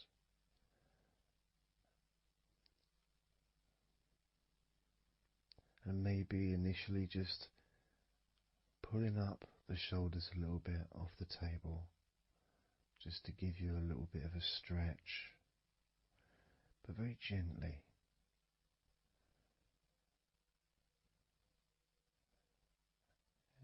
And you've got the muscles at the front of your shoulders, the sides and the back.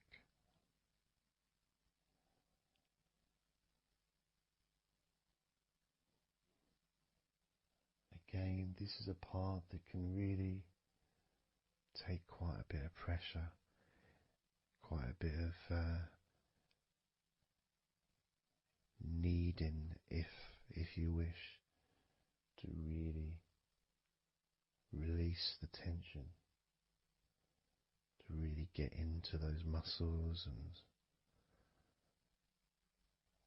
you can let your fingers in there and it can feel really nice.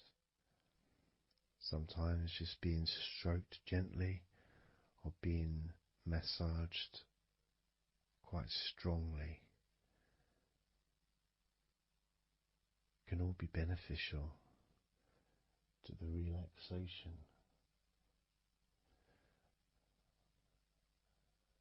of the muscles in your shoulders.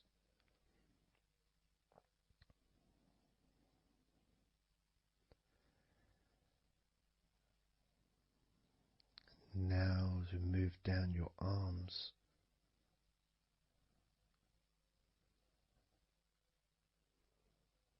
we'll do one arm at a time, starting with your right arm.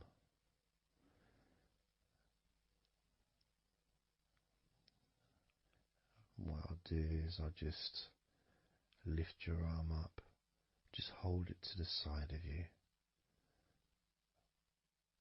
Don't worry, it'll still be attached. And I just massage the tops of your arms.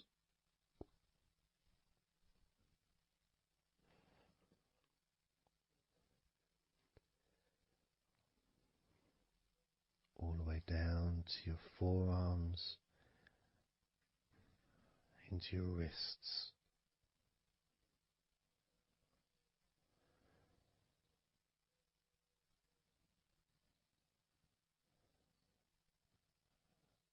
Gently massaging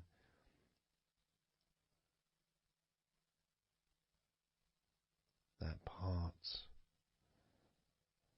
the softer part, which is the under part of the arm, which leads to the crease in your elbow, the inside. It's much more sensitive skin.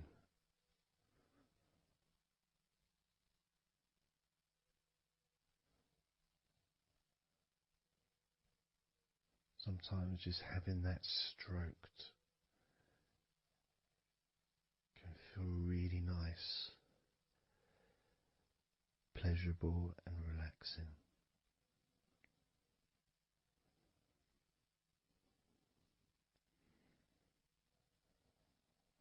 Now moving down to your right hand.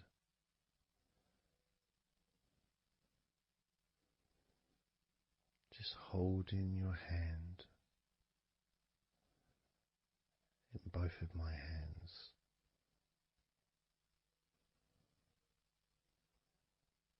Just pressing gently on the back of your hand and stretching your fingers ever so lightly.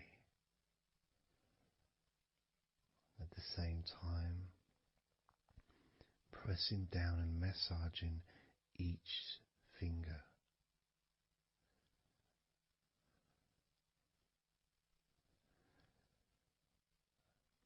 And then starting to massage the palms of your hand.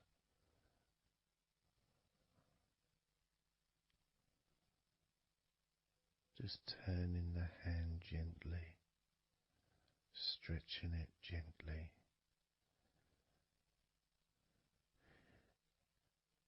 And actually having your hand held can really be an emotional experience sometimes, even if it is with a stranger, someone you don't know very well, like a massage person or a therapist maybe, because it's intimate.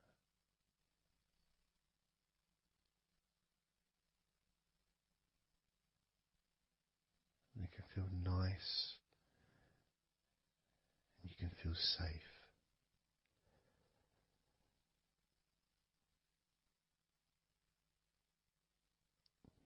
And as I put that right arm back down where it was,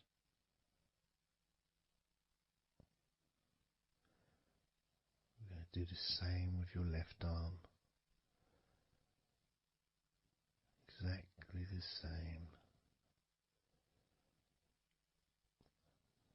Massaging the muscles in your arm all the way down to your wrist. Stroking the inside of your arm.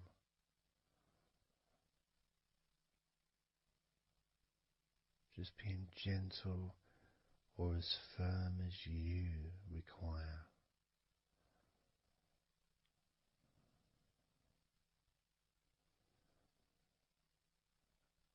And then massaging your left hand.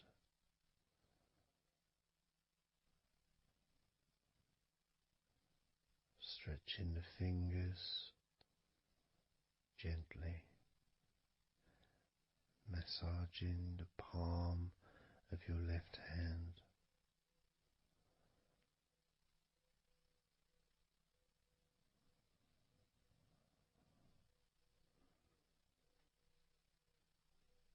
You can feel so relaxing.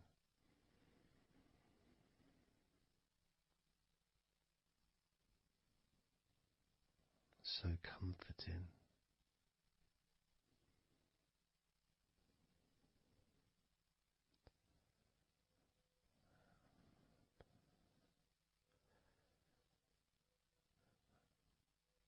Now just rest your left arm back down.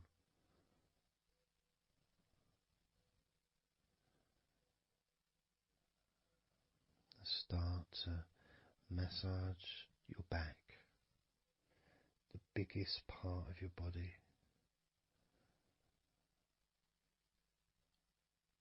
Starting at the top,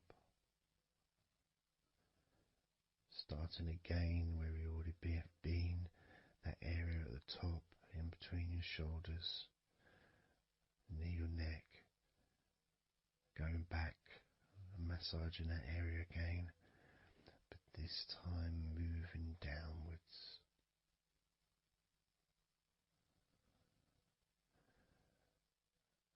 Making a downward stroke to the middle of your back, working from the outside inwards, so massaging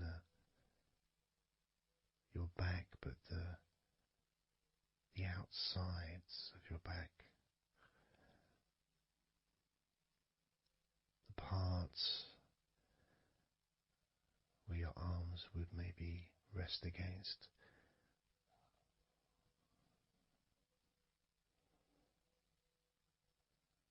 almost the part that connects your front to your back.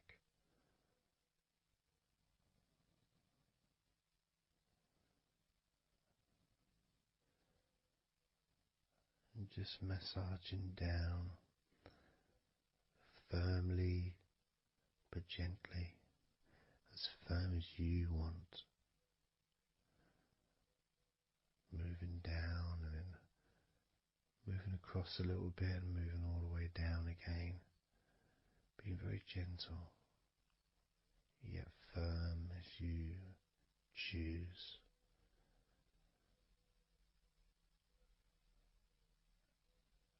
Eventually we get to the spine. We can massage the muscles on either side of your spine, from the top of your neck all the way down to your lower back.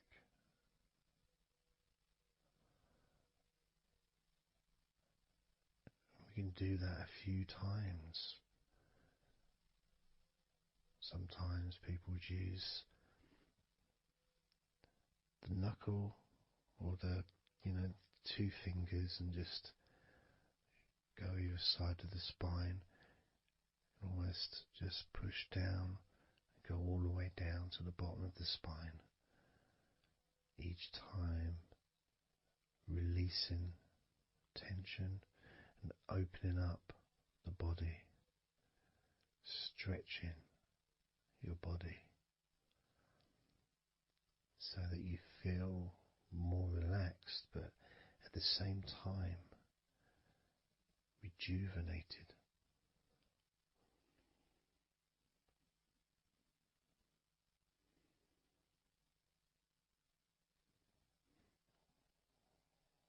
And now I'm going to move to one side, to your right side. And from the bottom of your ribs to your pelvis, I'm going to massage that area of your back. I'll stretch over the other side and I will pull the muscles gently and massage and push from one end, that side, all the way to my side. To the middle, in fact, to where your spine is. Massaging that side of your spine, the opposite side to where I'm standing. It's almost like kneading bread. There's that big area which is firm, yet lots there to massage.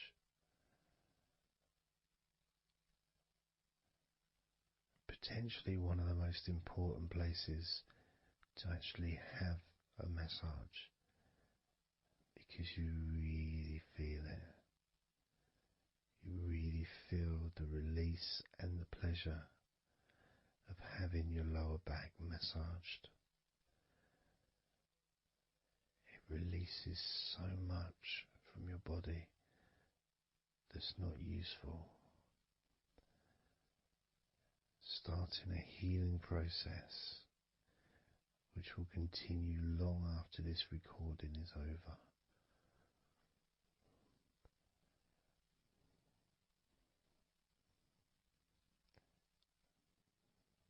And massaging this part of your body not only feels really good for you, but it's actually fun to do, because it is, as I said, like kneading bread.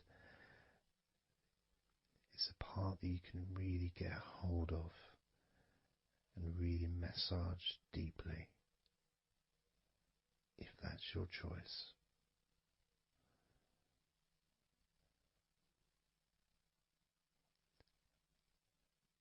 Then I'm going to move over to the other side of your body and do the same with the opposite part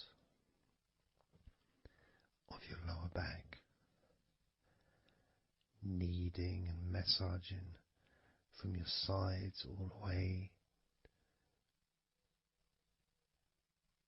to the middle of your back, where your spine is. pressing and kneading,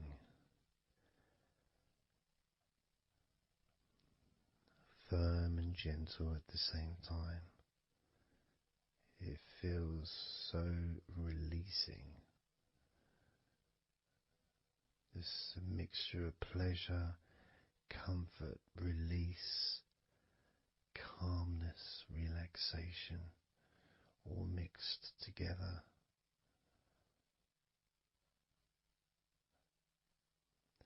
Plus there's that feeling from your stomach as it's being stretched. Even though you're on your stomach now, you can feel it being stretched because that whole area is connected to your stomach.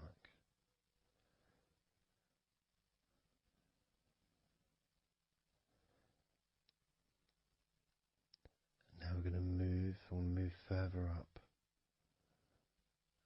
to your top of your body, and I'm going to do the same.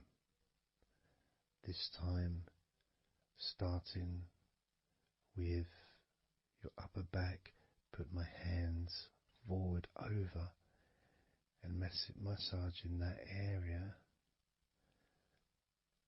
up to your spine, from the side of your body up to your spine.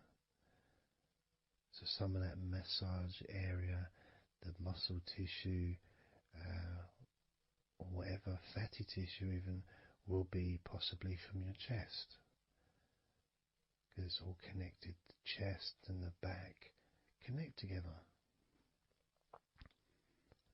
I'm going to be massaging and just pulling some of that skin from your side up and massaging that area of your upper back all the way to your spine. And then I'll move down a bit and I'll continue with the middle of your back, doing exactly the same thing. As gentle or as deep as you choose.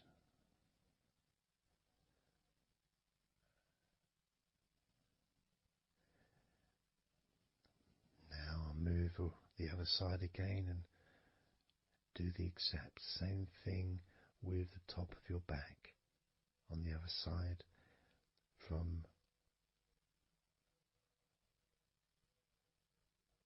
pretty much underneath your arm area really,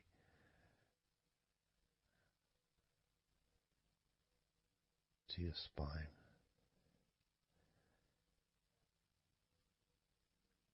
And then continuing that all the way down, including your middle of your back.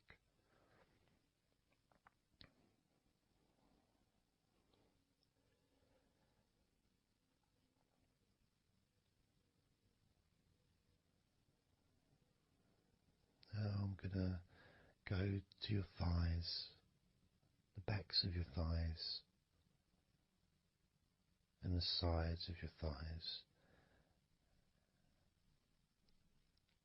Starting with your right leg, massaging the back and the sides of your thighs, gently and firmly. There's a lot of muscles there. It's an area that can be very tense at times and maybe needs a little bit more pressure than the rest of the body. But that's up to you. You can gently stroke the back of your legs where, opposite your knee joint or underneath your knee joint. It's a very sensitive, gentle area.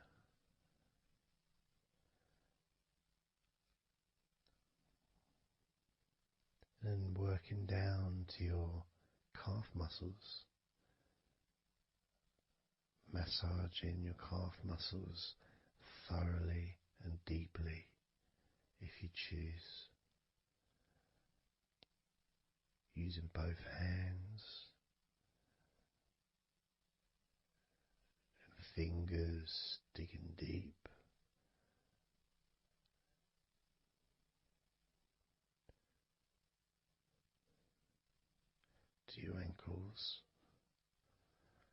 and the back of your ankles, just gently massaging that area.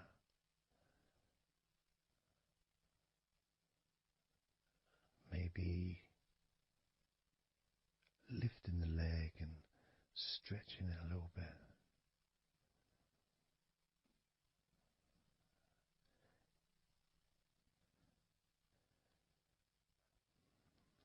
Moving to the right foot.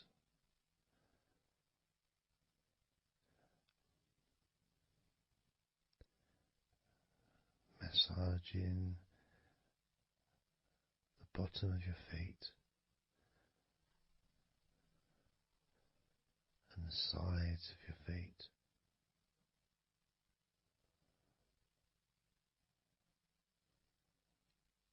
Gently but firm enough so they don't tickle.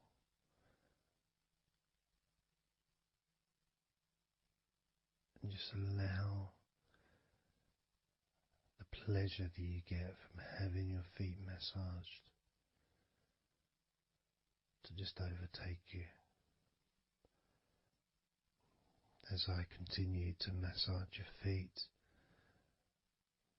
the bottoms of your feet, the sides, your arches, your heel. You can put a lot of pressure into your heel and it feels amazing. Yet the arches need to be a bit more gentle. Stretching your toes gently and massaging the bottoms of your toes with my fingers, each one individually.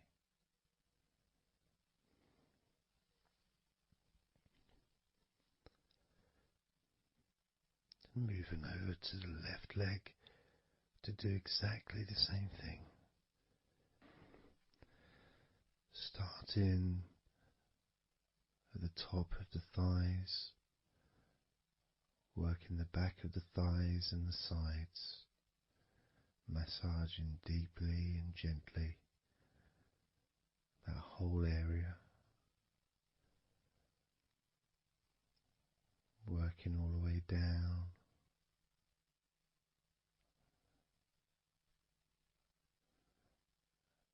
And this is an area that maybe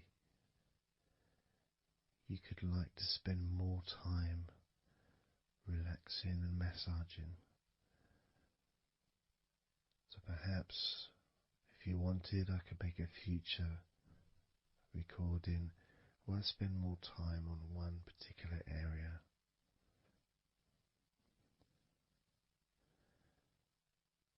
As you move down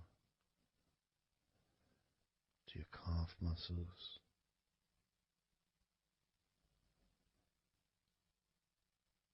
massaging your calf muscles firmly and gently.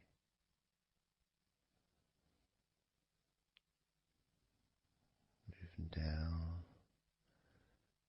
your ankle into your feet, massaging the backs of your feet, the bottoms of your feet, stretching your toes and massaging each toe individually. And that feeling of pleasure and release that you experience when you're having your feet massaged feels really good.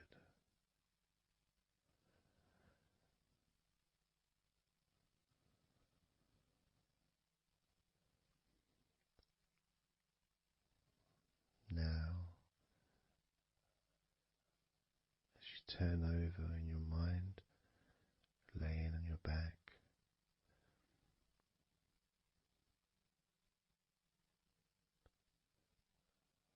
I'm just going to start again at your neck area.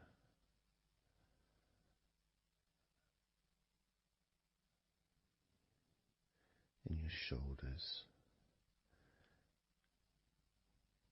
just to get back in touch with that area.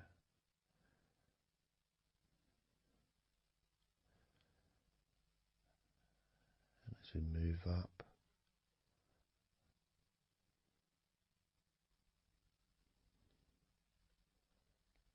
I can clean my hands, make them all fresh, because now I'm going to massage your face gently. Starting off with your forehead,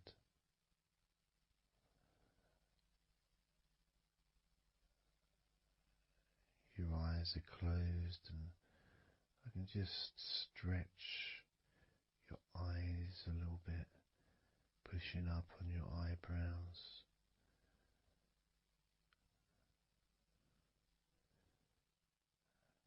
Just massaging around your scalp.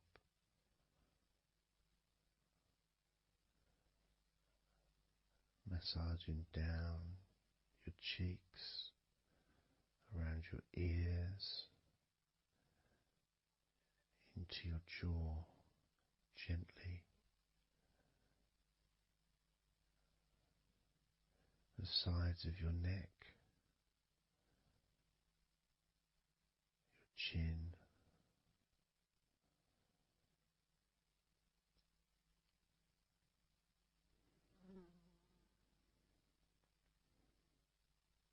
then just moving down from your neck down to your chest, starting by massaging the very top of your chest, where the collarbone is, either side of the collarbone.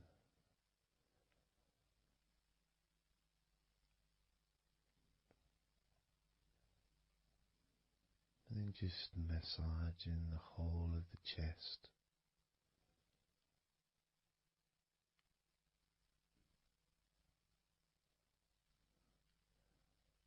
Moving the chest around.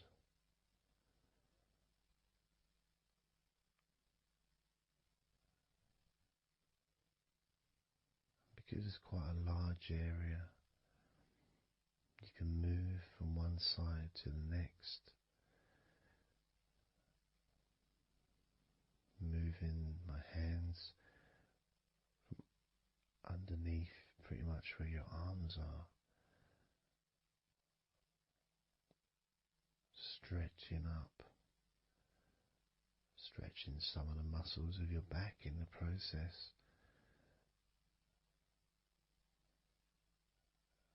Moving up over your chest,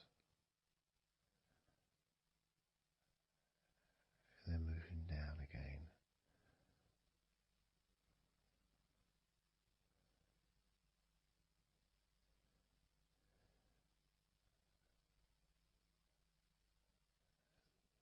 Then allowing my hands to just massage gently and slide down towards your stomach, starting in the middle of your chest.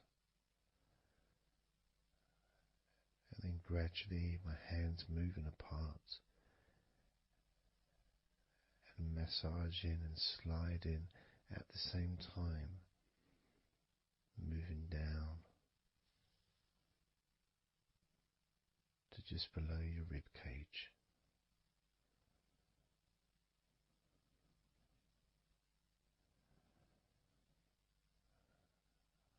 Moving down, then massaging up again, giving your chest all the attention that it needs to feel completely relaxed.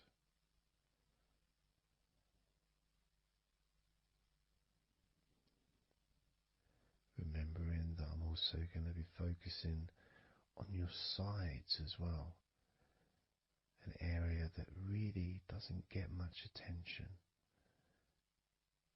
but feels really good when it's massaged.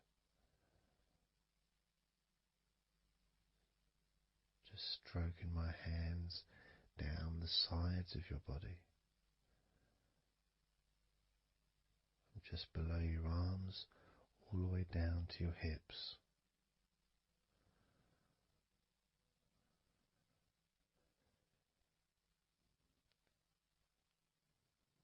Now moving to your stomach area.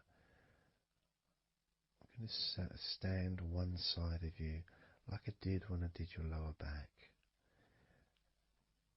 I'm going to do a similar process of just stretching the muscles from your side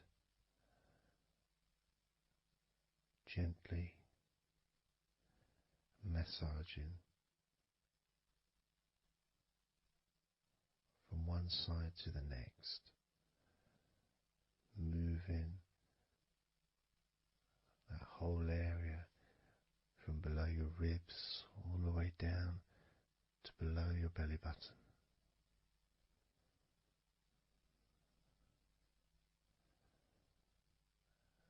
And then I move round to the other side of you and repeat that.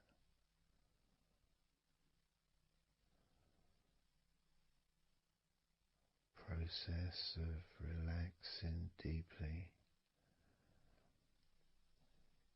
calmly. You feel loose, you feel free. And there's something about having your stomach massaged that's different from any other part, because we do have a tendency of holding a different kind of stress in our stomachs that we may not be aware of.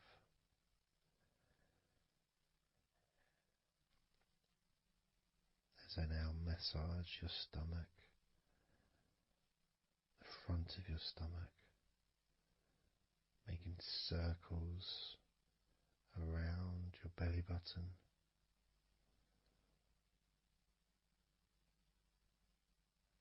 and then going the other way around.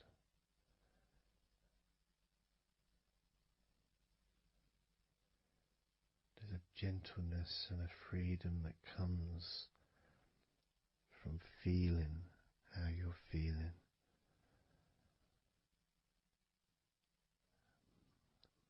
As I now move down the tops of your thighs, the muscles, massaging them. And I can do this with 2 legs at the same time, pressing down, massaging deeply those muscles in your thighs, the front of your thighs.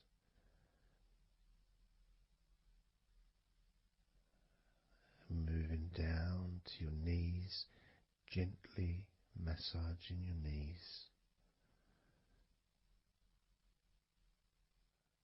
Sliding down your shins, putting pressure on either side of your shin, gently,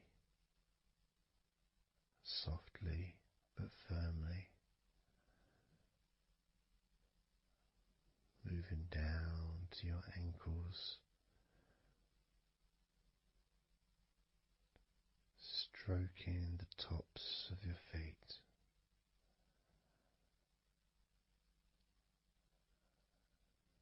And then with each foot in each hand, just gently massaging the whole of the foot. The top, the bottom, your heel, your ankle, your toes. Massaging every part of your feet. It feels so good just to let go and enjoy the process.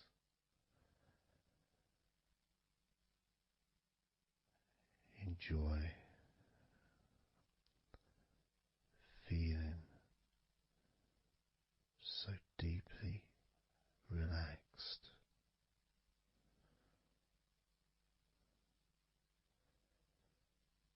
So much comfort and so many feelings that come just from touching your skin.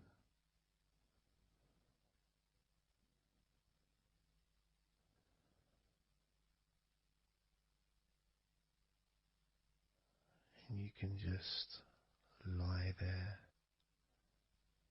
for as long as you choose, enjoying the feeling of deep comfort from being massaged by me.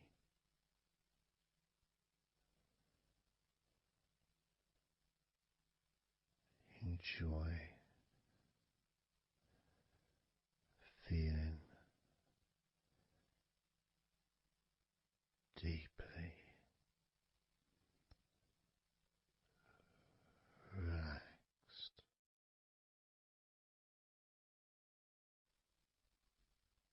And all we're going to do is blow out some candles in your mind.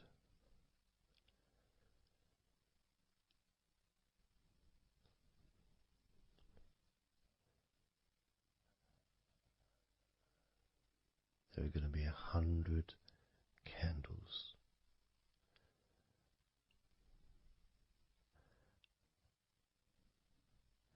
And you're going to blow each one out individually, one by one,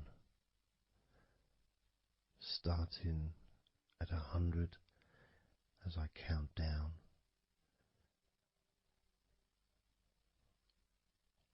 all the way down to 1.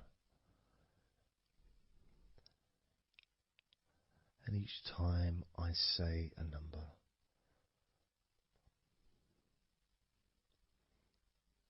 you can imagine that candle in front of you, and I'd like you to actually physically gently blow that candle out.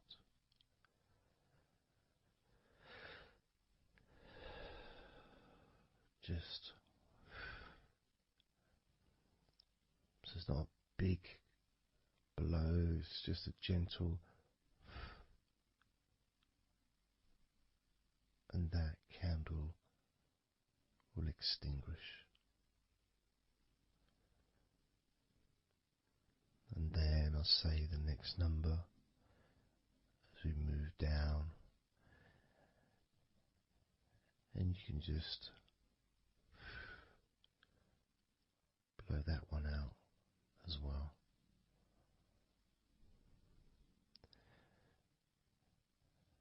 And as we move down the numbers, you'll find yourself feeling more and more relaxed. And if you need to sleep, you'll also find yourself becoming incredibly tired and sleepy. In fact, you may struggle to blow out all 100 of these candles.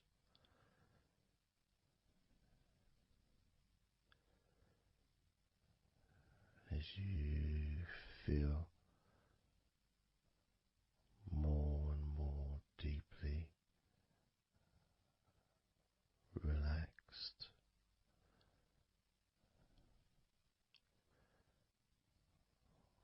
more and more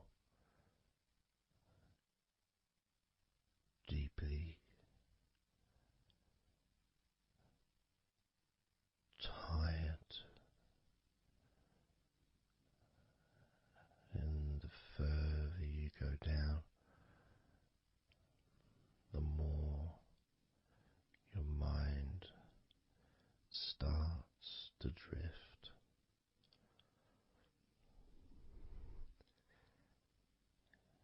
And you may find that you stop listening to me after a while.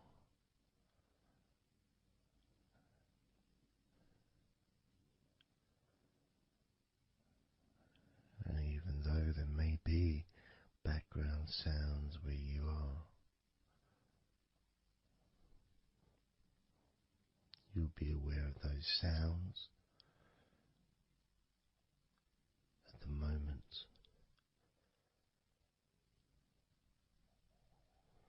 You may start to just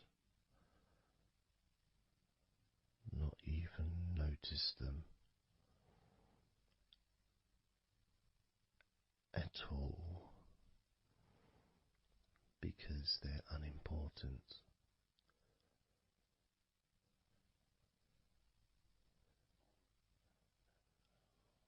Where I am, I've got the sounds of the birds. There's Horace the pigeon, who likes to say hello sometimes. And there's the odd plane that goes by. Maybe traffic and trains in the distance.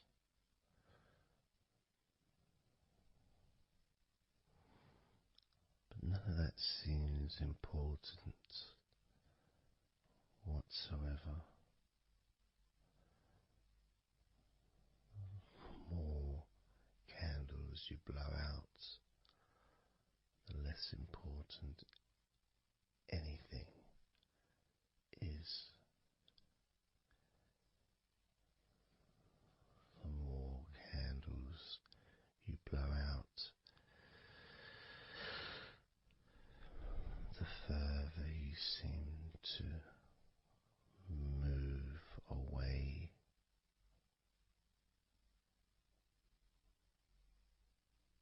from sounds and from general day-to-day stuff. Seems to just move away on its own as you feel more calmer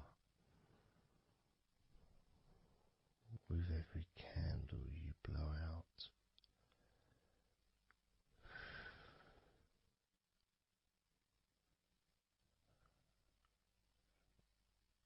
Guiding you to the next number that you hear me say.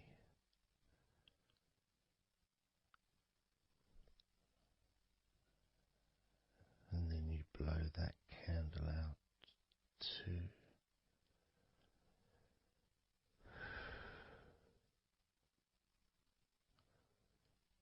So easy. So simple.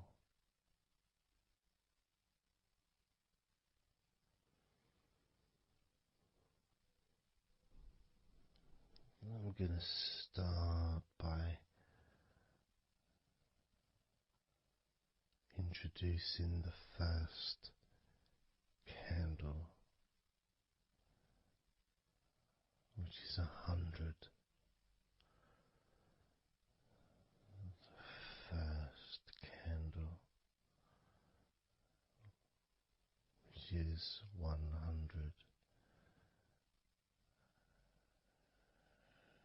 When you blow that candle out,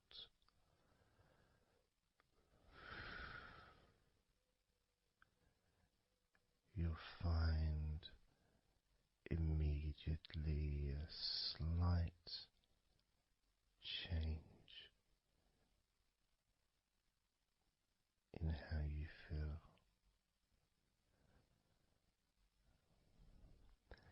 as well as a real sense of positivity growing within you.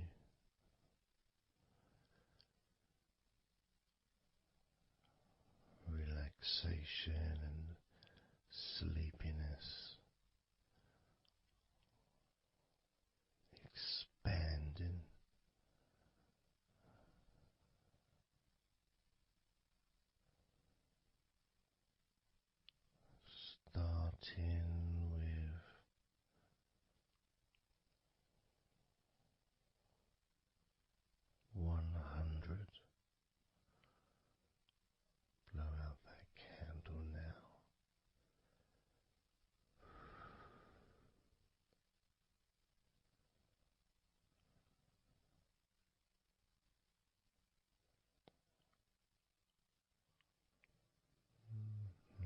79.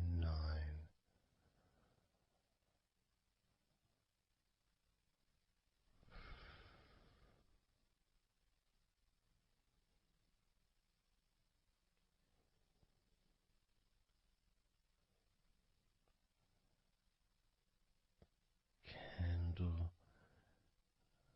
98.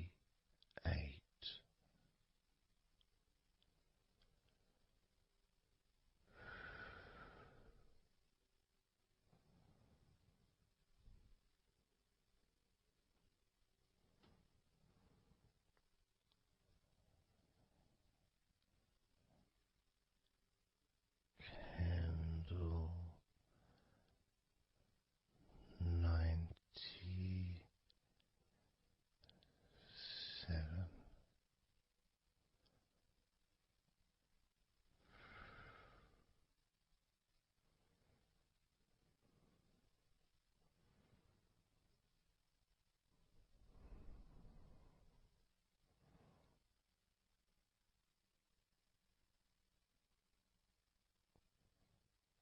Candle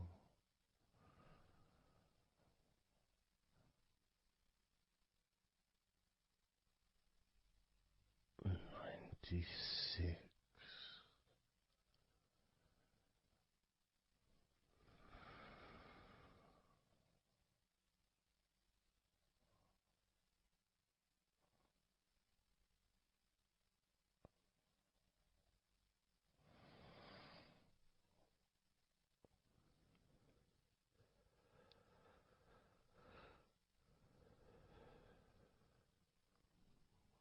Candle 95.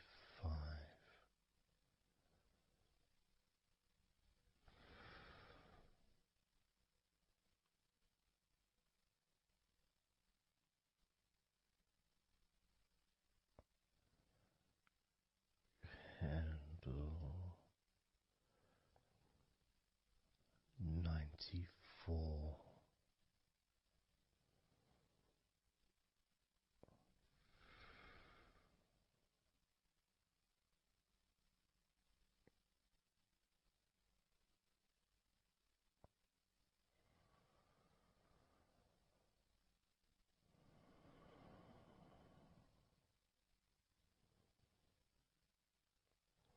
Candle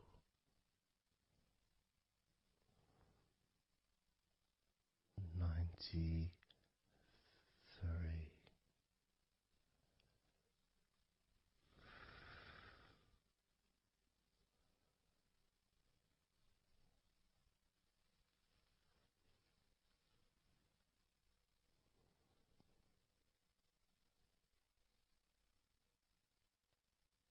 Candle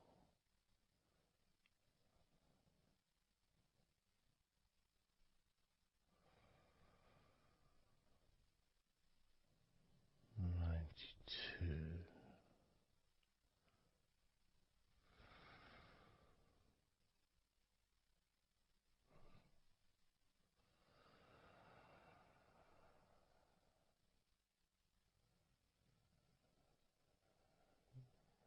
Candle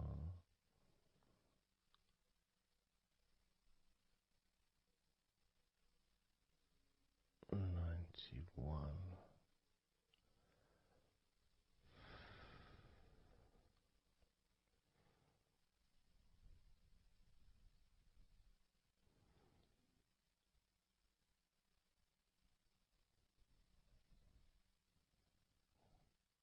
Candle 90.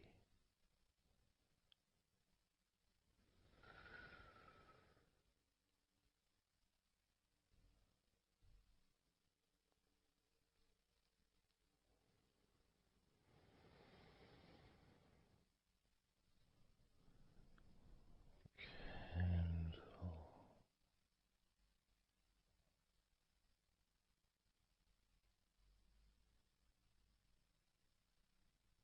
89.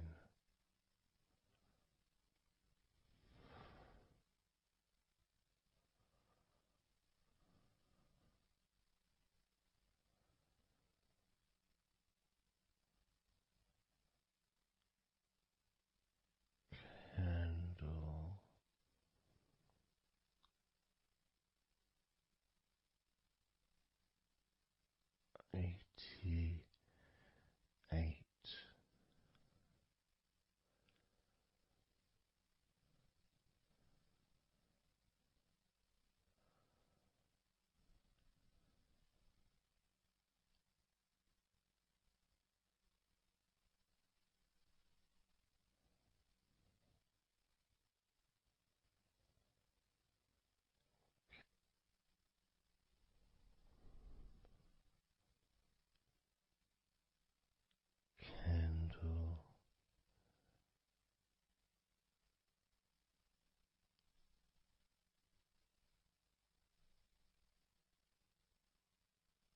87.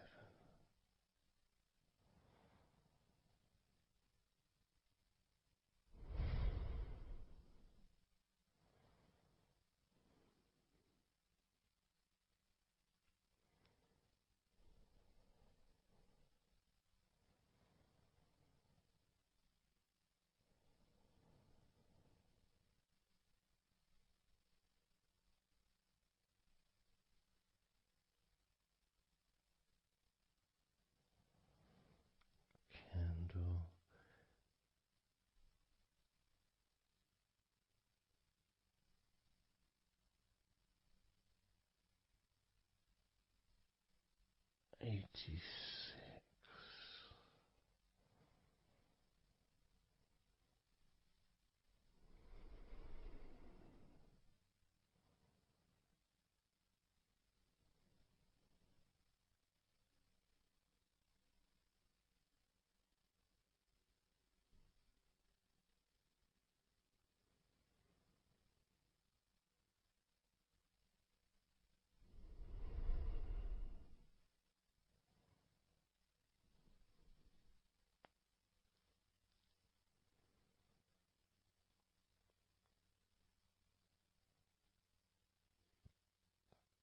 Candle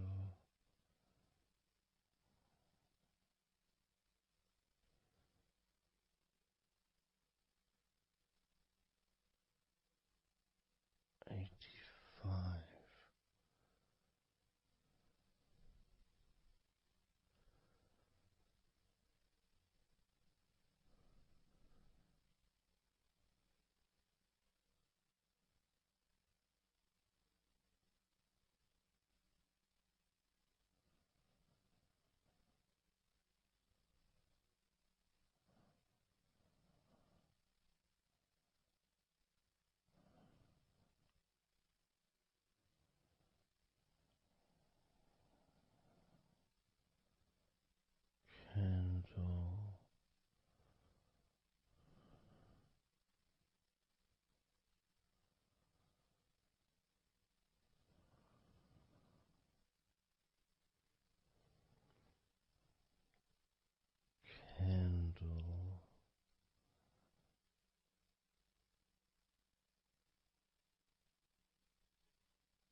82.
78.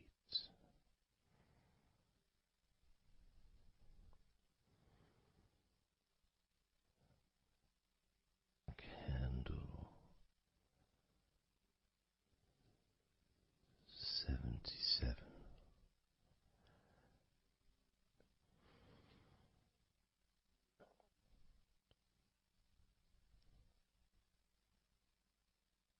Candle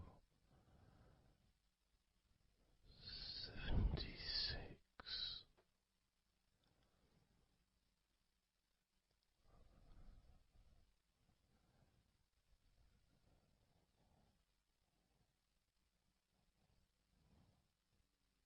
Candle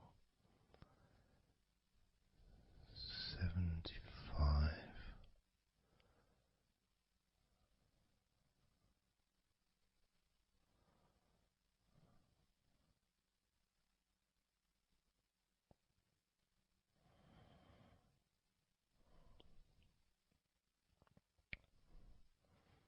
Candle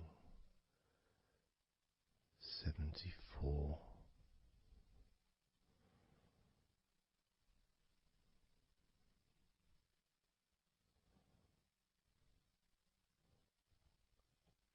Candle 73.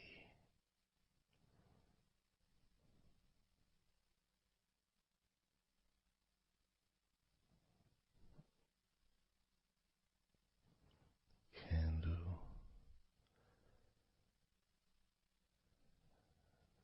72.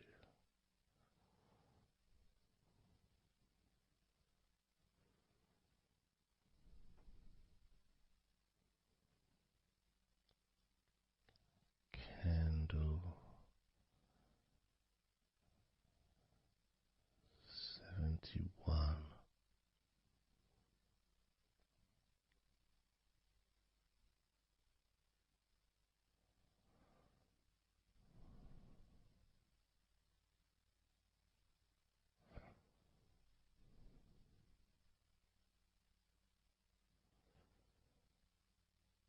Candle 71.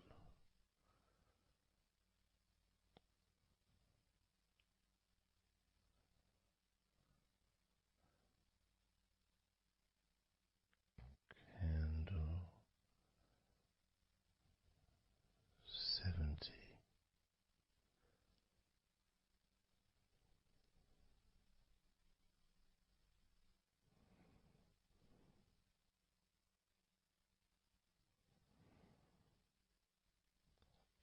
Candle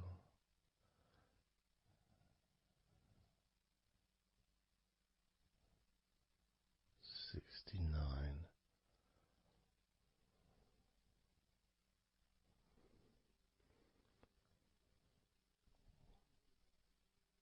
Candle 68.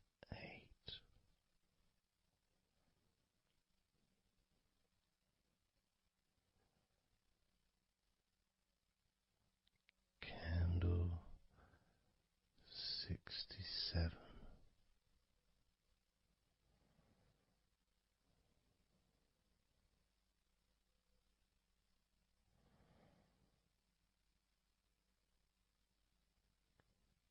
Candle 65.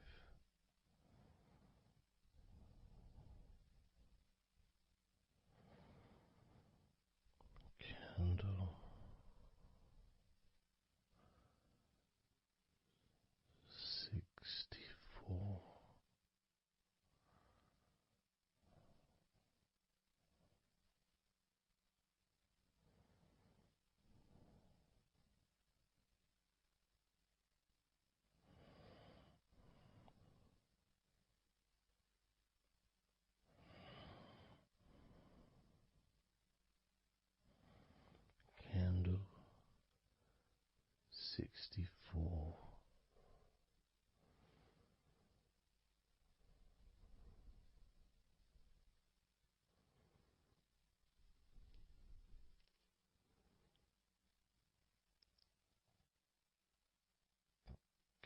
candle 63,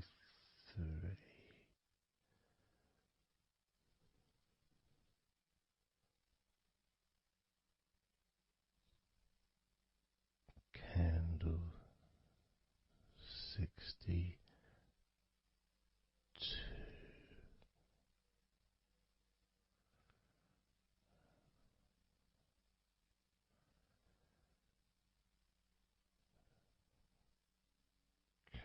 candle 61,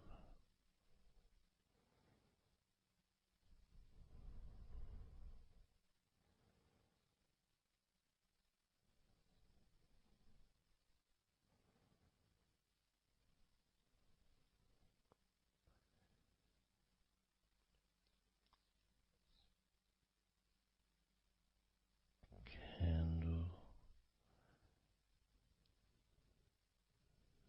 60,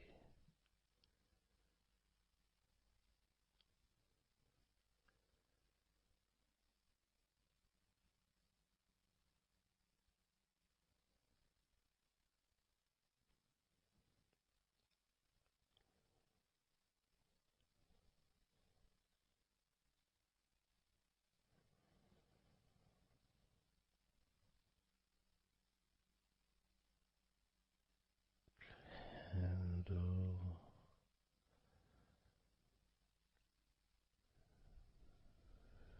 59,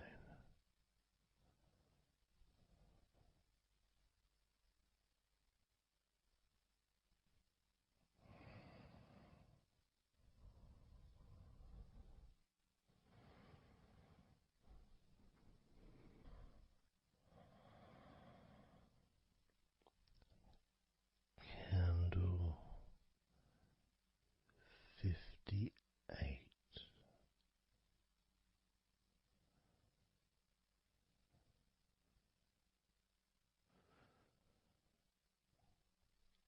candle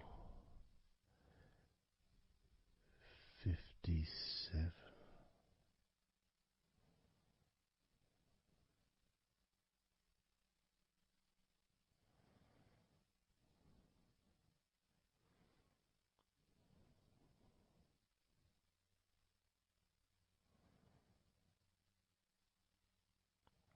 candle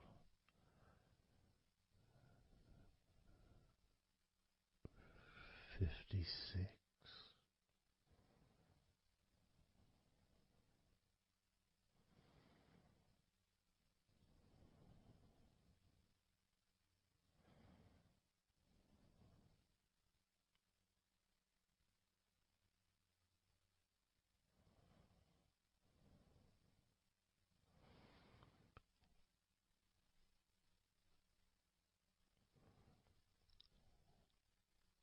candle 55,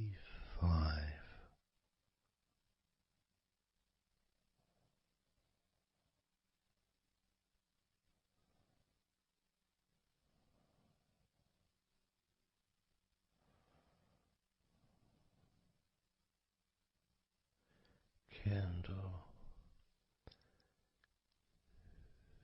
54,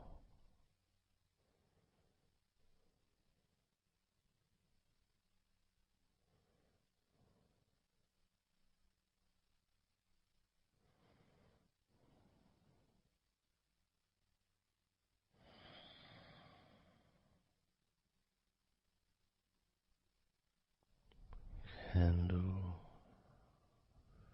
53,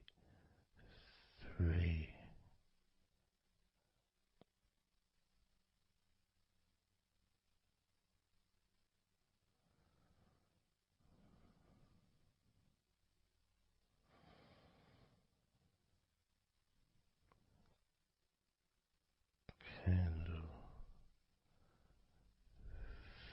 52,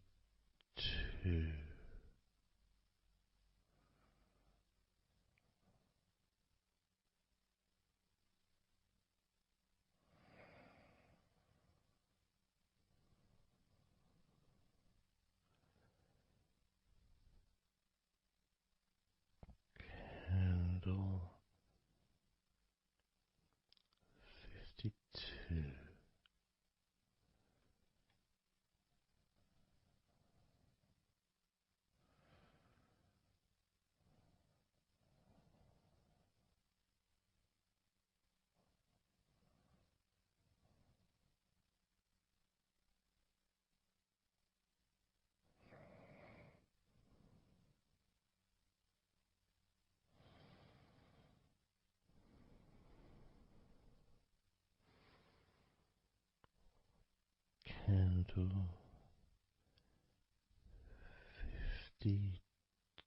52,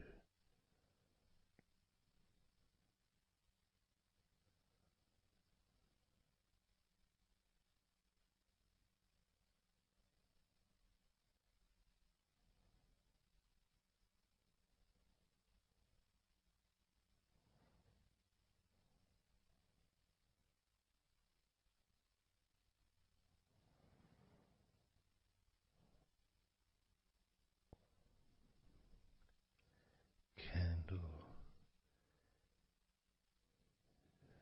51,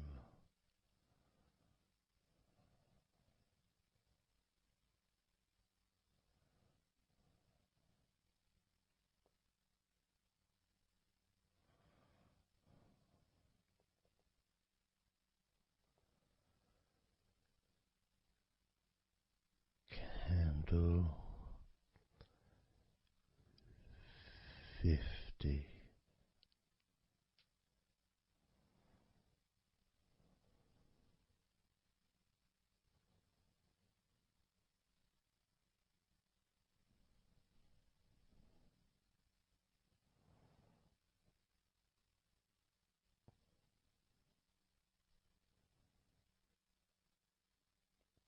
candle 49,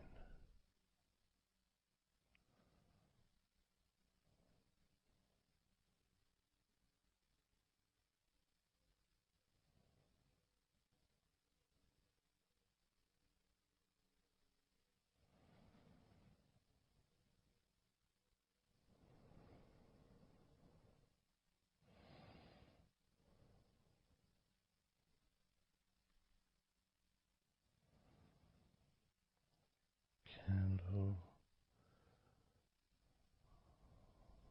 48,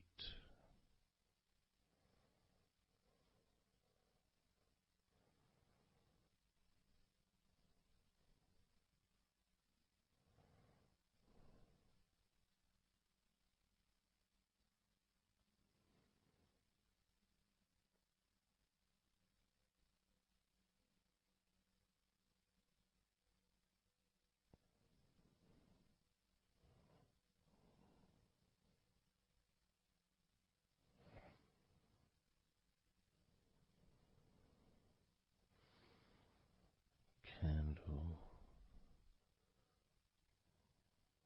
47,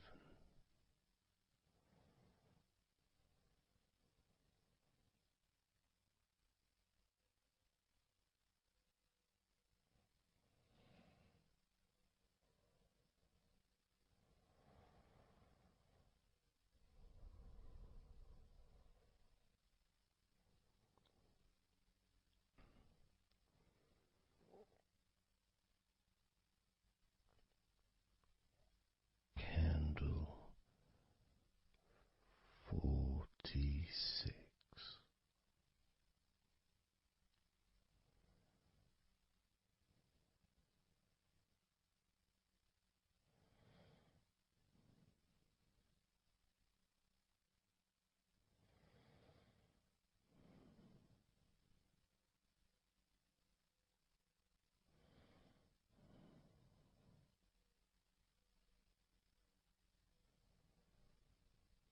candle 45,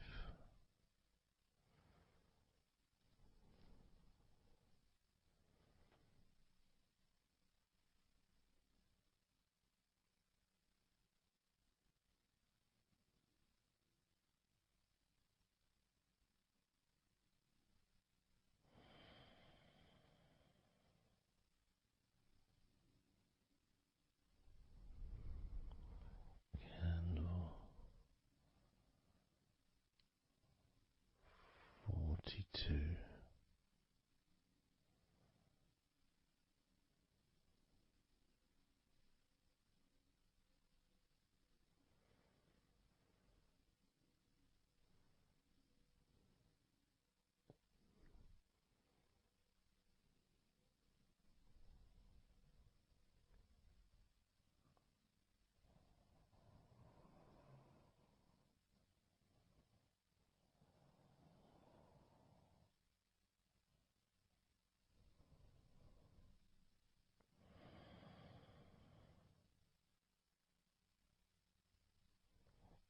candle 41.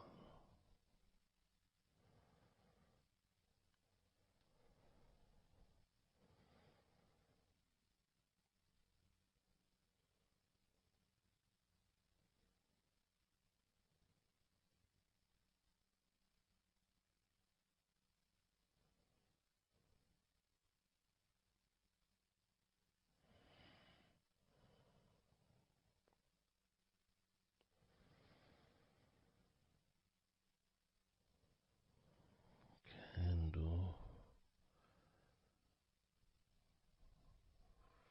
40.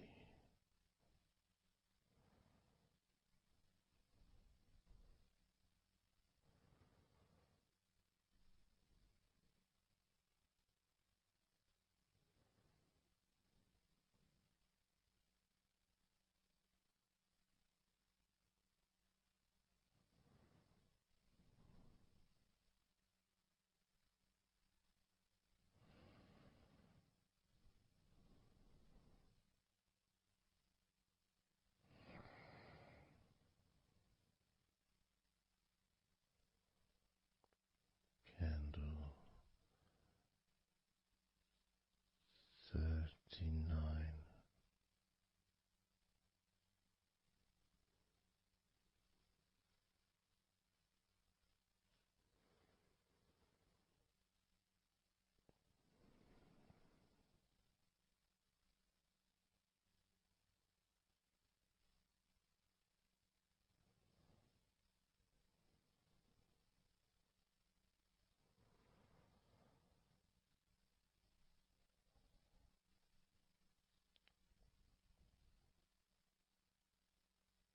Candle 38.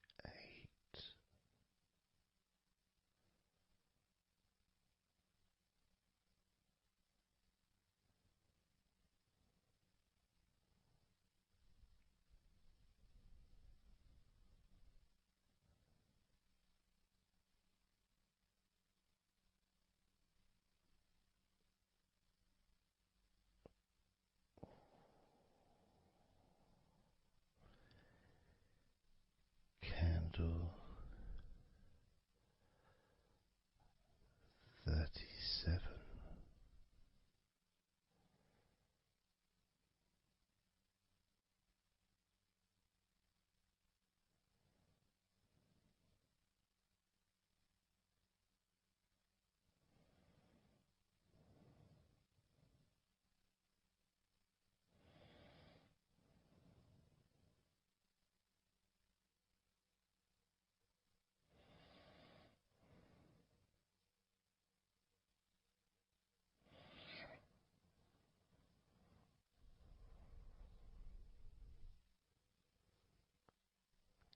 Candle 35.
29.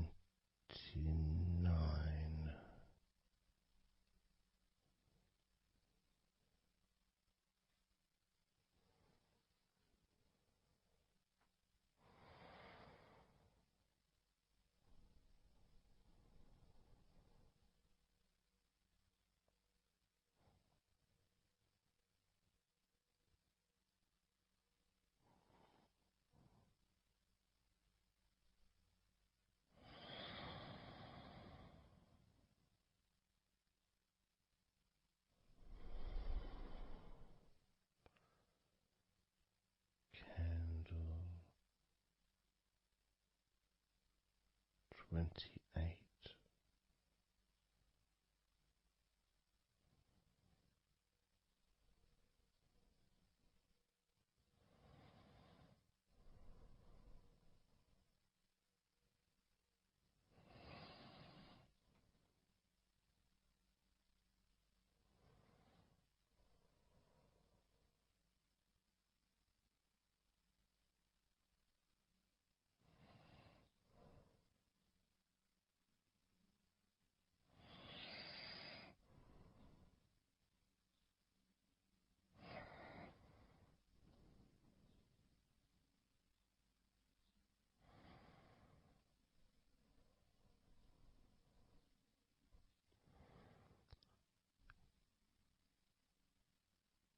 Candle 27.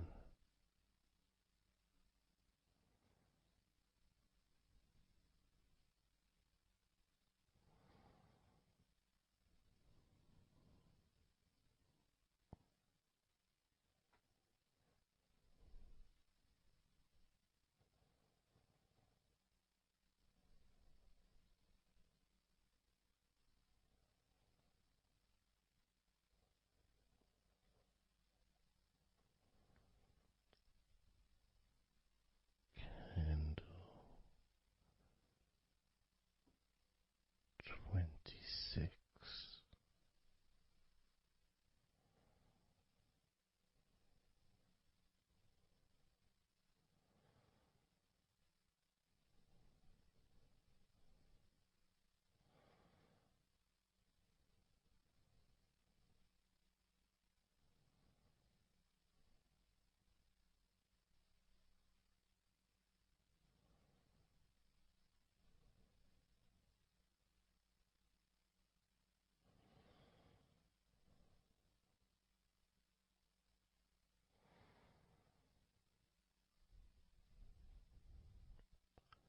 Candle 25.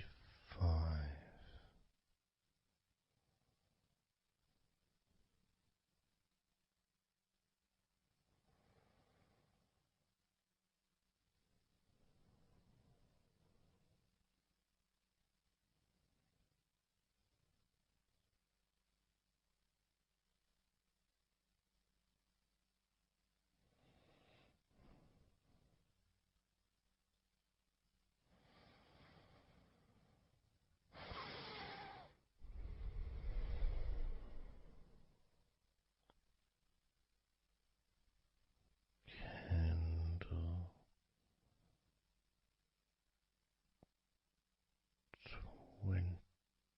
24.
22.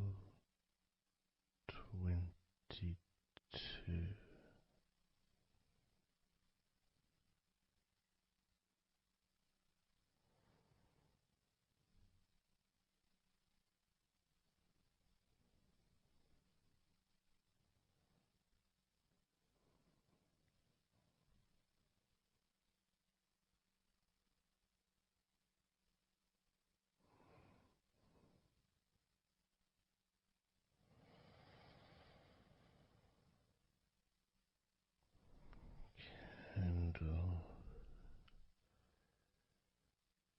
21.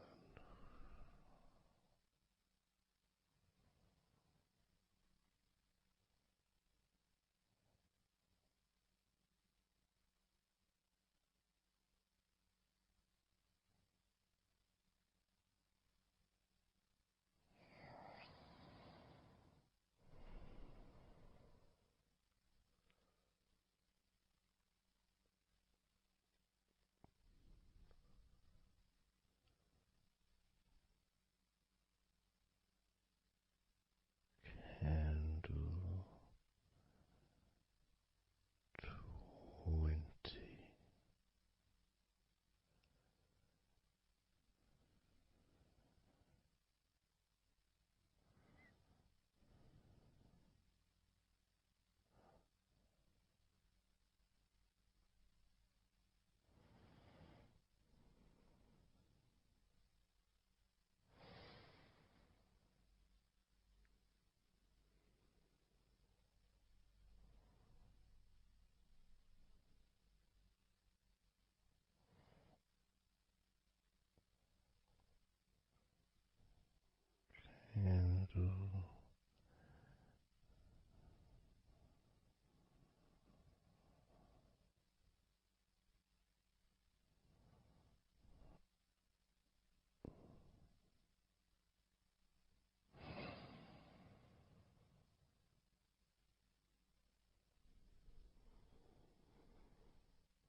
Candle 19.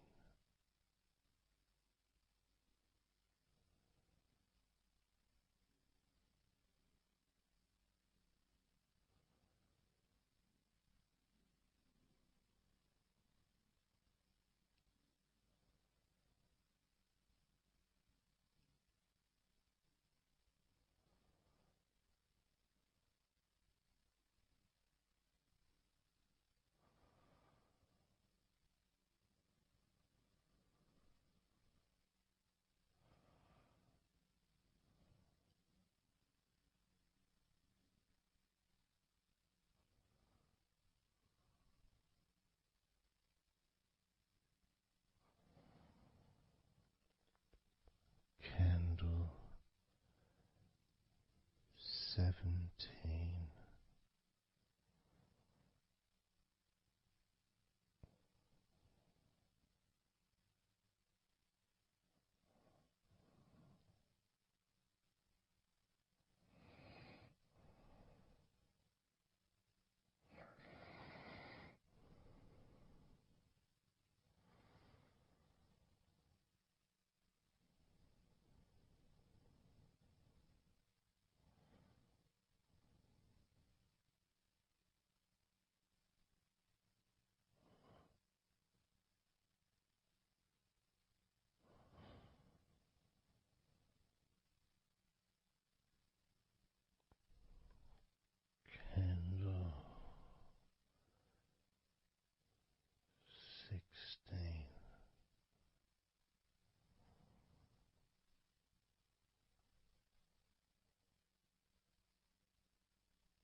Candle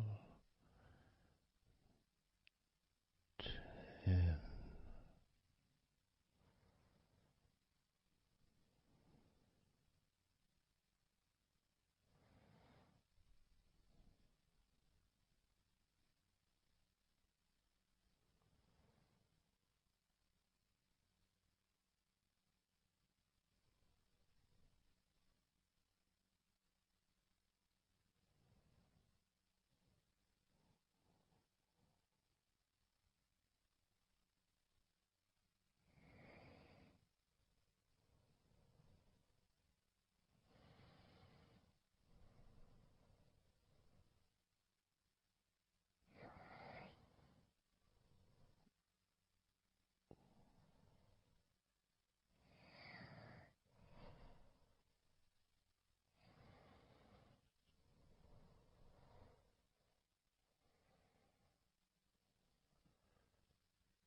Candle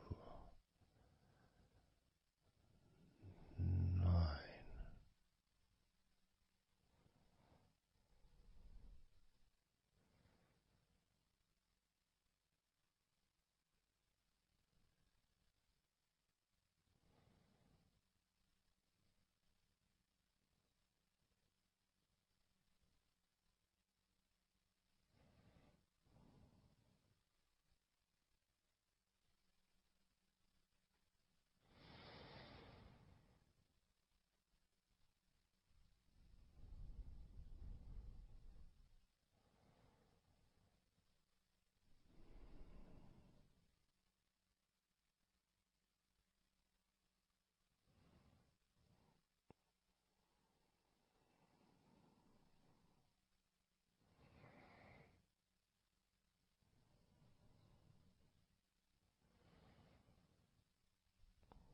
Candle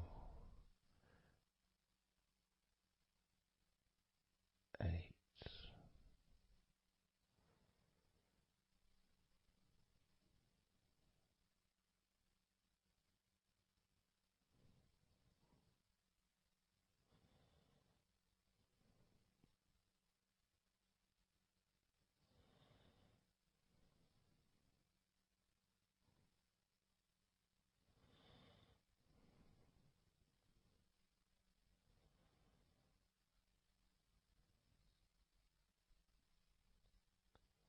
Candle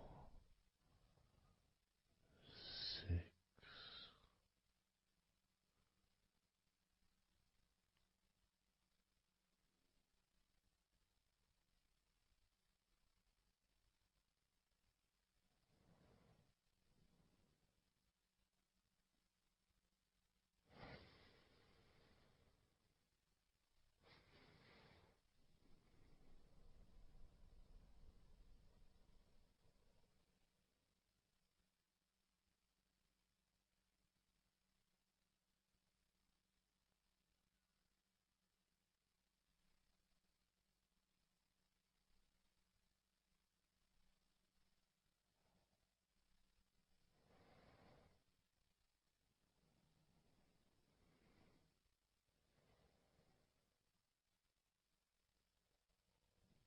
Candle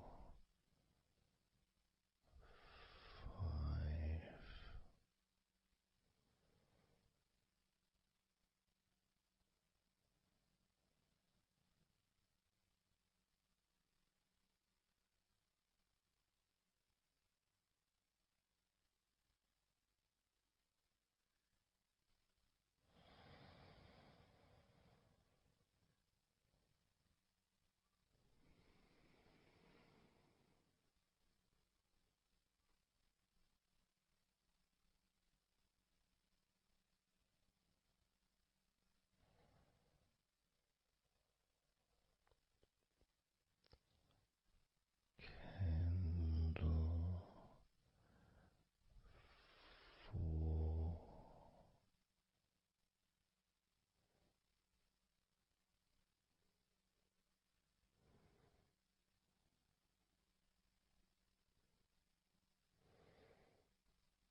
let go of all of those thoughts, worries, concerns about the past, thoughts about the future, and even things you've been thinking about today.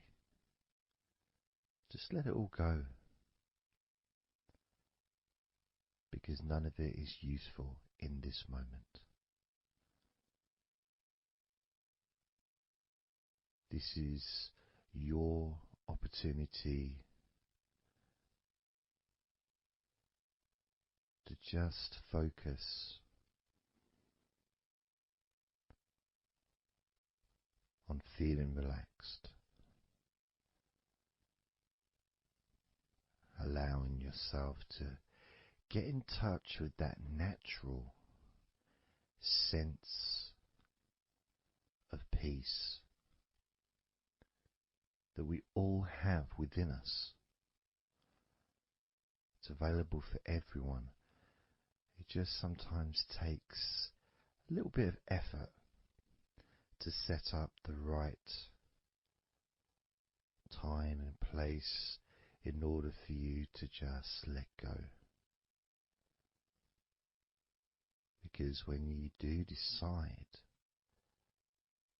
to let go and relax, that's what your body starts to do. Because you've chosen to just allow your body to unwind, and your mind starts to slow down. And it's a nice feeling.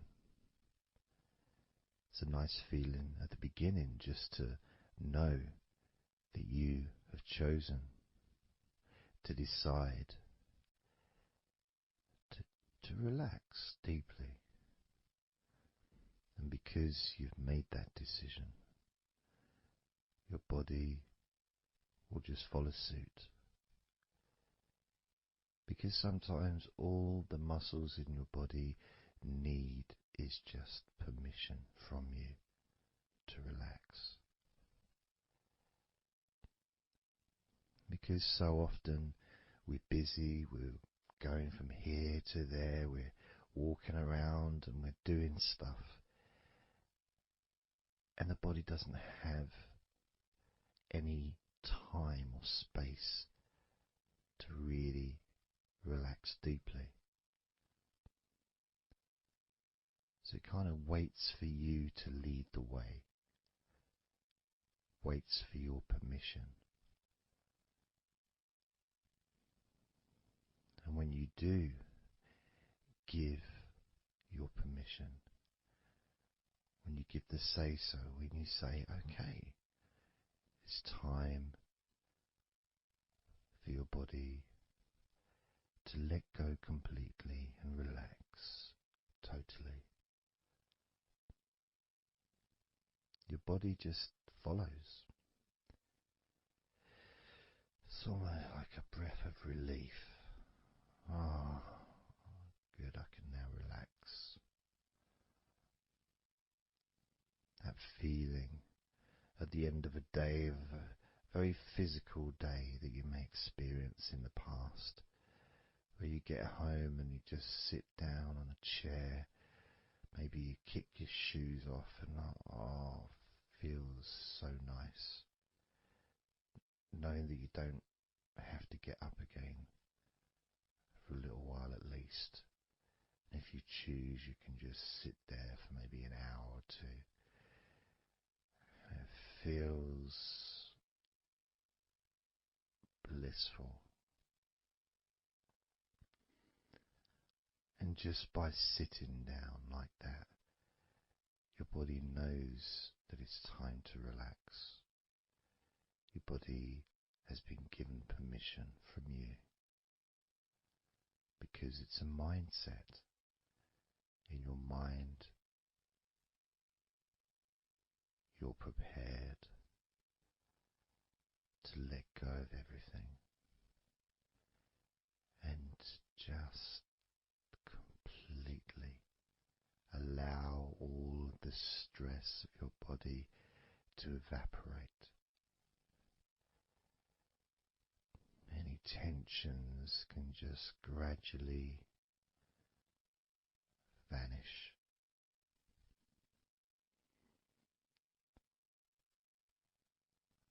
It's almost like magic, really,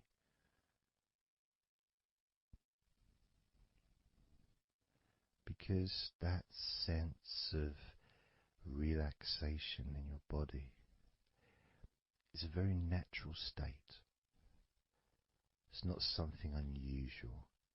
It may feel unusual when you first start to relax if you haven't really spent a lot of time focusing and giving yourself this space to let go completely and relax. It may seem almost alien, but it isn't. It's actually the most natural thing in the world to let go completely, to relax totally. The most natural thing in the world to allow yourself to feel really calm in your mind. And it is almost like a literal unwinding. It's like you press a button and all the tension just releases. And it's like a wheel, like a cog, like the inside of a clock just unwinding. And it's almost like you could see the little wind up knob that's used just going the opposite way that you would use to wind it up. And the energy, that frenetic, stressful energy, gradually winding down, losing its power, losing its strength, as the sense of relaxation becomes stronger and deeper.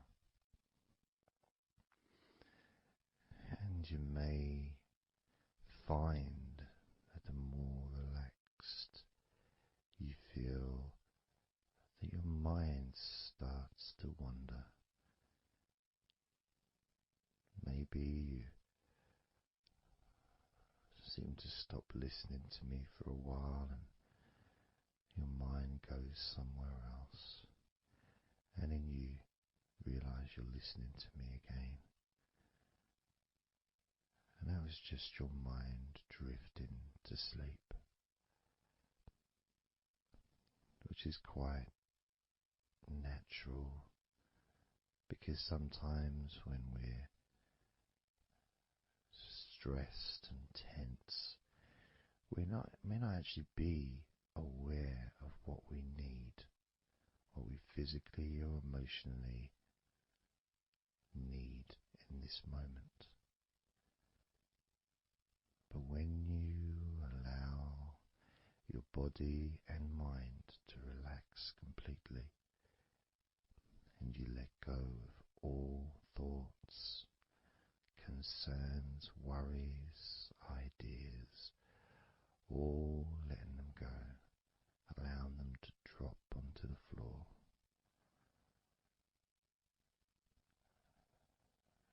you start to get in touch with the feelings of such relaxation.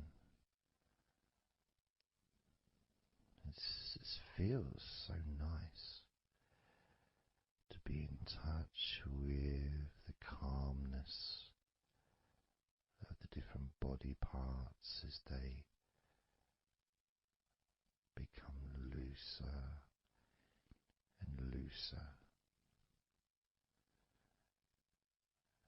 Even your breathing seems easier and more natural, effortless, as that cool air enters through your mouth or nose into your lungs, breathing in comfort and relaxation, and then just breathing out any excess remaining tension or stress from every part of your body and mind. As you start to focus on your mind, maybe you notice that things have come to a standstill, or maybe just much, much slower than before, because your mind is not really needed when listening to my voice, which allows your mind to relax just as deeply as your body. And that synchronicity between the relaxation of your body and relaxation of your mind lets you know that feeling completely calm, loose and relaxed really is a great healing experience for you, and has so many positive benefits for your body, your mind and your life, to be able to let go of everything and to relax completely in all parts of your body and mind. Even your bones are relaxed. All your muscles are relaxed.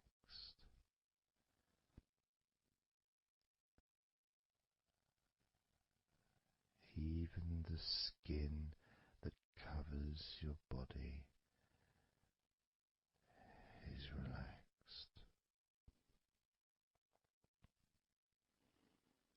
Every hair that you have is also deeply relaxed.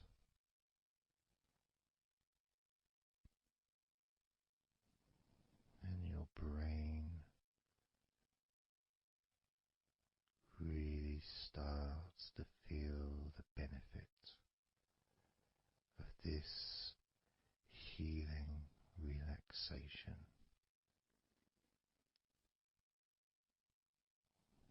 And as you focus on the inside of your scalp, where your brain is, you can start to realize and notice the benefits of your brain relaxing deeply.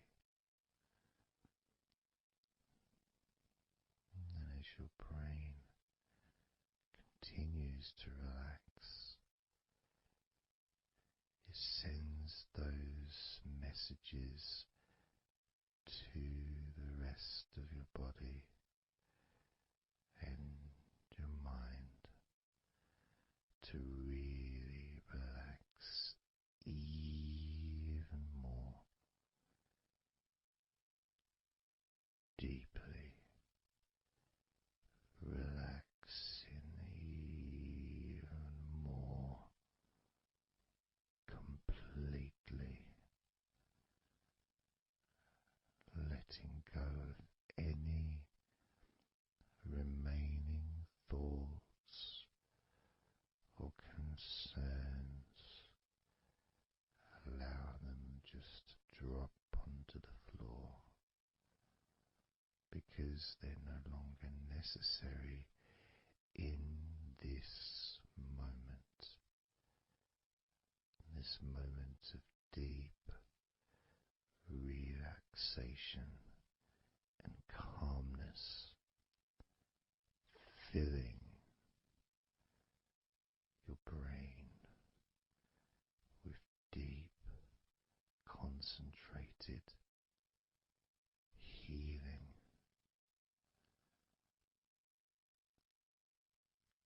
calming, relaxing every part of your brain,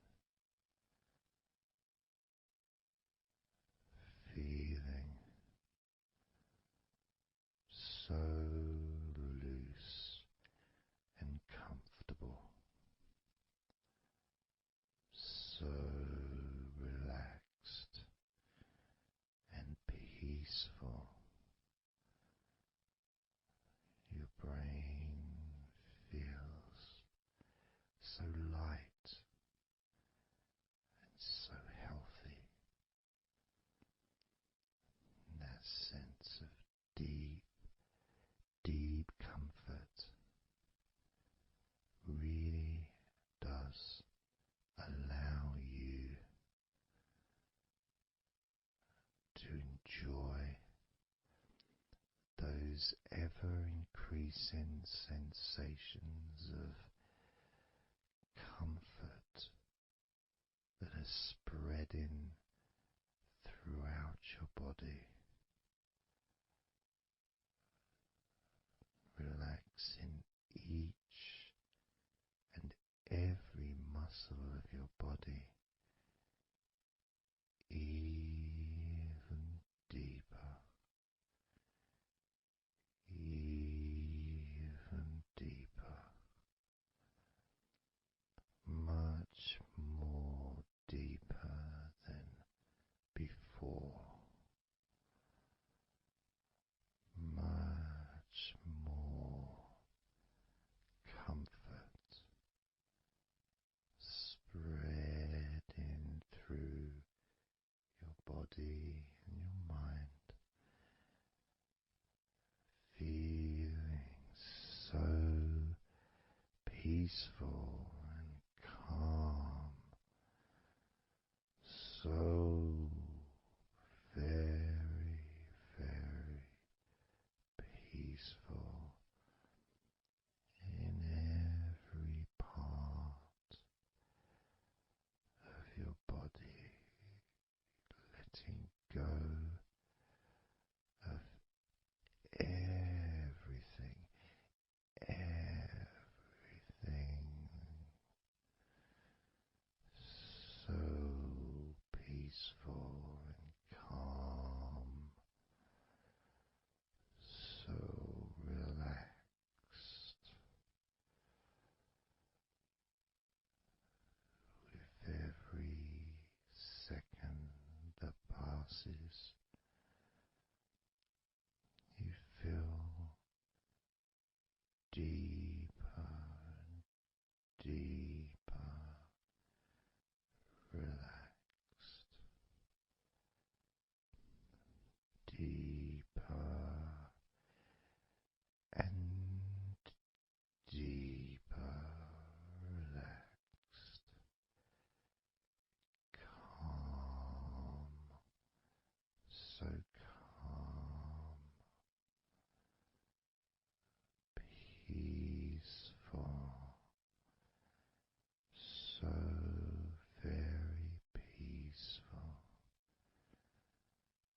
from your head down to your toes,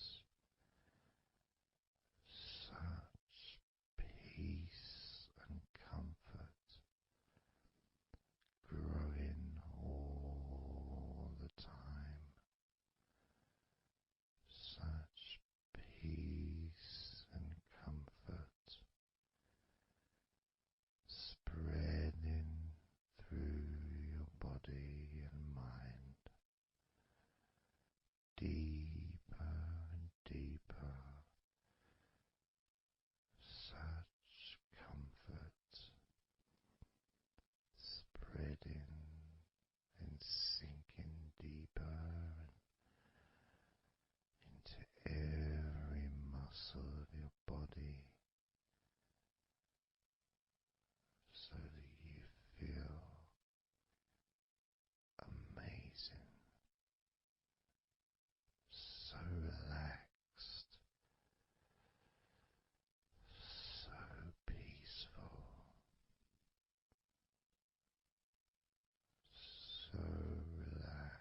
do a body scan, focusing on firstly how you feel in your body, not trying to change how you feel, not trying to relax, not trying to move away from any discomfort or stress or tension, but just accepting, observing and accepting how you feel in the different parts of your body.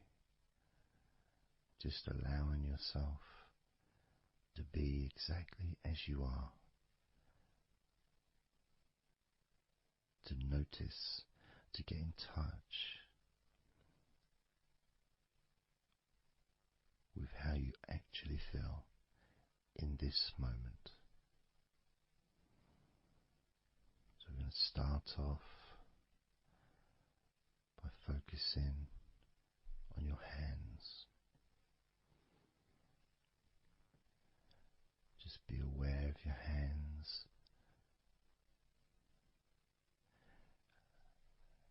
I'd like you to move your hands around. Just maybe move your fingers a little bit, opening and closing your hands very gently, just so that you can get in touch with how your hands and your fingers feel, with very, very slow movements.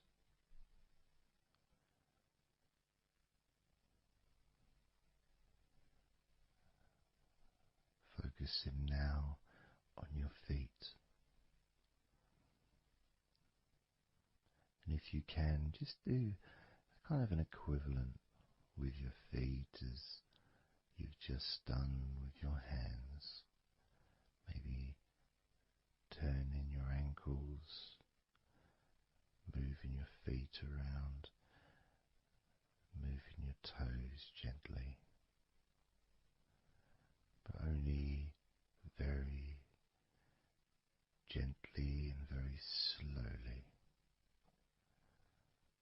noticing how your feet feel in this moment.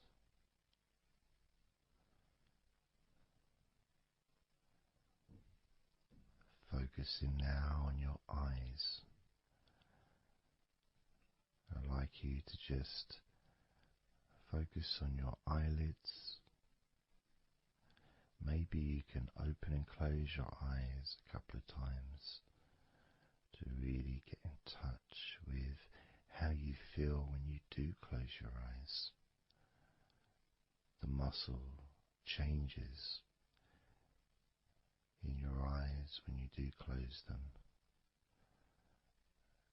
Maybe raising your eyebrows, which stretches the tops of your eyes. Perhaps squinting your eyes, scrunching up your eyes, just so you can really get in touch with all aspects of how your eyes feel right now.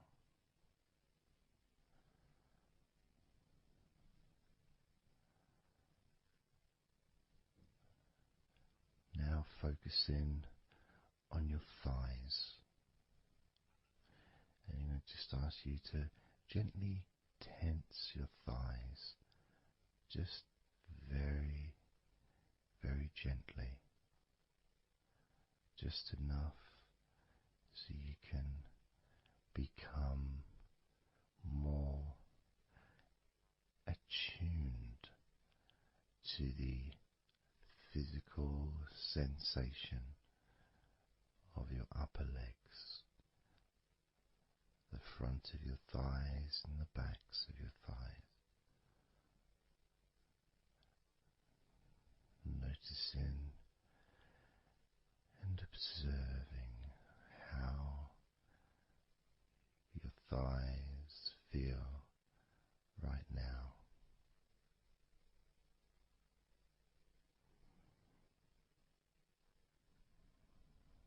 Moving your focus to the back of your neck, just noticing the back of your neck, the muscles, and of course they lead to the side of your neck. They also lead to the top of your back, which lead to your shoulders. So as you focus on the back of your neck, maybe you can move your head gently upwards as if you were looking up. Maybe moving your head down as if you were looking down. Perhaps moving your head side to side, right to left, but only very slowly and very gently. Not trying to force anything. It has to be very, very gentle, just so that you can be more in touch with the feelings, with the sensations, the physical sensations of how the back of your neck feels right now.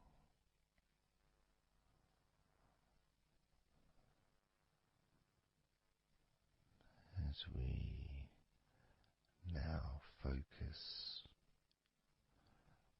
on the tops of your arms, the parts where your biceps and your triceps are, between your elbow and your shoulders. As you focus on those parts, the tops of your arms, you may like to just tense them, but very, very gently and slowly, so you're not straining or putting any pressure whatsoever on your arms. It's just so that you can gain more of a sense of how your upper arms are feeling in this moment, and just noticing as you gently, very gently and slowly tighten the muscles and then let go. Notice how the tops of your arms feel right now.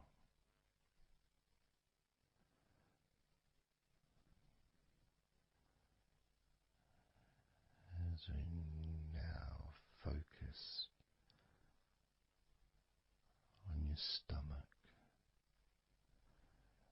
the area, the lower abdomen area below your belly button,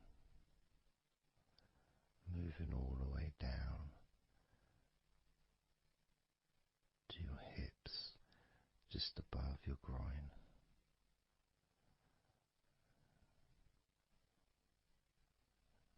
Maybe you're able to tense these muscles in that area very, very gently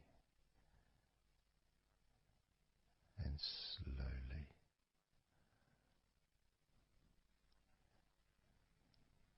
If that is a difficult thing to do, then maybe you can just move your body, pushing your stomach up, maybe moving a little bit to the side, using your hips, just so that you can get more in tune with how your lower abdomen area is feeling in this moment.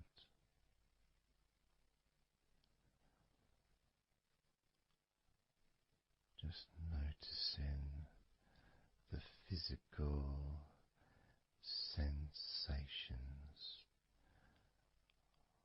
of your lower abdomen.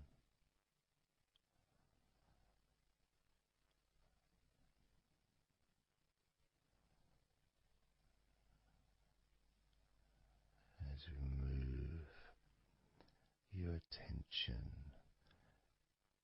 to your mouth,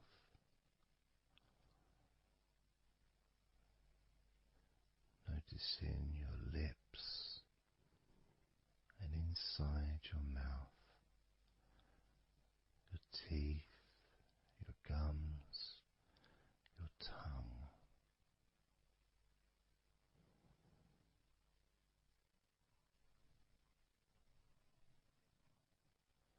Just noticing how your tongue and your mouth feels,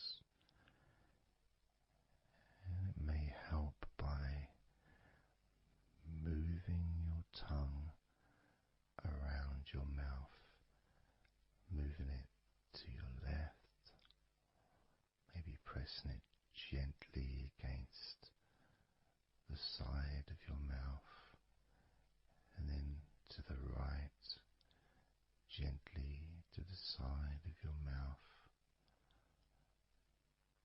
perhaps pressing up against the top of your mouth, and then down gently against the bottom of your mouth.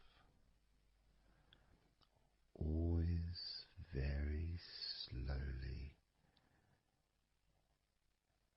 and very, very gentle,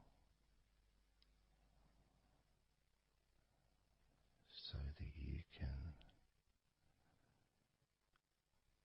be aware of how you feel in your mouth area.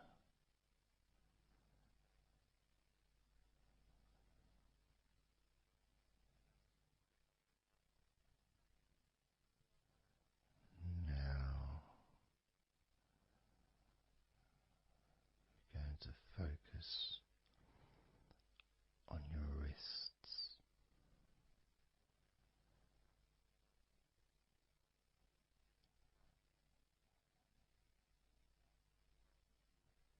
And I'm going to ask you to maybe just rotate your wrists by moving your hands in a circular motion very gently and slowly,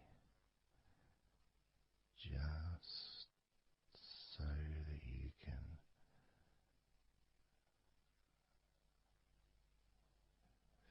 feel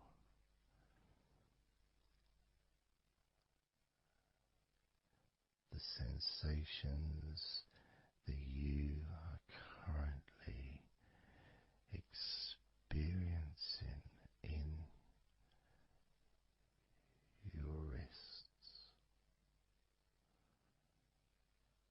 Perhaps moving your hands up and down, again very, very gently,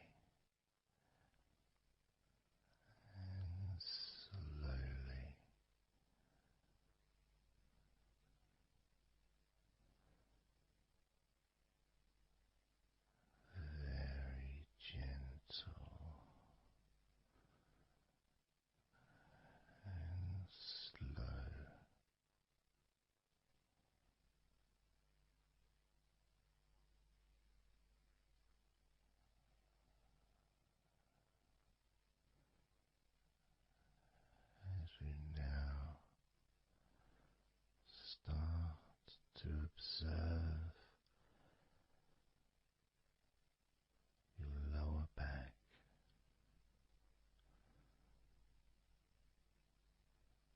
that back part is just above your hips, where your coccyx are.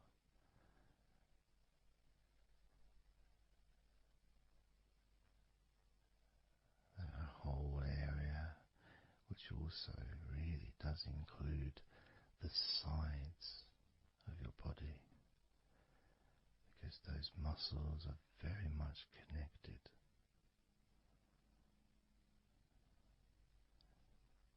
As those muscles also move into your hip area, connecting to your buttocks,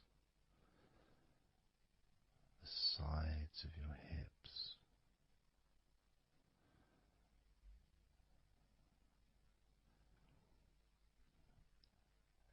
and if you're physically able to do so,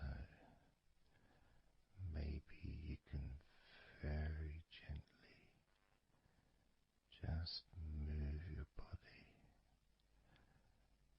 ever so slightly, very slowly, from side to side, just enough for you to gauge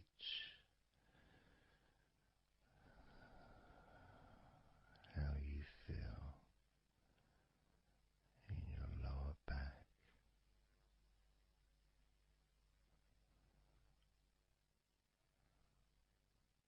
Perhaps you could even move your hips gently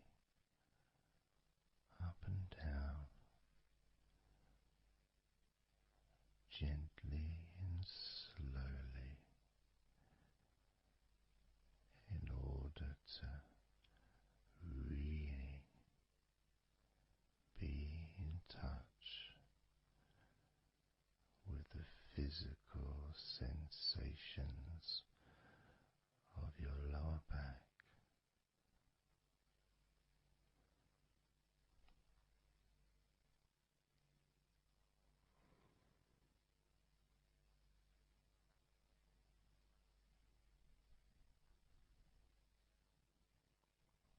As we now move your attention to your jaw, that area from your chin all the way up to near where your ears are, the whole of your jaw.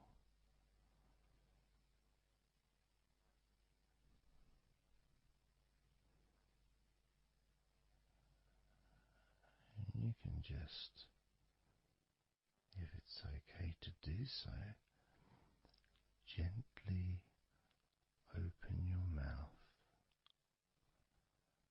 not wide, no stretching, just very gently and slowly opening your mouth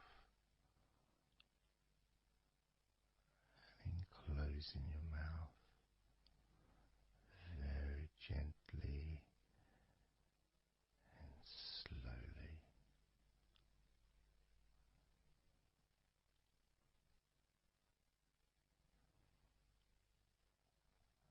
So you can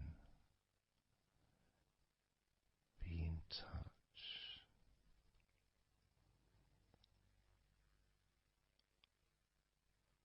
with how your jaw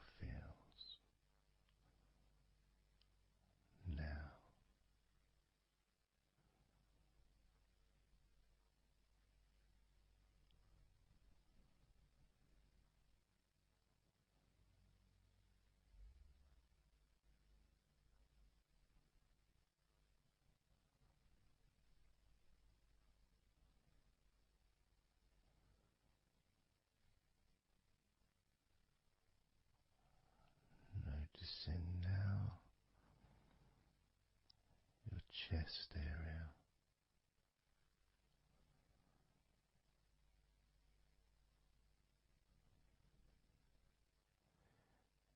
And you don't need to do anything to move your chest because it moves every time you breathe.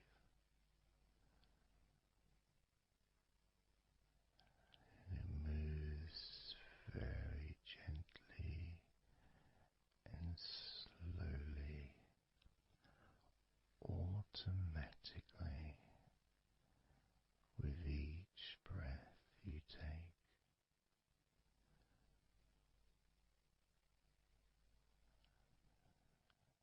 As you focus on how your chest feels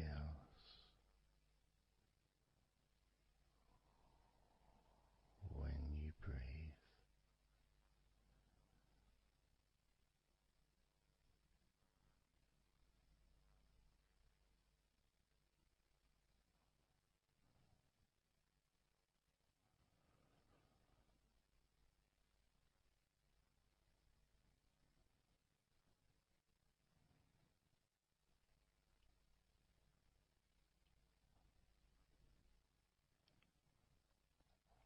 Moving your focus to your forearms and your elbows.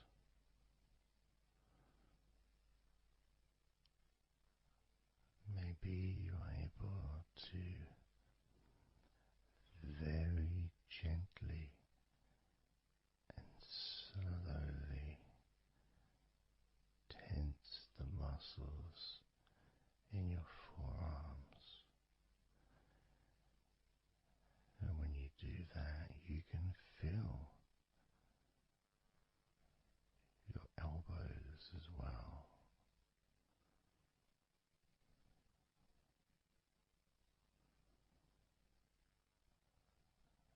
Very gently and slowly.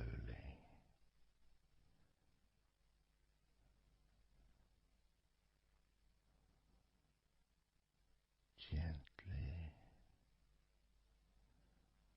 and softly observing your forearms and elbows.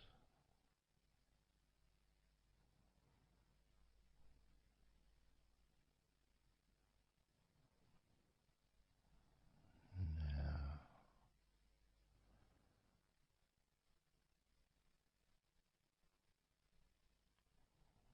you can focus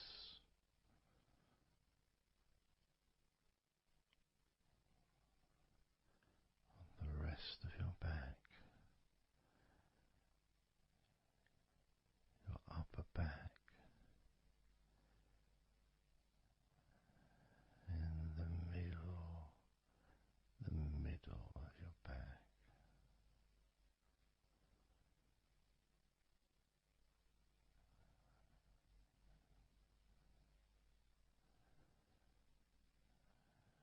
Again, this part of your body moves also every time you breathe. You may not notice it usually,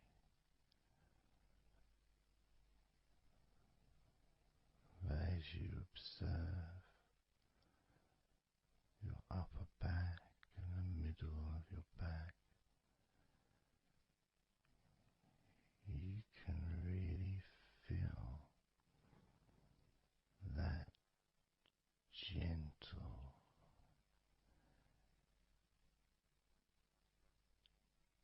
and slow movement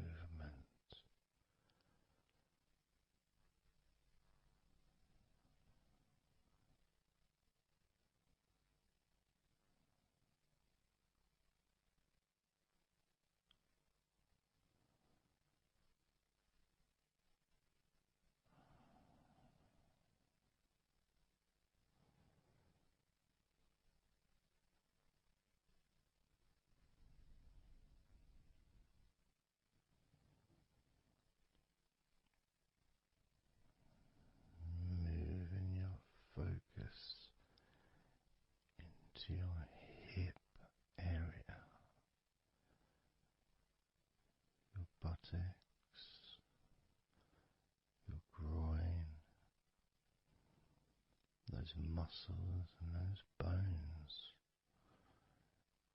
in your midsection.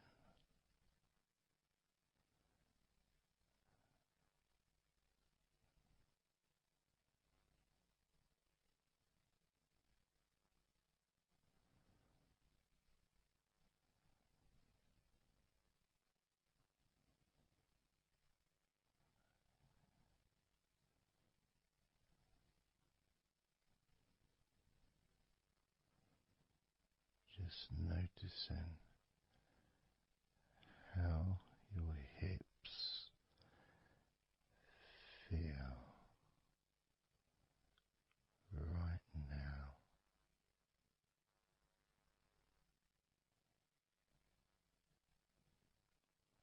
You can very, very gently move your hips,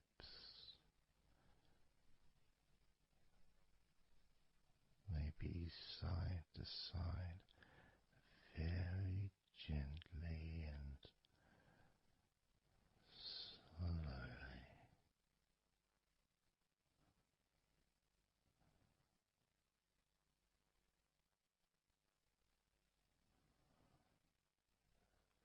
Very, very gently,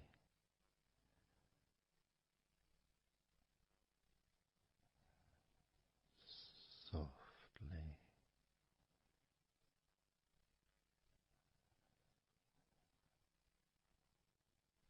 and slowly.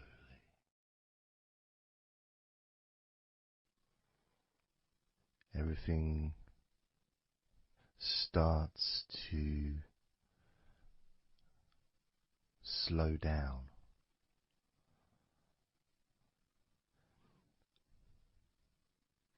including the thoughts in your mind, and your mind itself just starts to gradually, it doesn't have to be instant, but just gradually starting to, it's almost like time is stretching.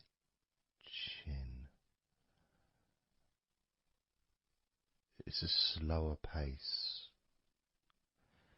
to maybe what you're used to in your day-to-day life. It's a slower movement of energy.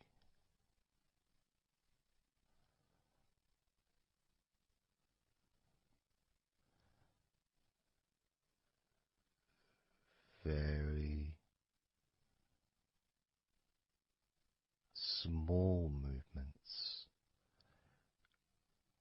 which make up the larger movements, which is always the case.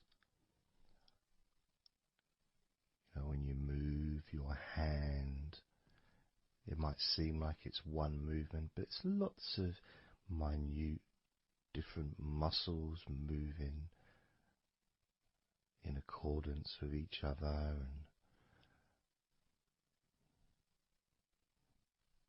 what happens in this space that we're sharing is we move from that big movement into those smaller movements.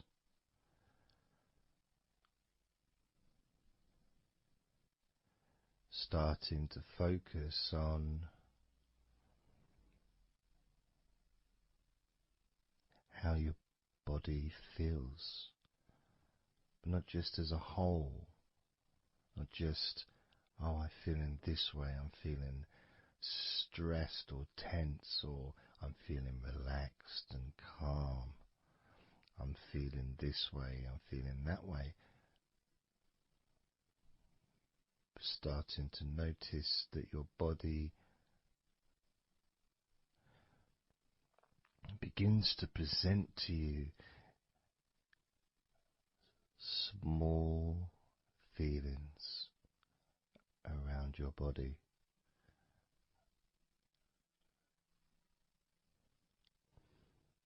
Small physical sensations in your legs, whether pleasurable or not.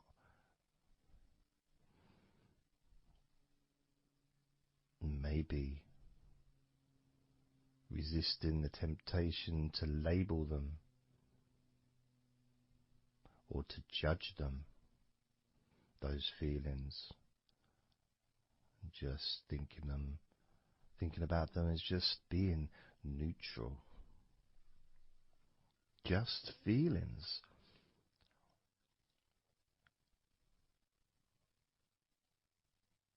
Not being particularly concerned, but just noticing what your body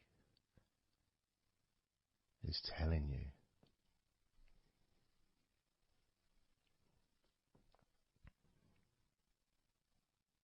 The feelings in your arms. Instead of feeling the whole of the arm, maybe notice those individual feelings of all those different muscles and the skin, the hairs of your arms, all the internal parts of your arms, the veins,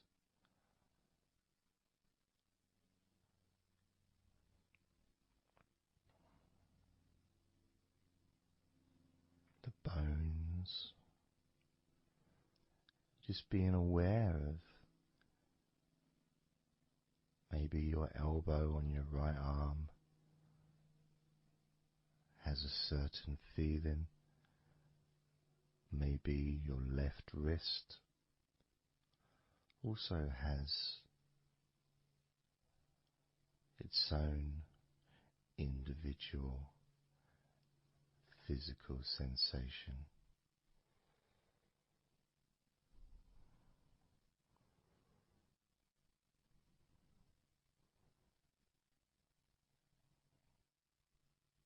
What about your forearm on your right arm? Your right forearm.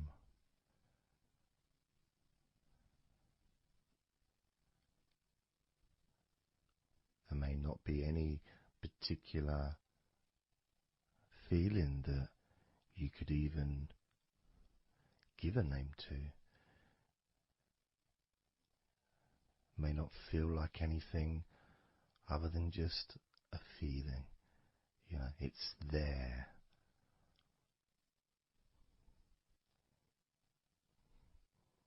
The feelings in your shoulders. Perhaps your shoulders, when you think about them, they're kind of almost like they're the same, the same feeling. Almost like both of your shoulders are just one thing. But of course they're not.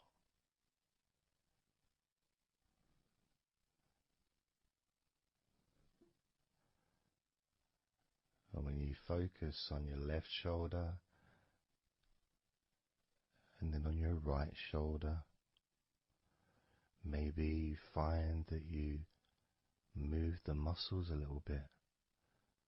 Maybe tense the muscles gently.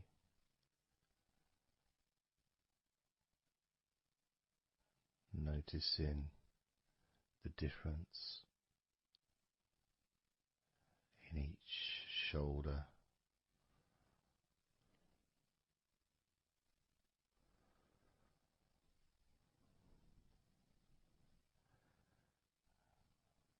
Your lower back.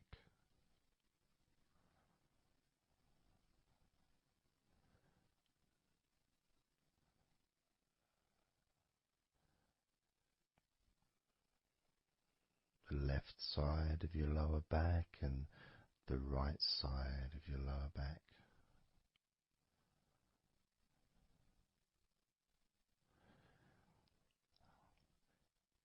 course, that connection to your buttocks and to your hips.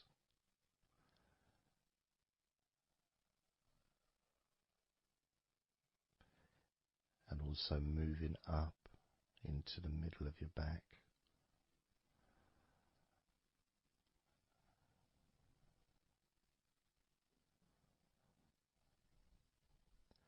And sometimes, like right now actually, when I focus on that part, when I focused on my buttocks, and then I focused on the middle of my back, it almost felt like the muscles in my lower back were being stretched very gently,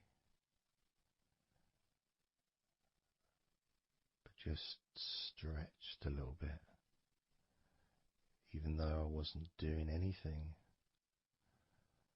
to try to stretch your lower back. It just seemed to happen. The feeling of very gently stretching your lower back.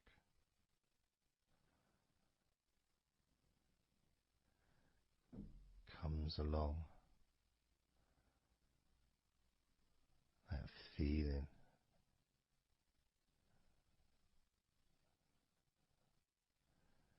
in your chest.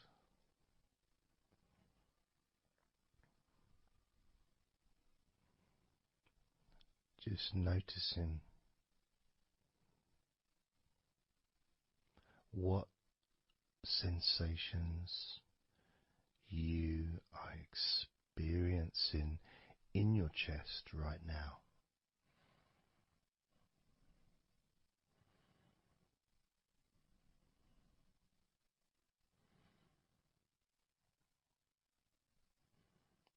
And there's so much of the chest. Obviously there's the collarbone leading to the chest. You've got the chest bone. You've got the muscles in your chest.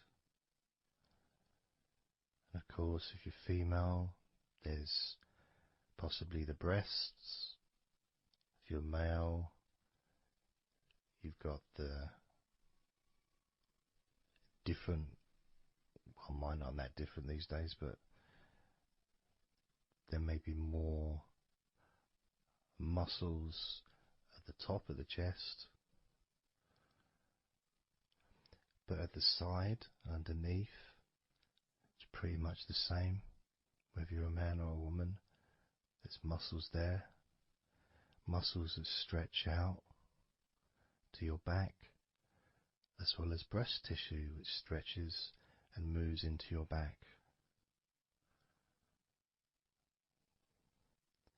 So just being aware of your chest,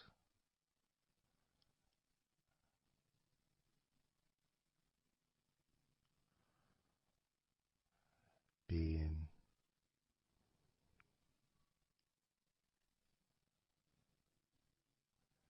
with whatever feeling there is in your chest.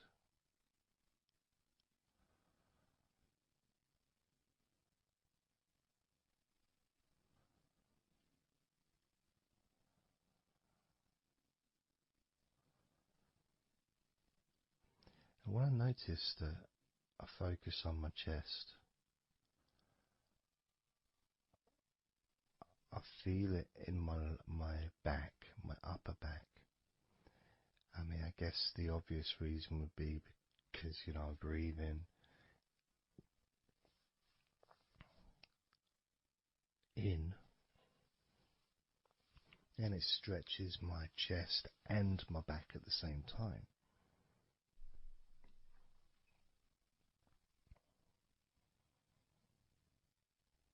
Yeah, it feels okay.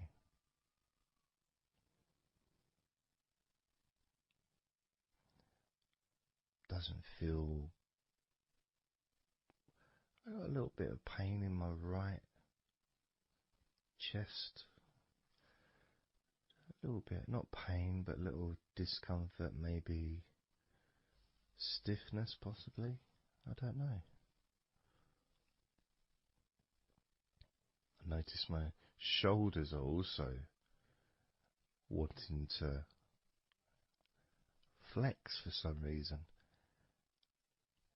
I think that's probably part of my upper back.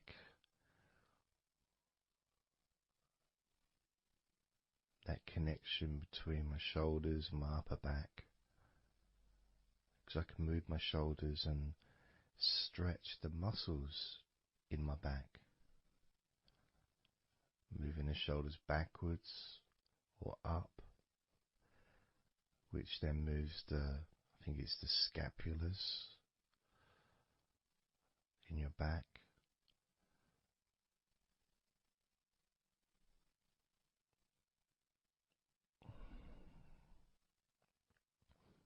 It feels quite nice actually.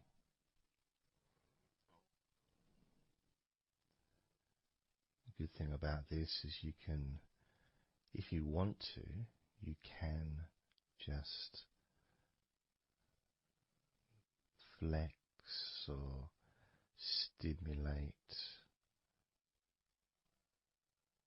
the various muscles in your body gently in order to get more of a sense of how they feel.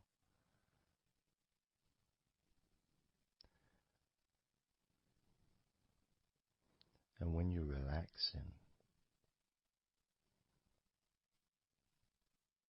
when you do tense a muscle and you let it go and you let it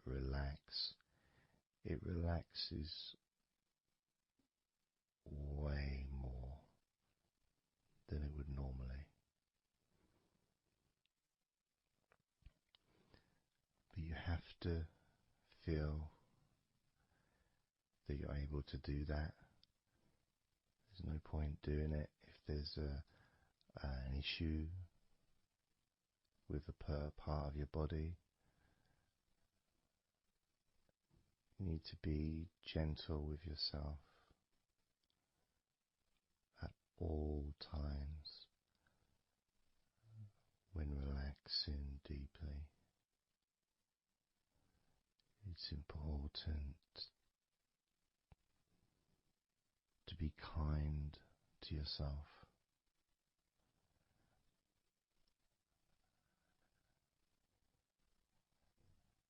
As you notice your mind, how much has your mind slowed down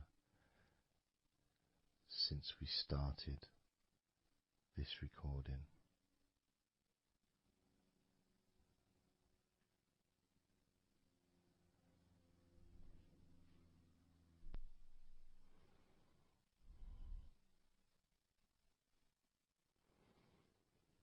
How calm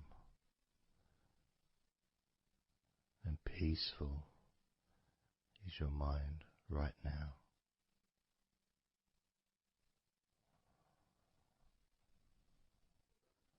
With nothing to think about and just my voice to listen to, because you know the intention behind this recording is relaxation. At the very least, for you to feel more relaxed at the end of the recording than you did at the beginning.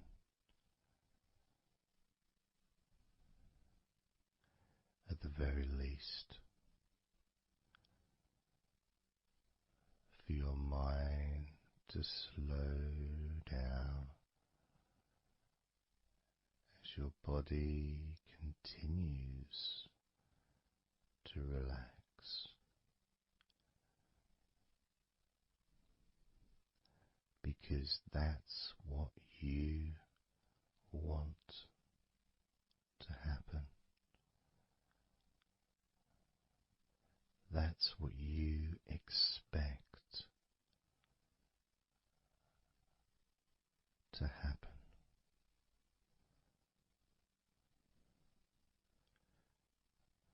For relaxation relaxation, to feel your body.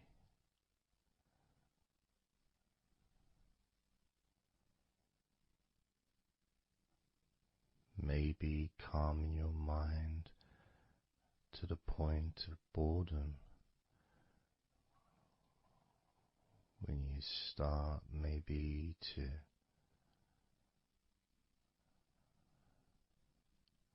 drift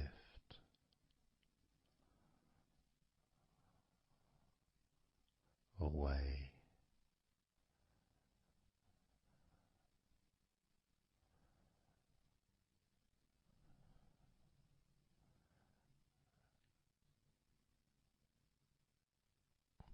Drifting.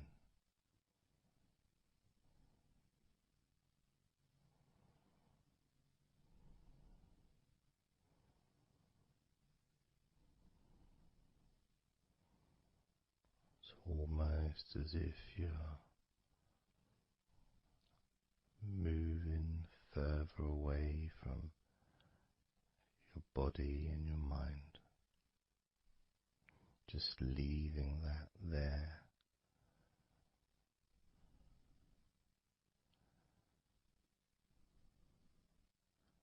Kind of like in an escape pod in a spaceship, a movie, a space movie, you know, when they get into that little pod and it sends them far away from the spaceship.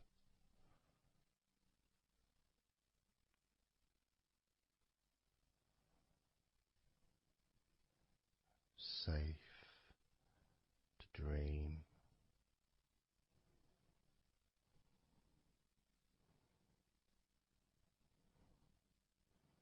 And continue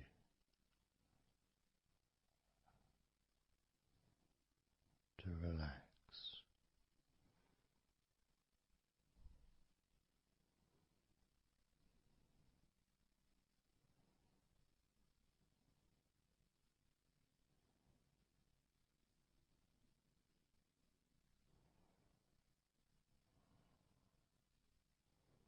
Drifting.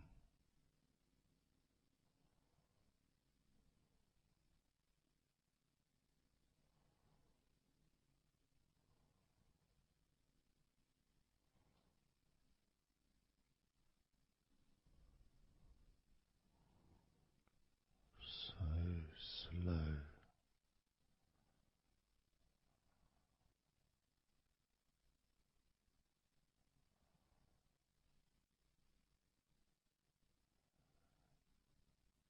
And peaceful.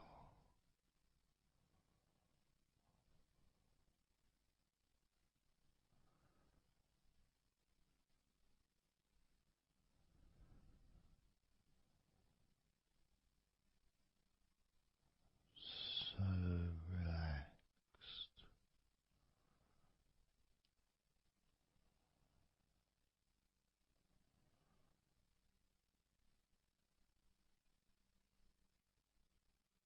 And peaceful.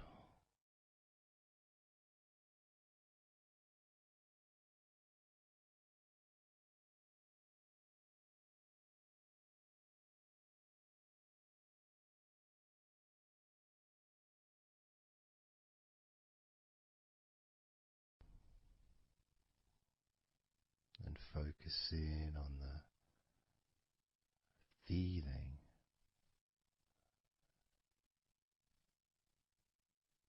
of those individual parts of your body that are relaxing one by one.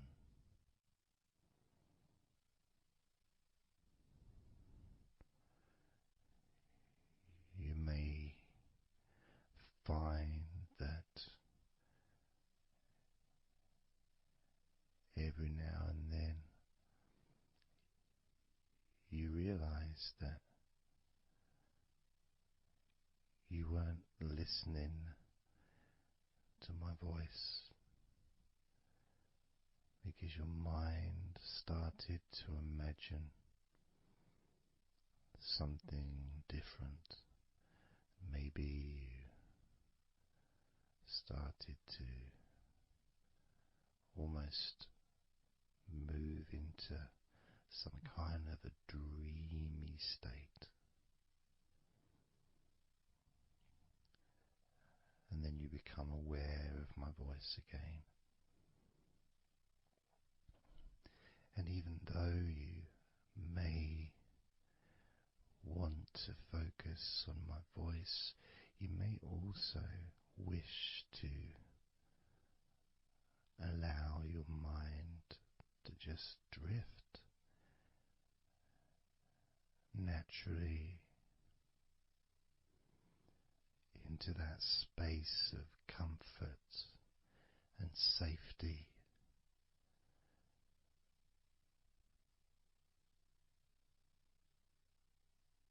As you feel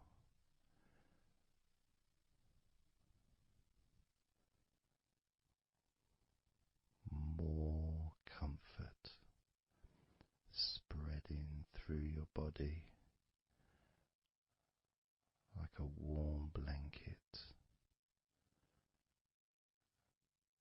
covering you gently, keeping your body at just the perfect temperature.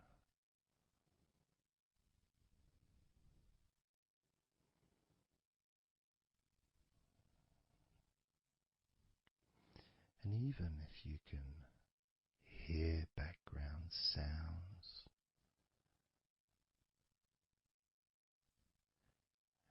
they just don't seem to matter anymore.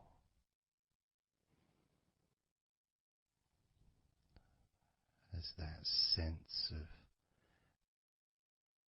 peace spreads through your mind,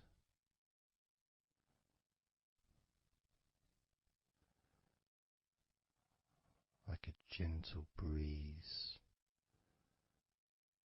yet strong enough to blow away all negativity, strong enough to remove from your mind any anxiety or stress that was there before.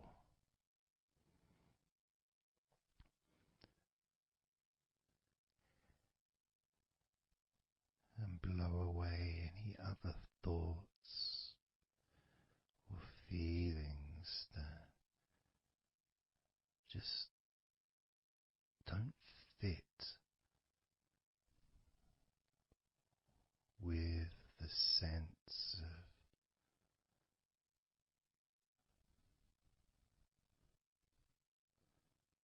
relaxation that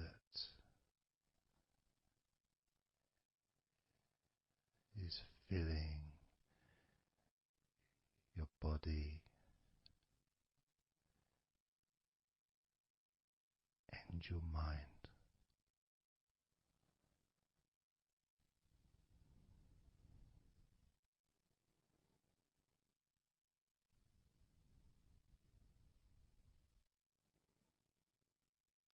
And as you focus on your mind,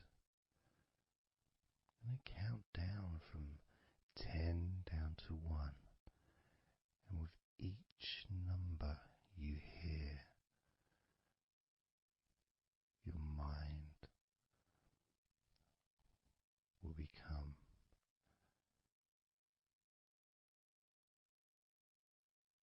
slightly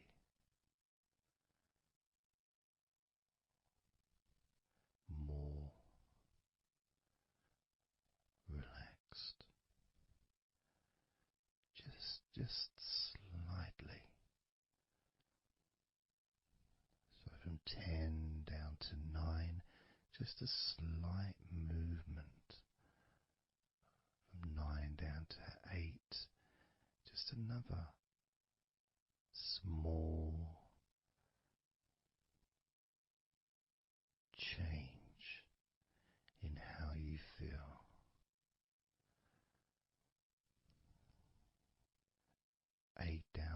7,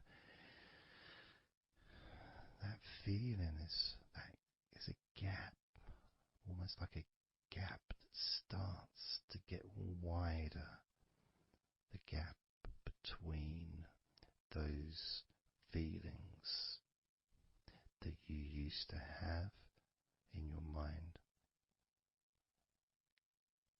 compared to the feelings you have that are growing now, feelings of comfort and security and confidence. And that gap becomes wider. 8 down to 7, 7 down to 6. And when you get to 5, your mind will start to have a certain physical sensation, almost like there's a magnet outside of your head sucking the tension and the stress and any remaining feelings that you don't want, sucking them out through your skull.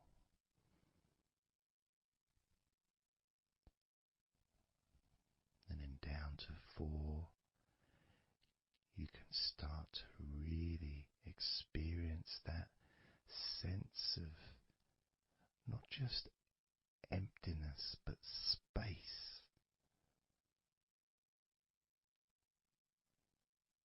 A place full of fresh air.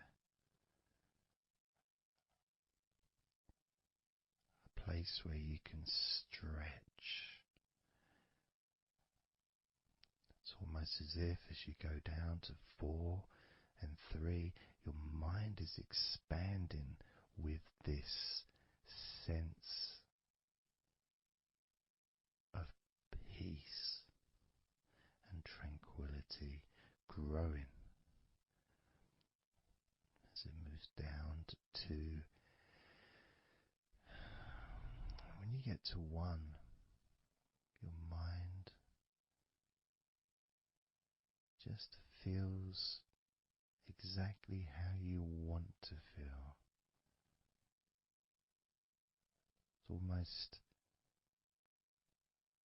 a perfect feeling.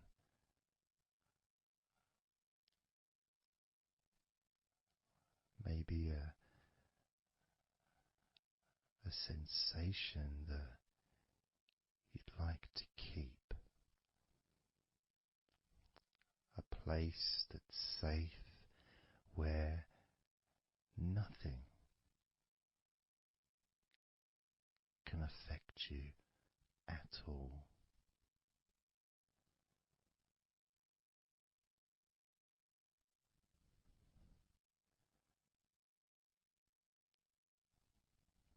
And you can stay in that space of comfort and confidence.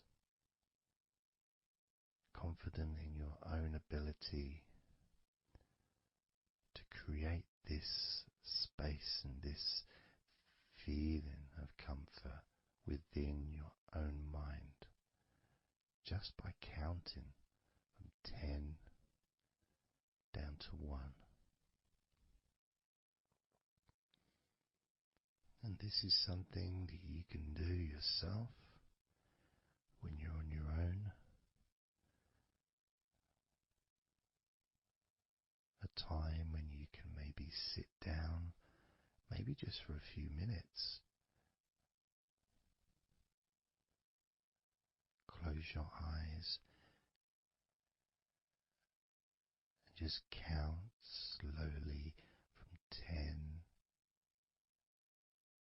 down to 1. And re-experience these feelings in your mind.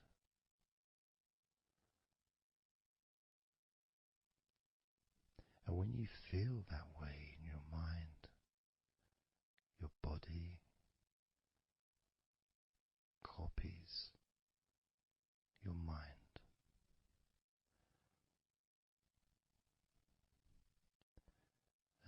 feeling is spread through your spine and your nervous system into every part of your body. It travels through your bloodstream,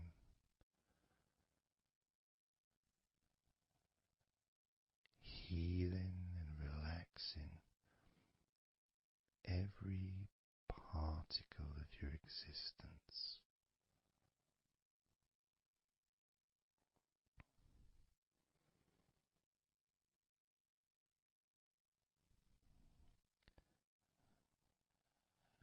And we can practice this a few times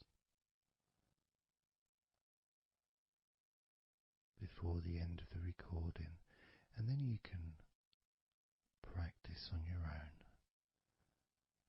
And each time you count from 10 down to 1, the feelings of comfort, calmness, and deep relaxation become stronger and deeper.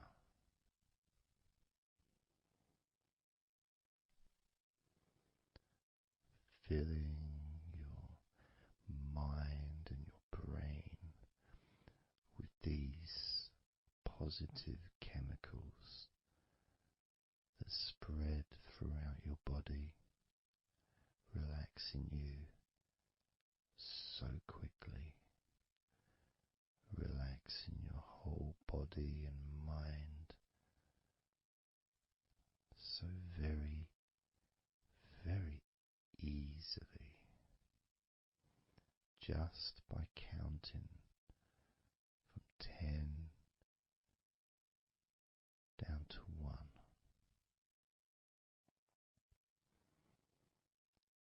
So we're going to do it now. I'm going to count from 10 down to 1, and I'd like you to repeat the number after me. So when I say 10,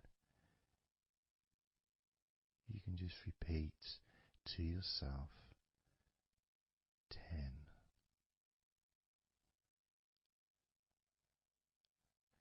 Just notice, be aware of how you feel in your mind and your body. Then when I say 9, you can repeat to yourself 9.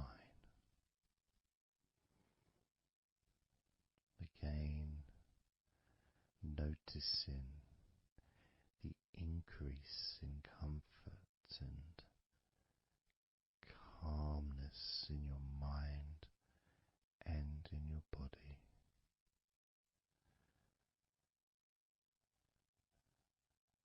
The same when I say 8, when I say 7, 6, when I say 5, 4, when I say 3, 2, and lastly when I say 1, you can repeat that number.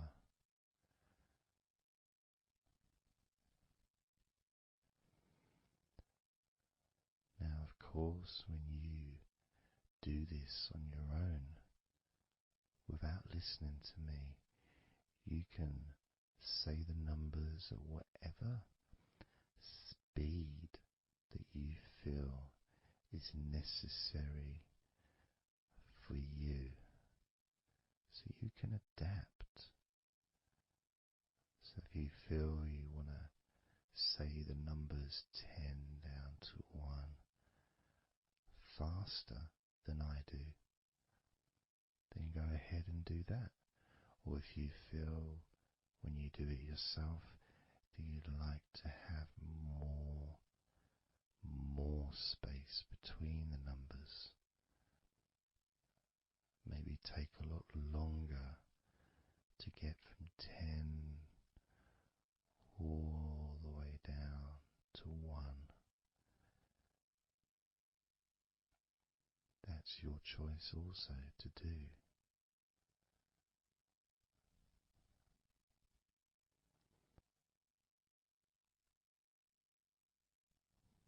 So I'm going to count from 10 down to 1.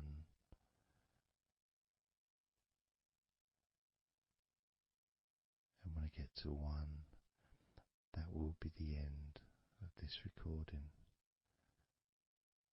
Unless, of course, you're listening with music, then the music will continue.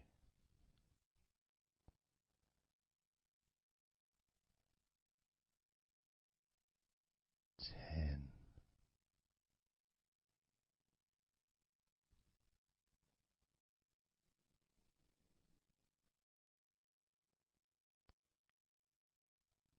9.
20, 19,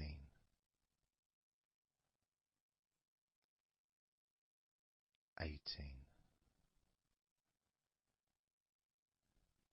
17,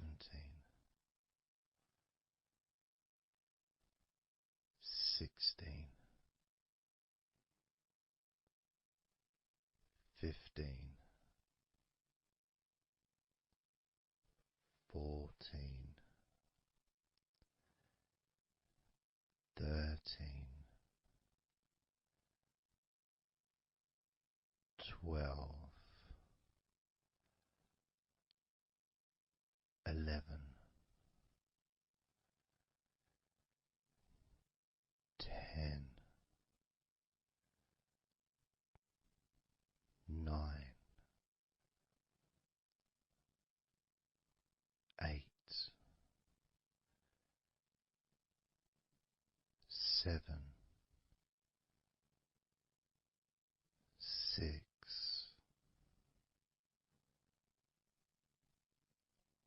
5,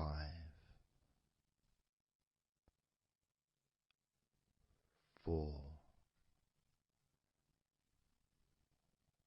3, 2,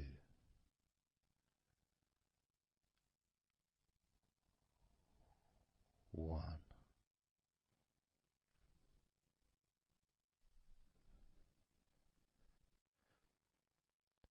Now open your eyes,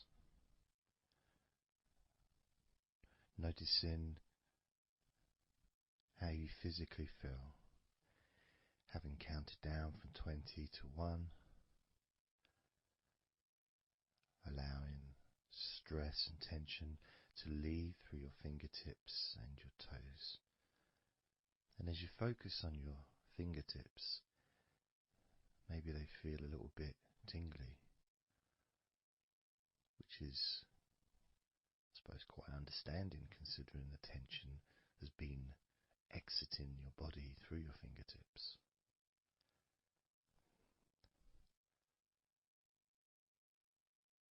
So now we're going to count from 20 down to 1 again. This time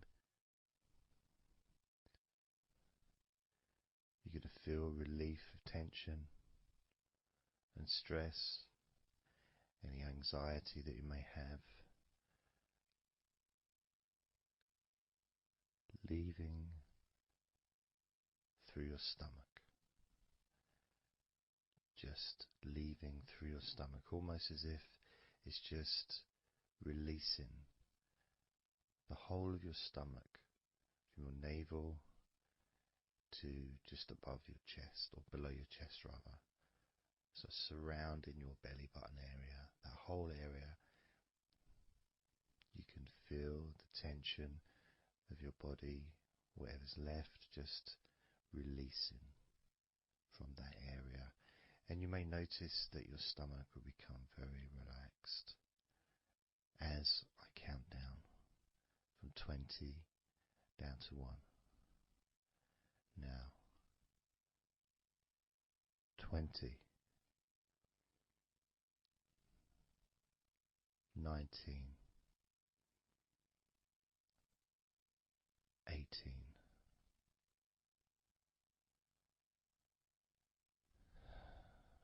17,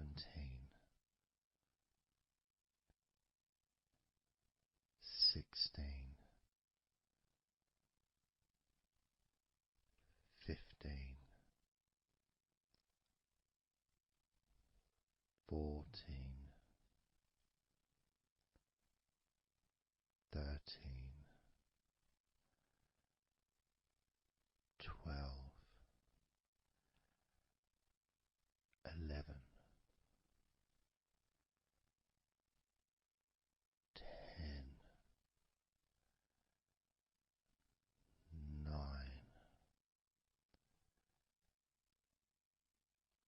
8, 7, 6, 5,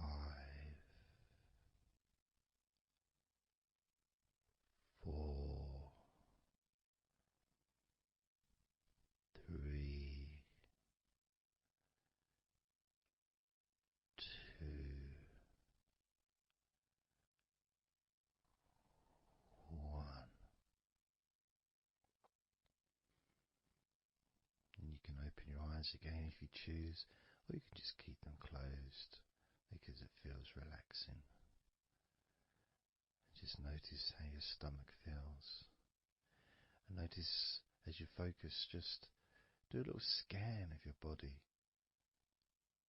Just notice how your body feels. Focus in on your upper body, your back, chest, stomach, legs, arms, hands, feet. Just noticing. And you may start to feel more of a sense of tiredness, which may be the reason you're listening to this recording, because you would like to let go completely of everything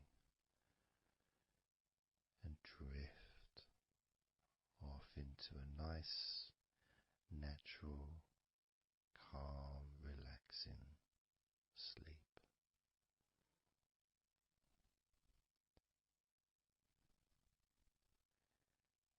So now we're going to focus on your forehead. And if you choose, you can incorporate your eyes in this focus as well. So your forehead and your eyes. Just that whole area, basically. Almost as if you were wearing a mask, like a, I don't know, Batman mask or something. Or, I'm trying to Zorro or something. The kind of mask that covers your eyes, but also covers quite a lot of the forehead. And focusing on that area, because that's the area that we're now going to release tension and stress from your mind, from your brain and from your mind, and any tension that you may have remaining in your face, in your neck, in your jaw, in your eyes, your forehead, or your scalp. So basically any tension within your head area, including your mind and your brain. And that's going to be released through your forehead and your eyes. As I count down again from 20 down to 1. Now, 20, 19, 18, 17, 16, 15, 14, 13,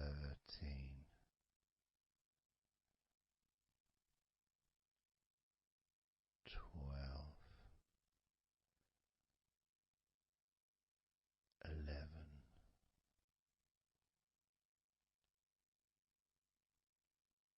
10, 9,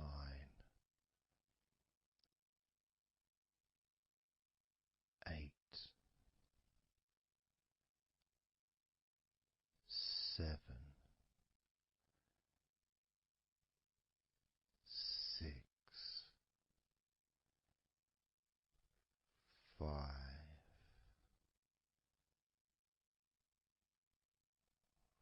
4, 3,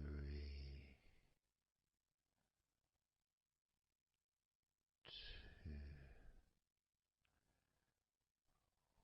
1.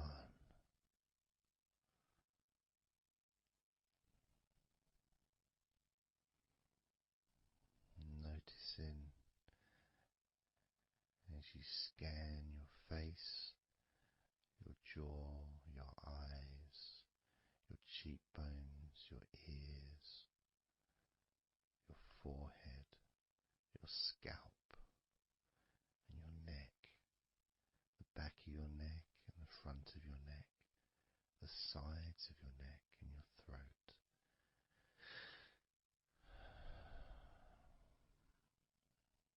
Noticing, being aware of the comfort,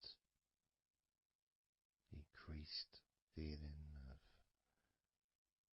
relaxation, not just in your head and neck and mind, also the rest of your body.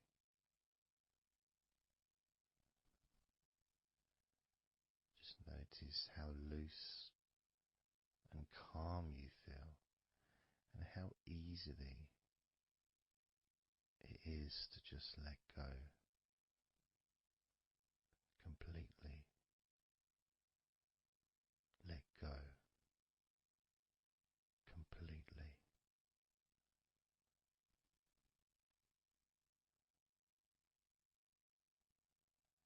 How easily.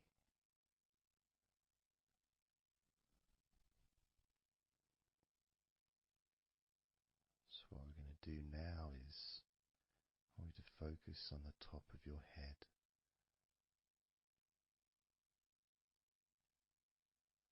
And we're going to allow every last piece of tension or stress that might be lingering or hiding in your body or mind or head to just be sucked out at the top of your head and released into the air, almost sucked out into the clouds. Imagine a big cloud above your head, almost like a whirlpool, and it's just going to suck that tension out of the top of your head and just take it away for good. As you focus, imagine an opening in the top of your head where that tension and stress and any remaining issues, maybe worries or concerns that are of no use to you now, can all be sucked out of the top of your head and taken away. As I count down again from 20 down to 1. Now 20,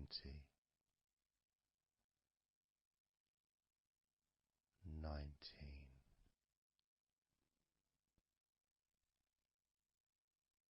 18,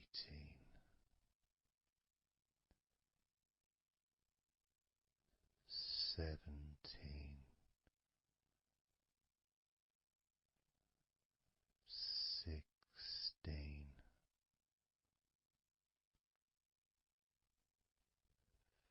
15,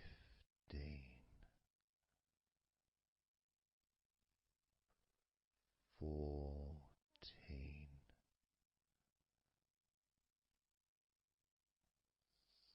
13,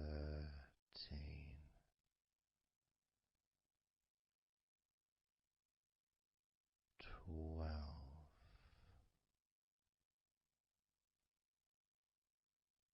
11,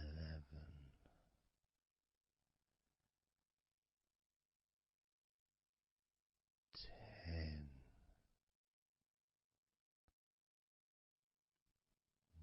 9,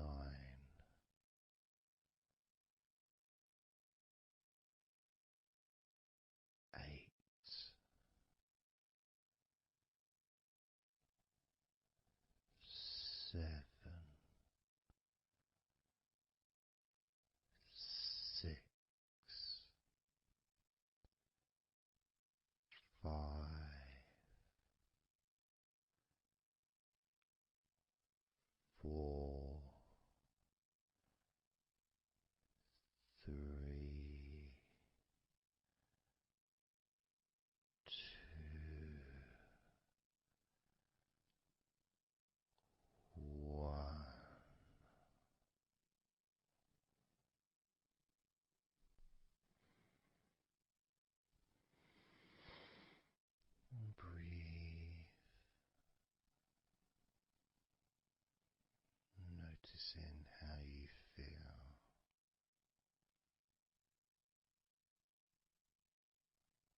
physically and mentally feel right now.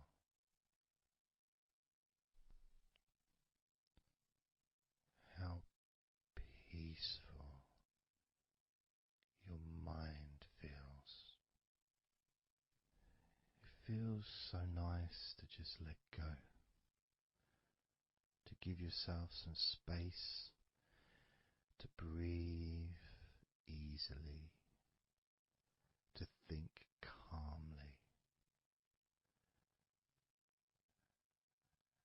and just to take a break from all that pointless worry and concerns about things that you don't need to think about right now, because this is your time to let go. This is your space to enjoy feeling deeply relaxed, peaceful in your mind, relaxed in your body. It can feel so good, so nice to just not have to do anything, to be able to really enjoy that serenity that comes with letting go completely, that peacefulness that comes with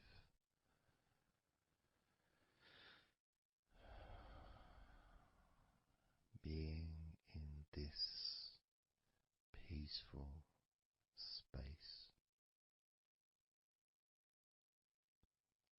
And you can keep this sense of calmness for as long as you choose.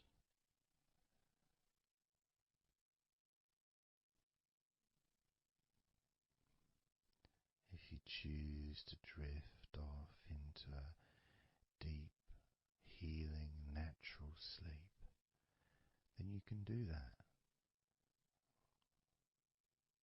It's completely up to you. And you can keep this feeling of calmness physically and in your mind for as long as you choose to feel completely relaxed.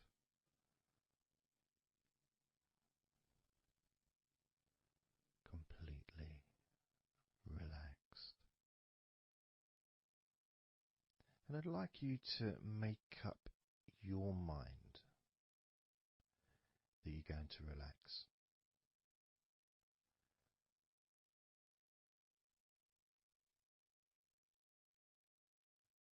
And I want to explore that with you, what it feels like when you actually decide that you're going to relax. Not forcing yourself, but giving yourself that, I guess it is a command really, isn't it? When you're telling yourself, relax. In a gentle but firm way that only you can really tell yourself in that way. You can't really have someone else saying to you, now relax, relax, you know. It needs to be gentle, but someone else can't really have the same kind of influence or power that you have over your own physicality, over how you feel.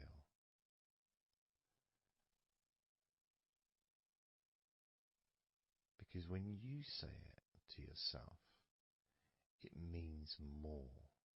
It's personal, and your brain and your unconscious mind and your body listens to what you say. So, for example, we'll test it out. We'll do a little test, a few little tests along the way, and you can get more of an idea of the force, the positive force that you can have in creating a sense of comfort and relaxation in your body and your mind quite quickly, just by you telling yourself to relax. So I'm going to start by, let's focus on your hands. So focus on your hands and just tell your hands to relax. So just say relax as you focus on your hands. You could say, my hands are relaxed, or I want my hands to relax. But I think if you actually do it directly, by focusing and imagining that your hands can hear what you're saying, like they've got little ears, which is a bit weird. So talking to your hands and just say, relax.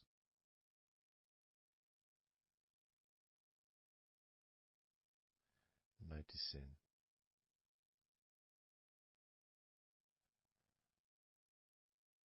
how your hands start to relax.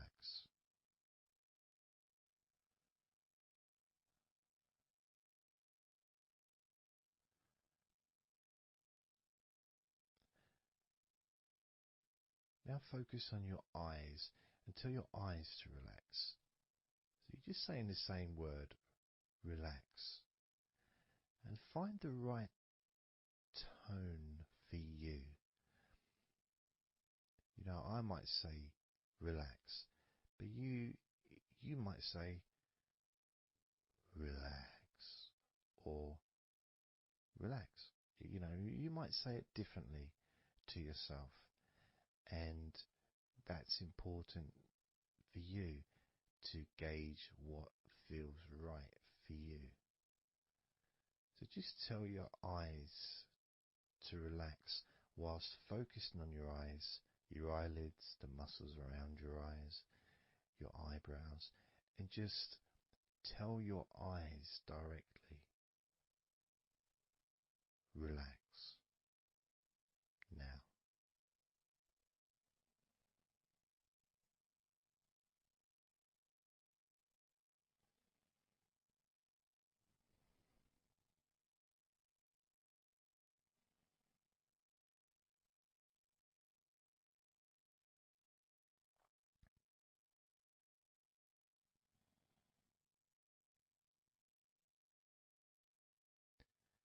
Now I just did that myself, and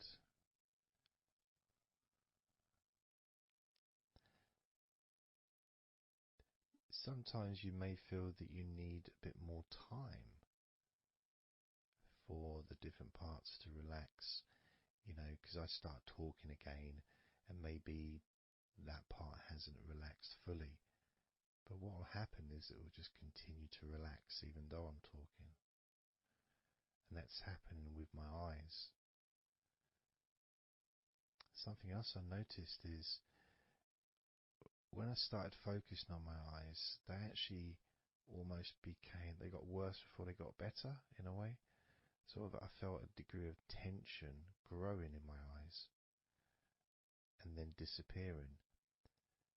So I think what that was really was just me becoming more aware of the tension that was already there, that I wasn't focused on it before.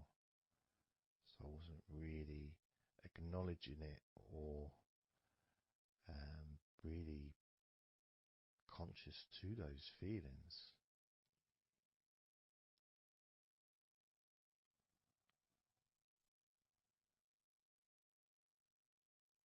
Yeah, my eyes are still continuing to relax, as well as my hands actually. My hands have got a certain kind of energy, like not buzzing, but I can kind of feel a degree of energy in my hands. Maybe that's where the tension's been released. Maybe that's causing that.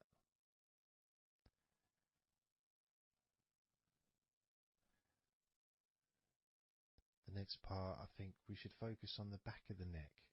That's a part which quite often, well, for me, holds tension. I don't know about for yourself, but I think it's quite a standard place where tension is sometimes held. So, and I'm doing exactly what you're doing as you do it as well. So I'm telling my body parts to relax as well. So if you tell your neck, the back of your neck, focus on the back of your neck and just say, relax, in your own words, in your own tone, in your own voice. You can say out loud or you can just say it to yourself internally. But you're focusing and you're saying it literally to the back of your neck, as if the back of your neck can actually hear what you're saying. So do that now. Just say relax to the back of your neck. And I'll do the same.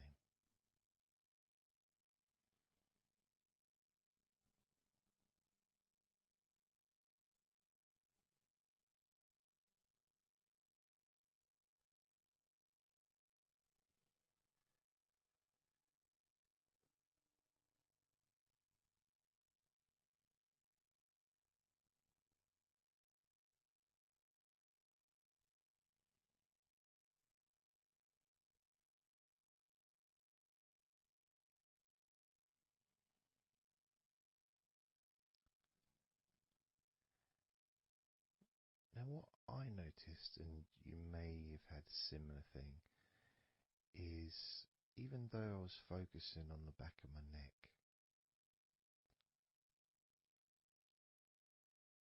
other parts started to,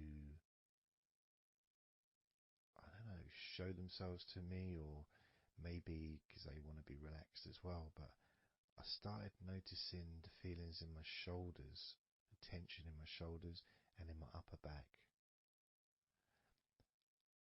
Whether that was because my back of my neck was saying, well, I'm pretty much okay. It's the other parts that need attention.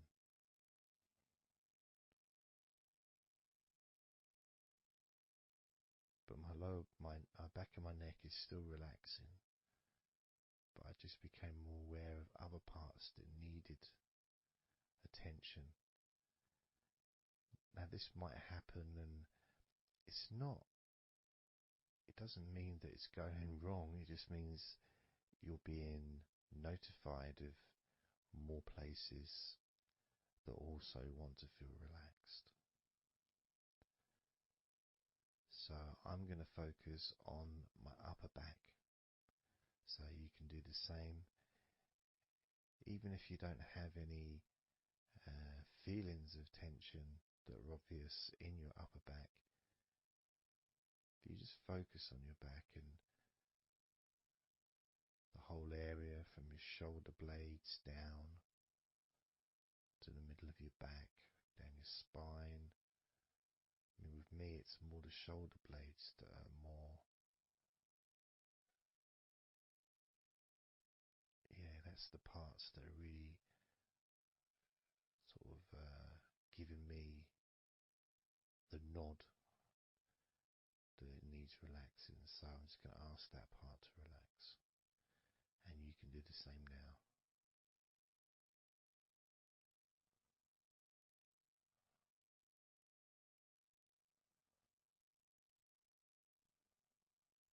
Relax your upper back.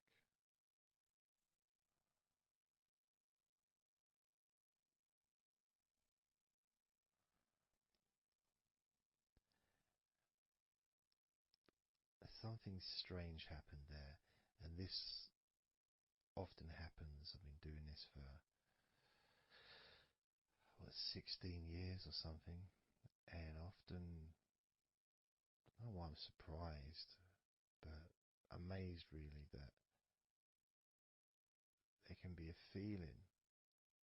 So when I was focusing on the back of my neck, my upper back was starting to feel quite stressed and in need of attention.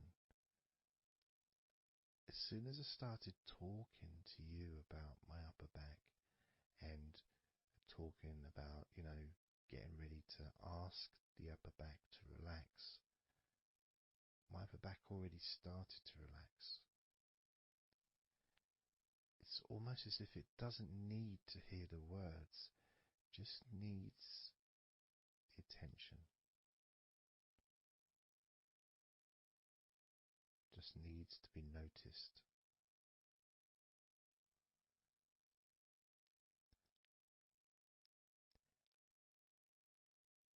That is something that often happens in this type of situation, is when you start to relax a couple of parts of your body, as we've done with our hands, our eyes and our eyelids, and now back of the neck, top of the back, upper back. The rest of the body seems to just take notice and decide in its own way to start relaxing. Other parts of your body start to just become looser. I suppose it's kind of like a bit of an avalanche, The little ball starts rolling, and before you know it, the whole of your body is completely relaxed and calm.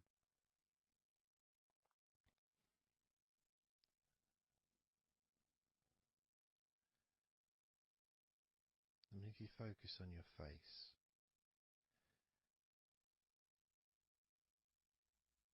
you focus on your eyes, your eyelids, your eyebrows, and the muscles around your eyes. Maybe you start to notice that your forehead is more relaxed than it was. Maybe your face is more relaxed. I would say my entire face is a lot more relaxed than it was.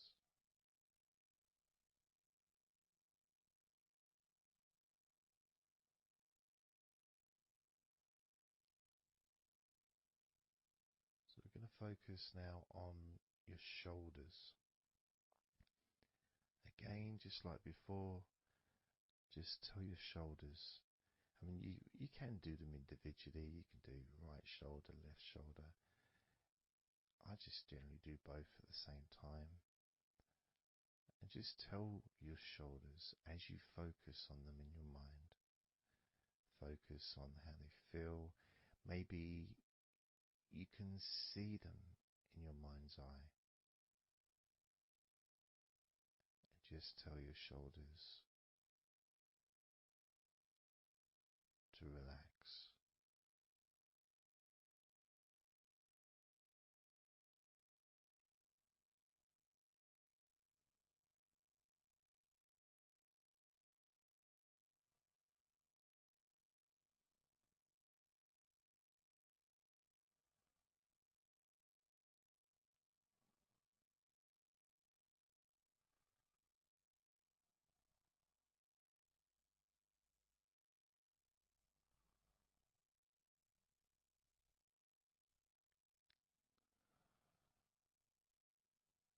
It feels nice as they relax.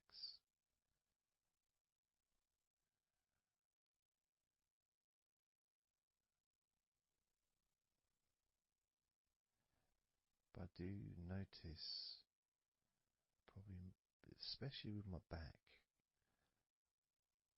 is the connection between the different parts.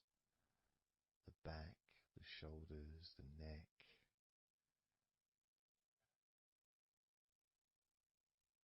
Being all connected and being such a large part of your body. It's almost hard to separate them from each other.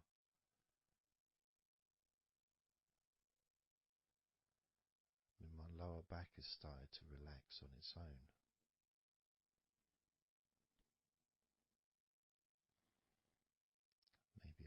too slow. And that could be an issue because we all go at different speeds.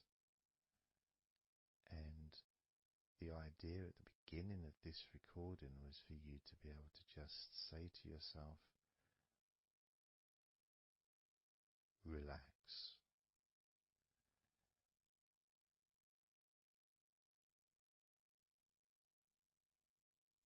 Without focusing on any particular part of your body.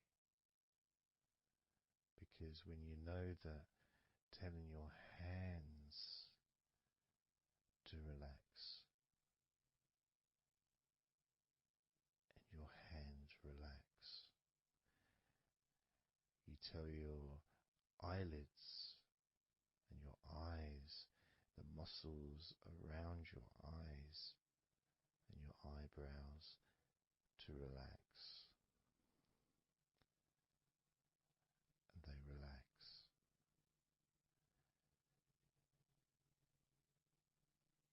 You tell the back of your neck to relax, and it relaxes.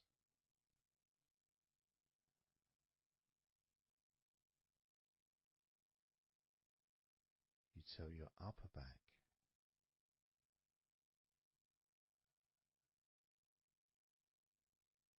to relax,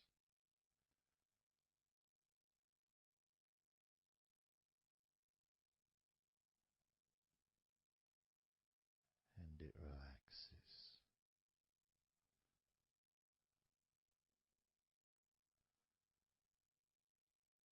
You tell your shoulders to relax,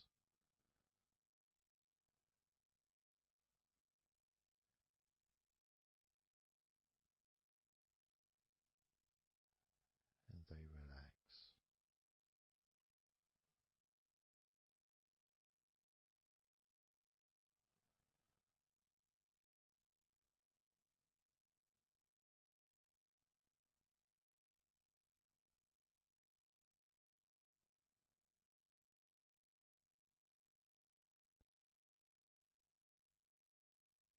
And when you told your hands to relax, they relaxed and they continued to relax.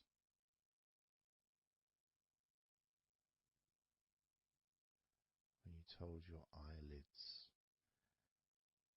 the muscles around your eyes, your eyebrows to relax, they relaxed and continue to relax.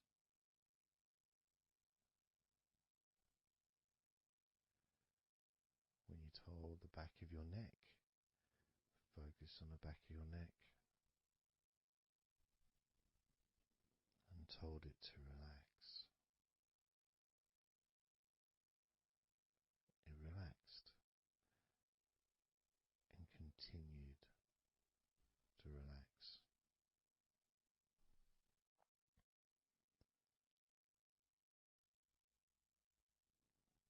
When you told your upper back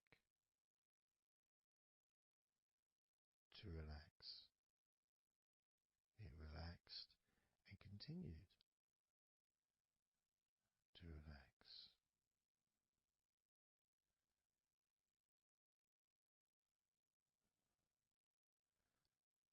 As with your shoulders, you told your shoulders to relax, and your shoulders relaxed and continued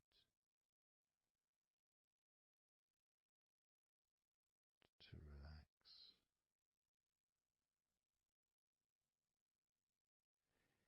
And it's not just that, it's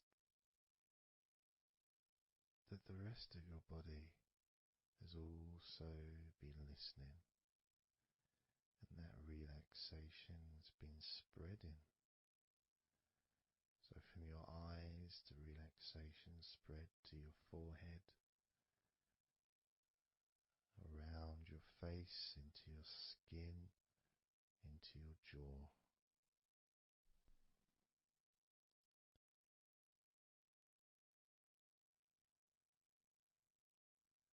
into the front and sides of your neck, all the way down your chest and stomach.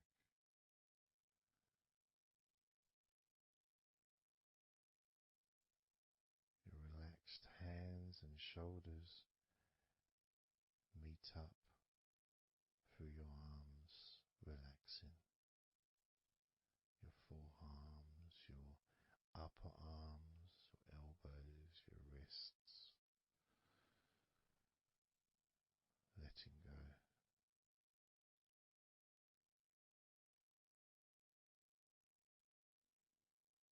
Your lower back, your hips, buttocks, groin, all just start to relax or continue even more comfort spreading through your legs,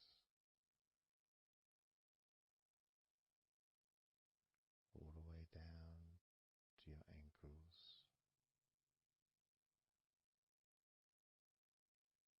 the tops of your feet, the sides of your feet, and the bottoms of your feet. Relaxing into your toes, each toe relaxing, calm,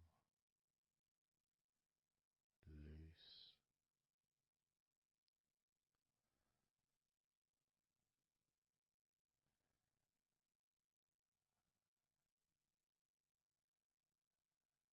And as your body relaxes more, your mind becomes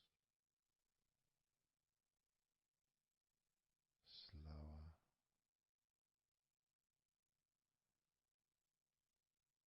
more peaceful,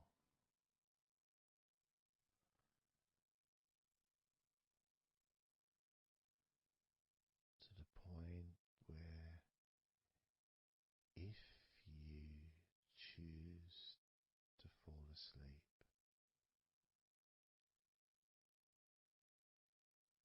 you can easily do that.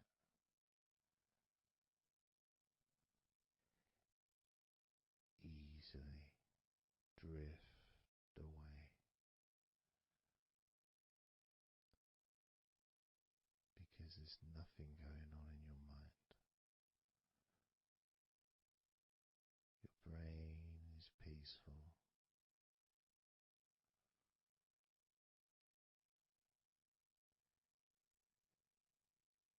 Your body continues to relax.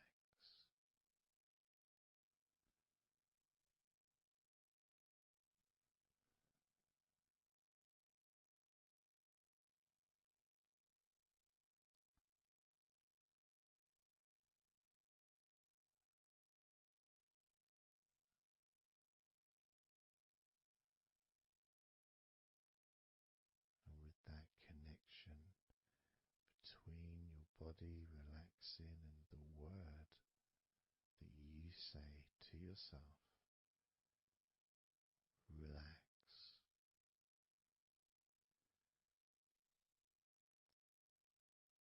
means that you don't need to focus on just one part.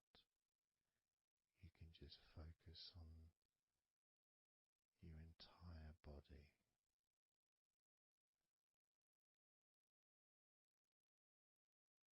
Saying the powerful word, relax.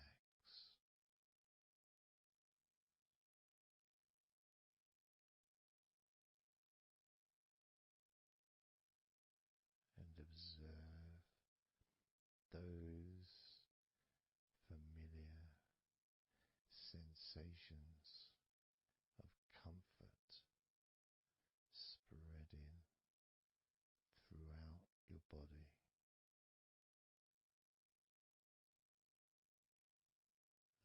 loosening and calming and healing every part of your body, feeling more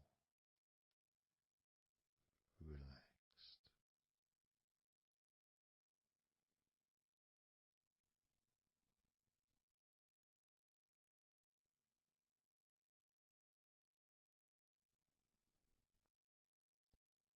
So that all you need to do from now on is just tell yourself, relax, and observe,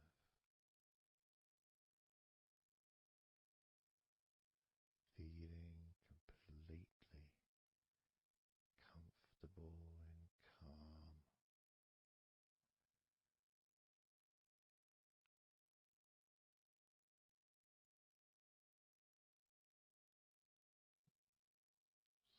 So relaxed. Starting now with number 20.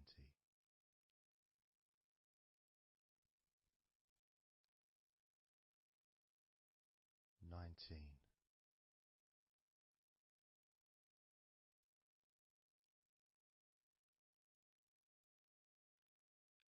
18.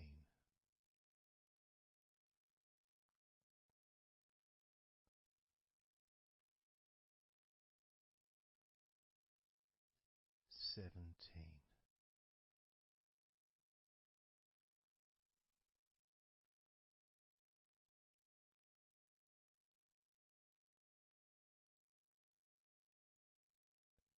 16.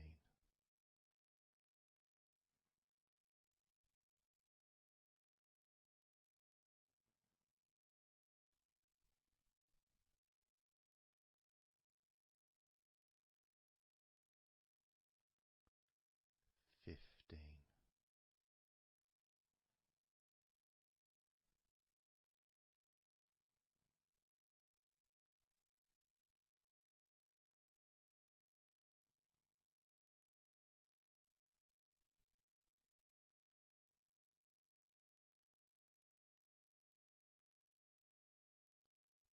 14.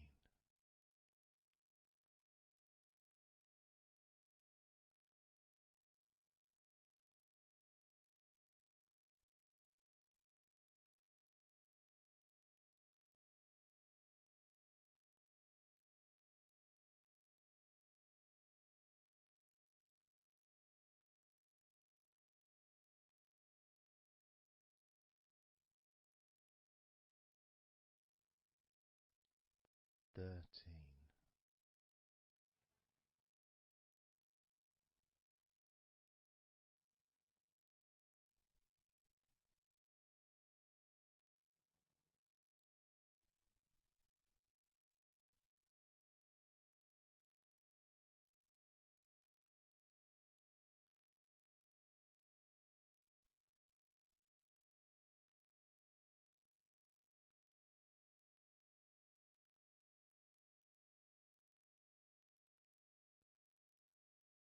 Twelve.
So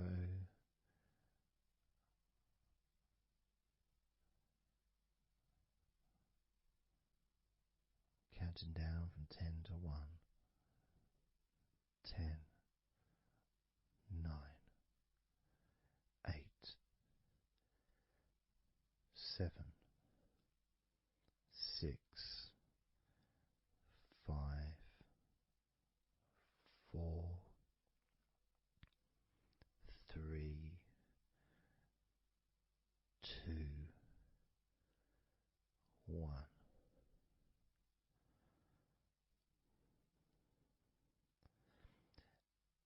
And maybe that was a bit too quick in order to relax. Maybe it's a bit too fast for you to notice the calming of your body. Maybe even a little bit of pressure there, like you're counting down from 10 to 1. What do you expect me to do, man? You expect me just to go all floppy just because you're counting down? 2. We could try again, but this time I'll go a bit slower. This time, as you focus on the whole of your body before we focus on your legs, just notice how your body does start to feel more relaxed with every number that I count down. 10,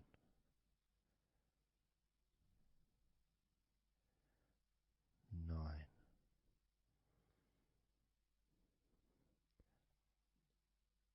8,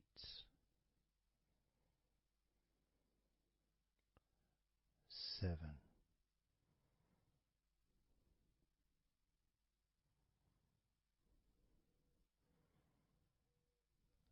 6,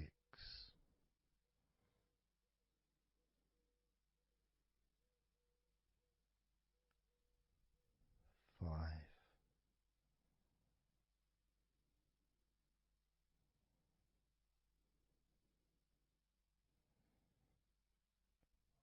4,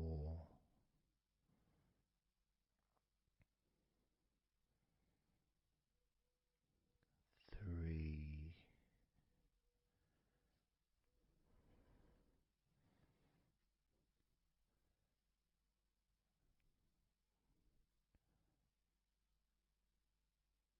2,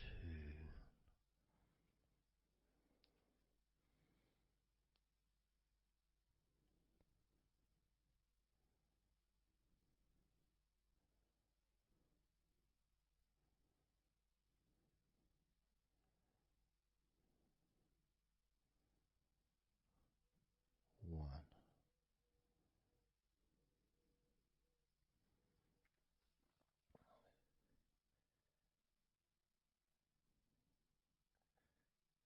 And just notice how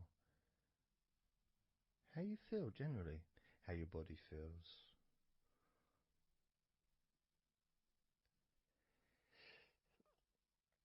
It's not necessarily even about counting down from 10 to 1. It's that space that you have, that your body, space between the muscles, being active physically or mentally, to just sitting or lying down, just being there, not doing anything, not saying anything, not needing to think about anything. So it opens up a space, a bit of a space, a gap.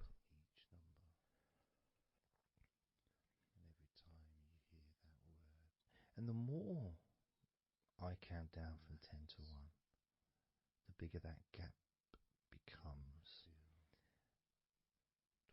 So there's that gap of calmness, of comfort, relaxation.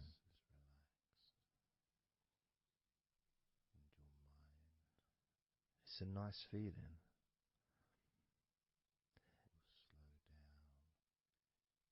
And it moves those stresses or discomforts physically or emotionally, moves them away.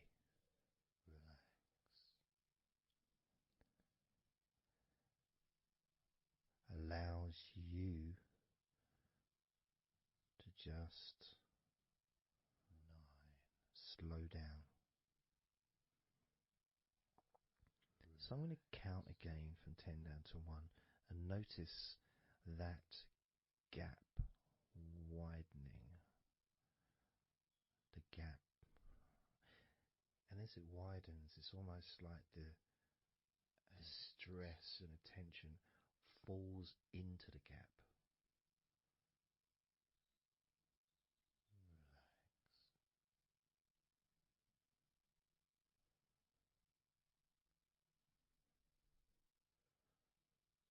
And gives you that distance, that space. Now, 10, 9,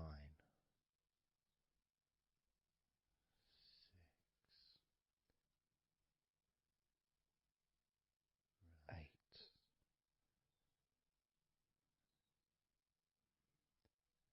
7,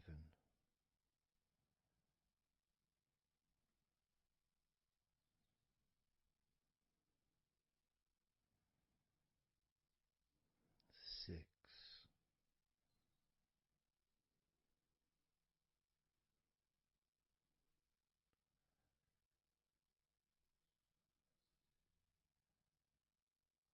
5,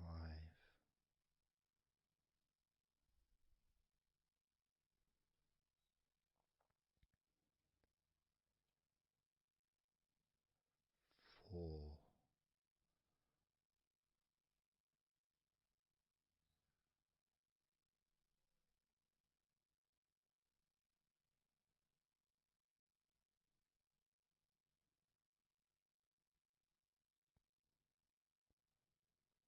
3, 2,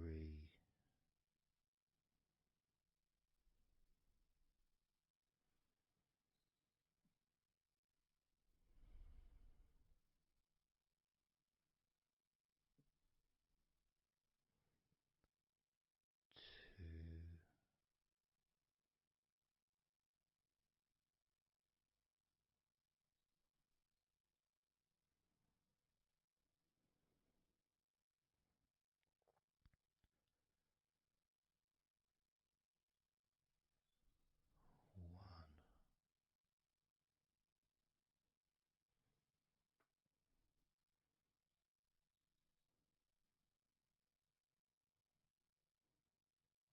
How does your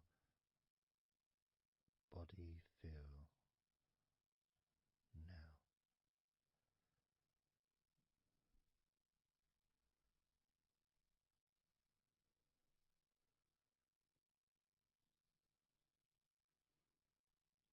Can you notice that you're feeling calmer?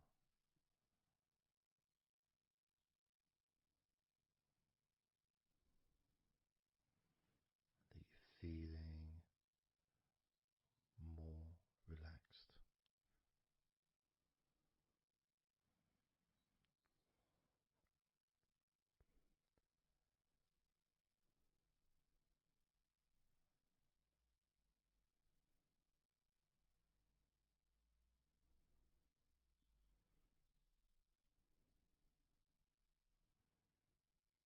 As we now focus on your legs, just your legs.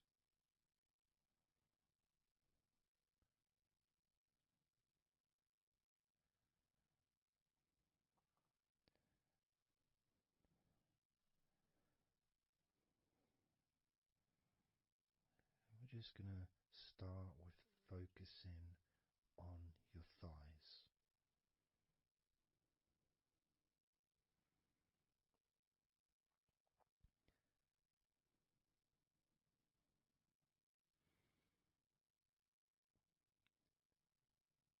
Of course, it's not the most exciting thing to be doing because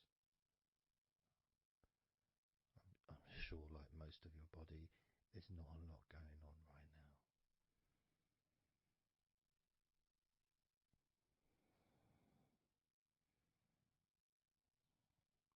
Just focusing on the whole of your thighs, the tops of your thighs, the sides of your thighs, the bottoms of your thighs, your outer thighs and your inner thighs. Basically, the whole of your thigh that leads into your hip and then goes down to your knee joint.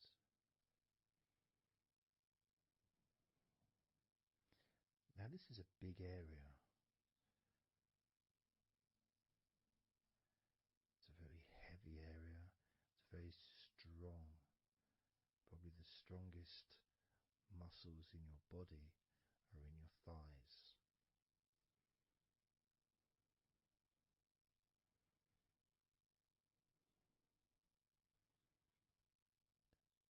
But I don't think we perhaps give enough attention to our thighs.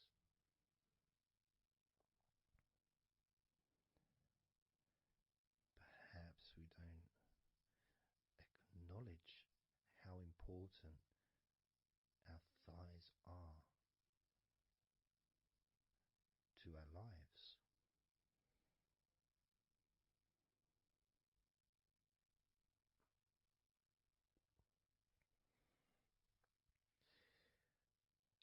How much they actually do for us all through our lives.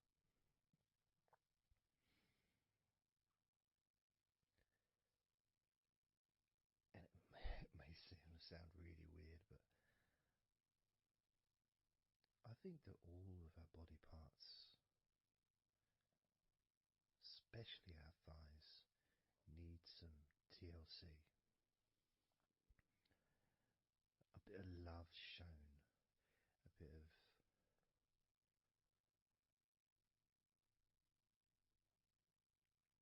acknowledgement, a thank you, gratitude for what our thighs do for us.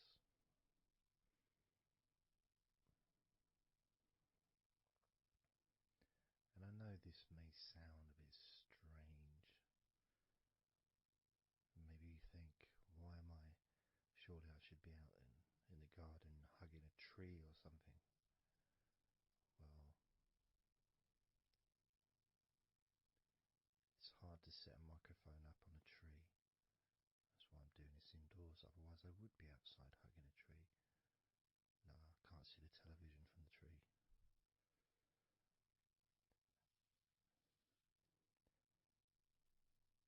If you move down to your knees, again, such an important part. And I think we don't necessarily, I'll speak for myself here, I don't necessarily appreciate all that my knees do for me until I have a problem with my knee. So occasionally if I have maybe I bash it or it's aching for some reason, it's then that I realise how much it does. You know, the benefit of being able to use my legs without any kind of physical discomfort is a beautiful thing that's possibly not appreciated until it's temporarily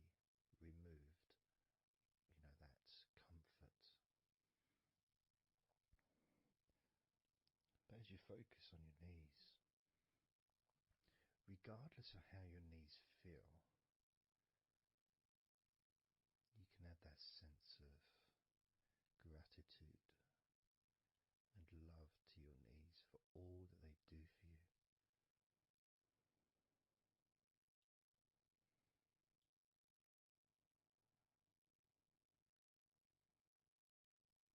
And you can still have that attention on your thighs, and maybe notice how your thighs feel. Maybe you've noticed that they are relaxing more deeply.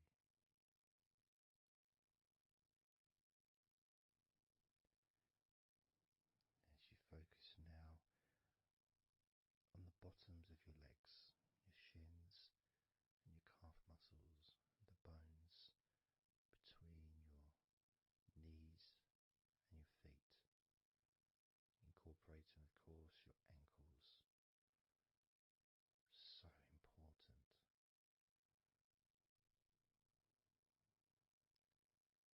Anyone that's had even like the slightest sprain of an ankle knows how much we take our ankles for granted.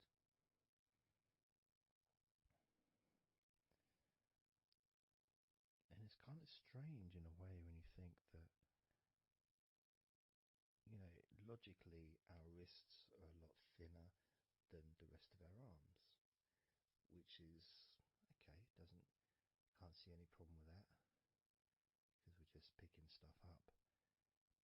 But our ankles are so much thinner than the rest of our legs.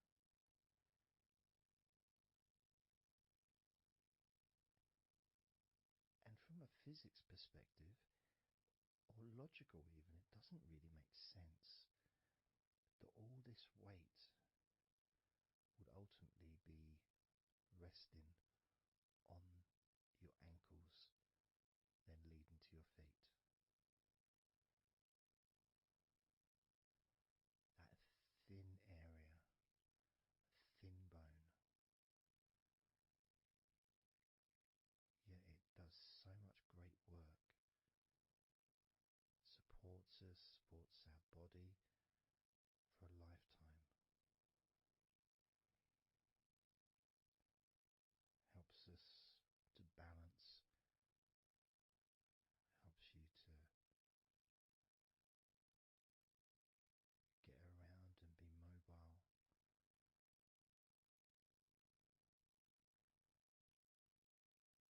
And there's the calf muscles, of course.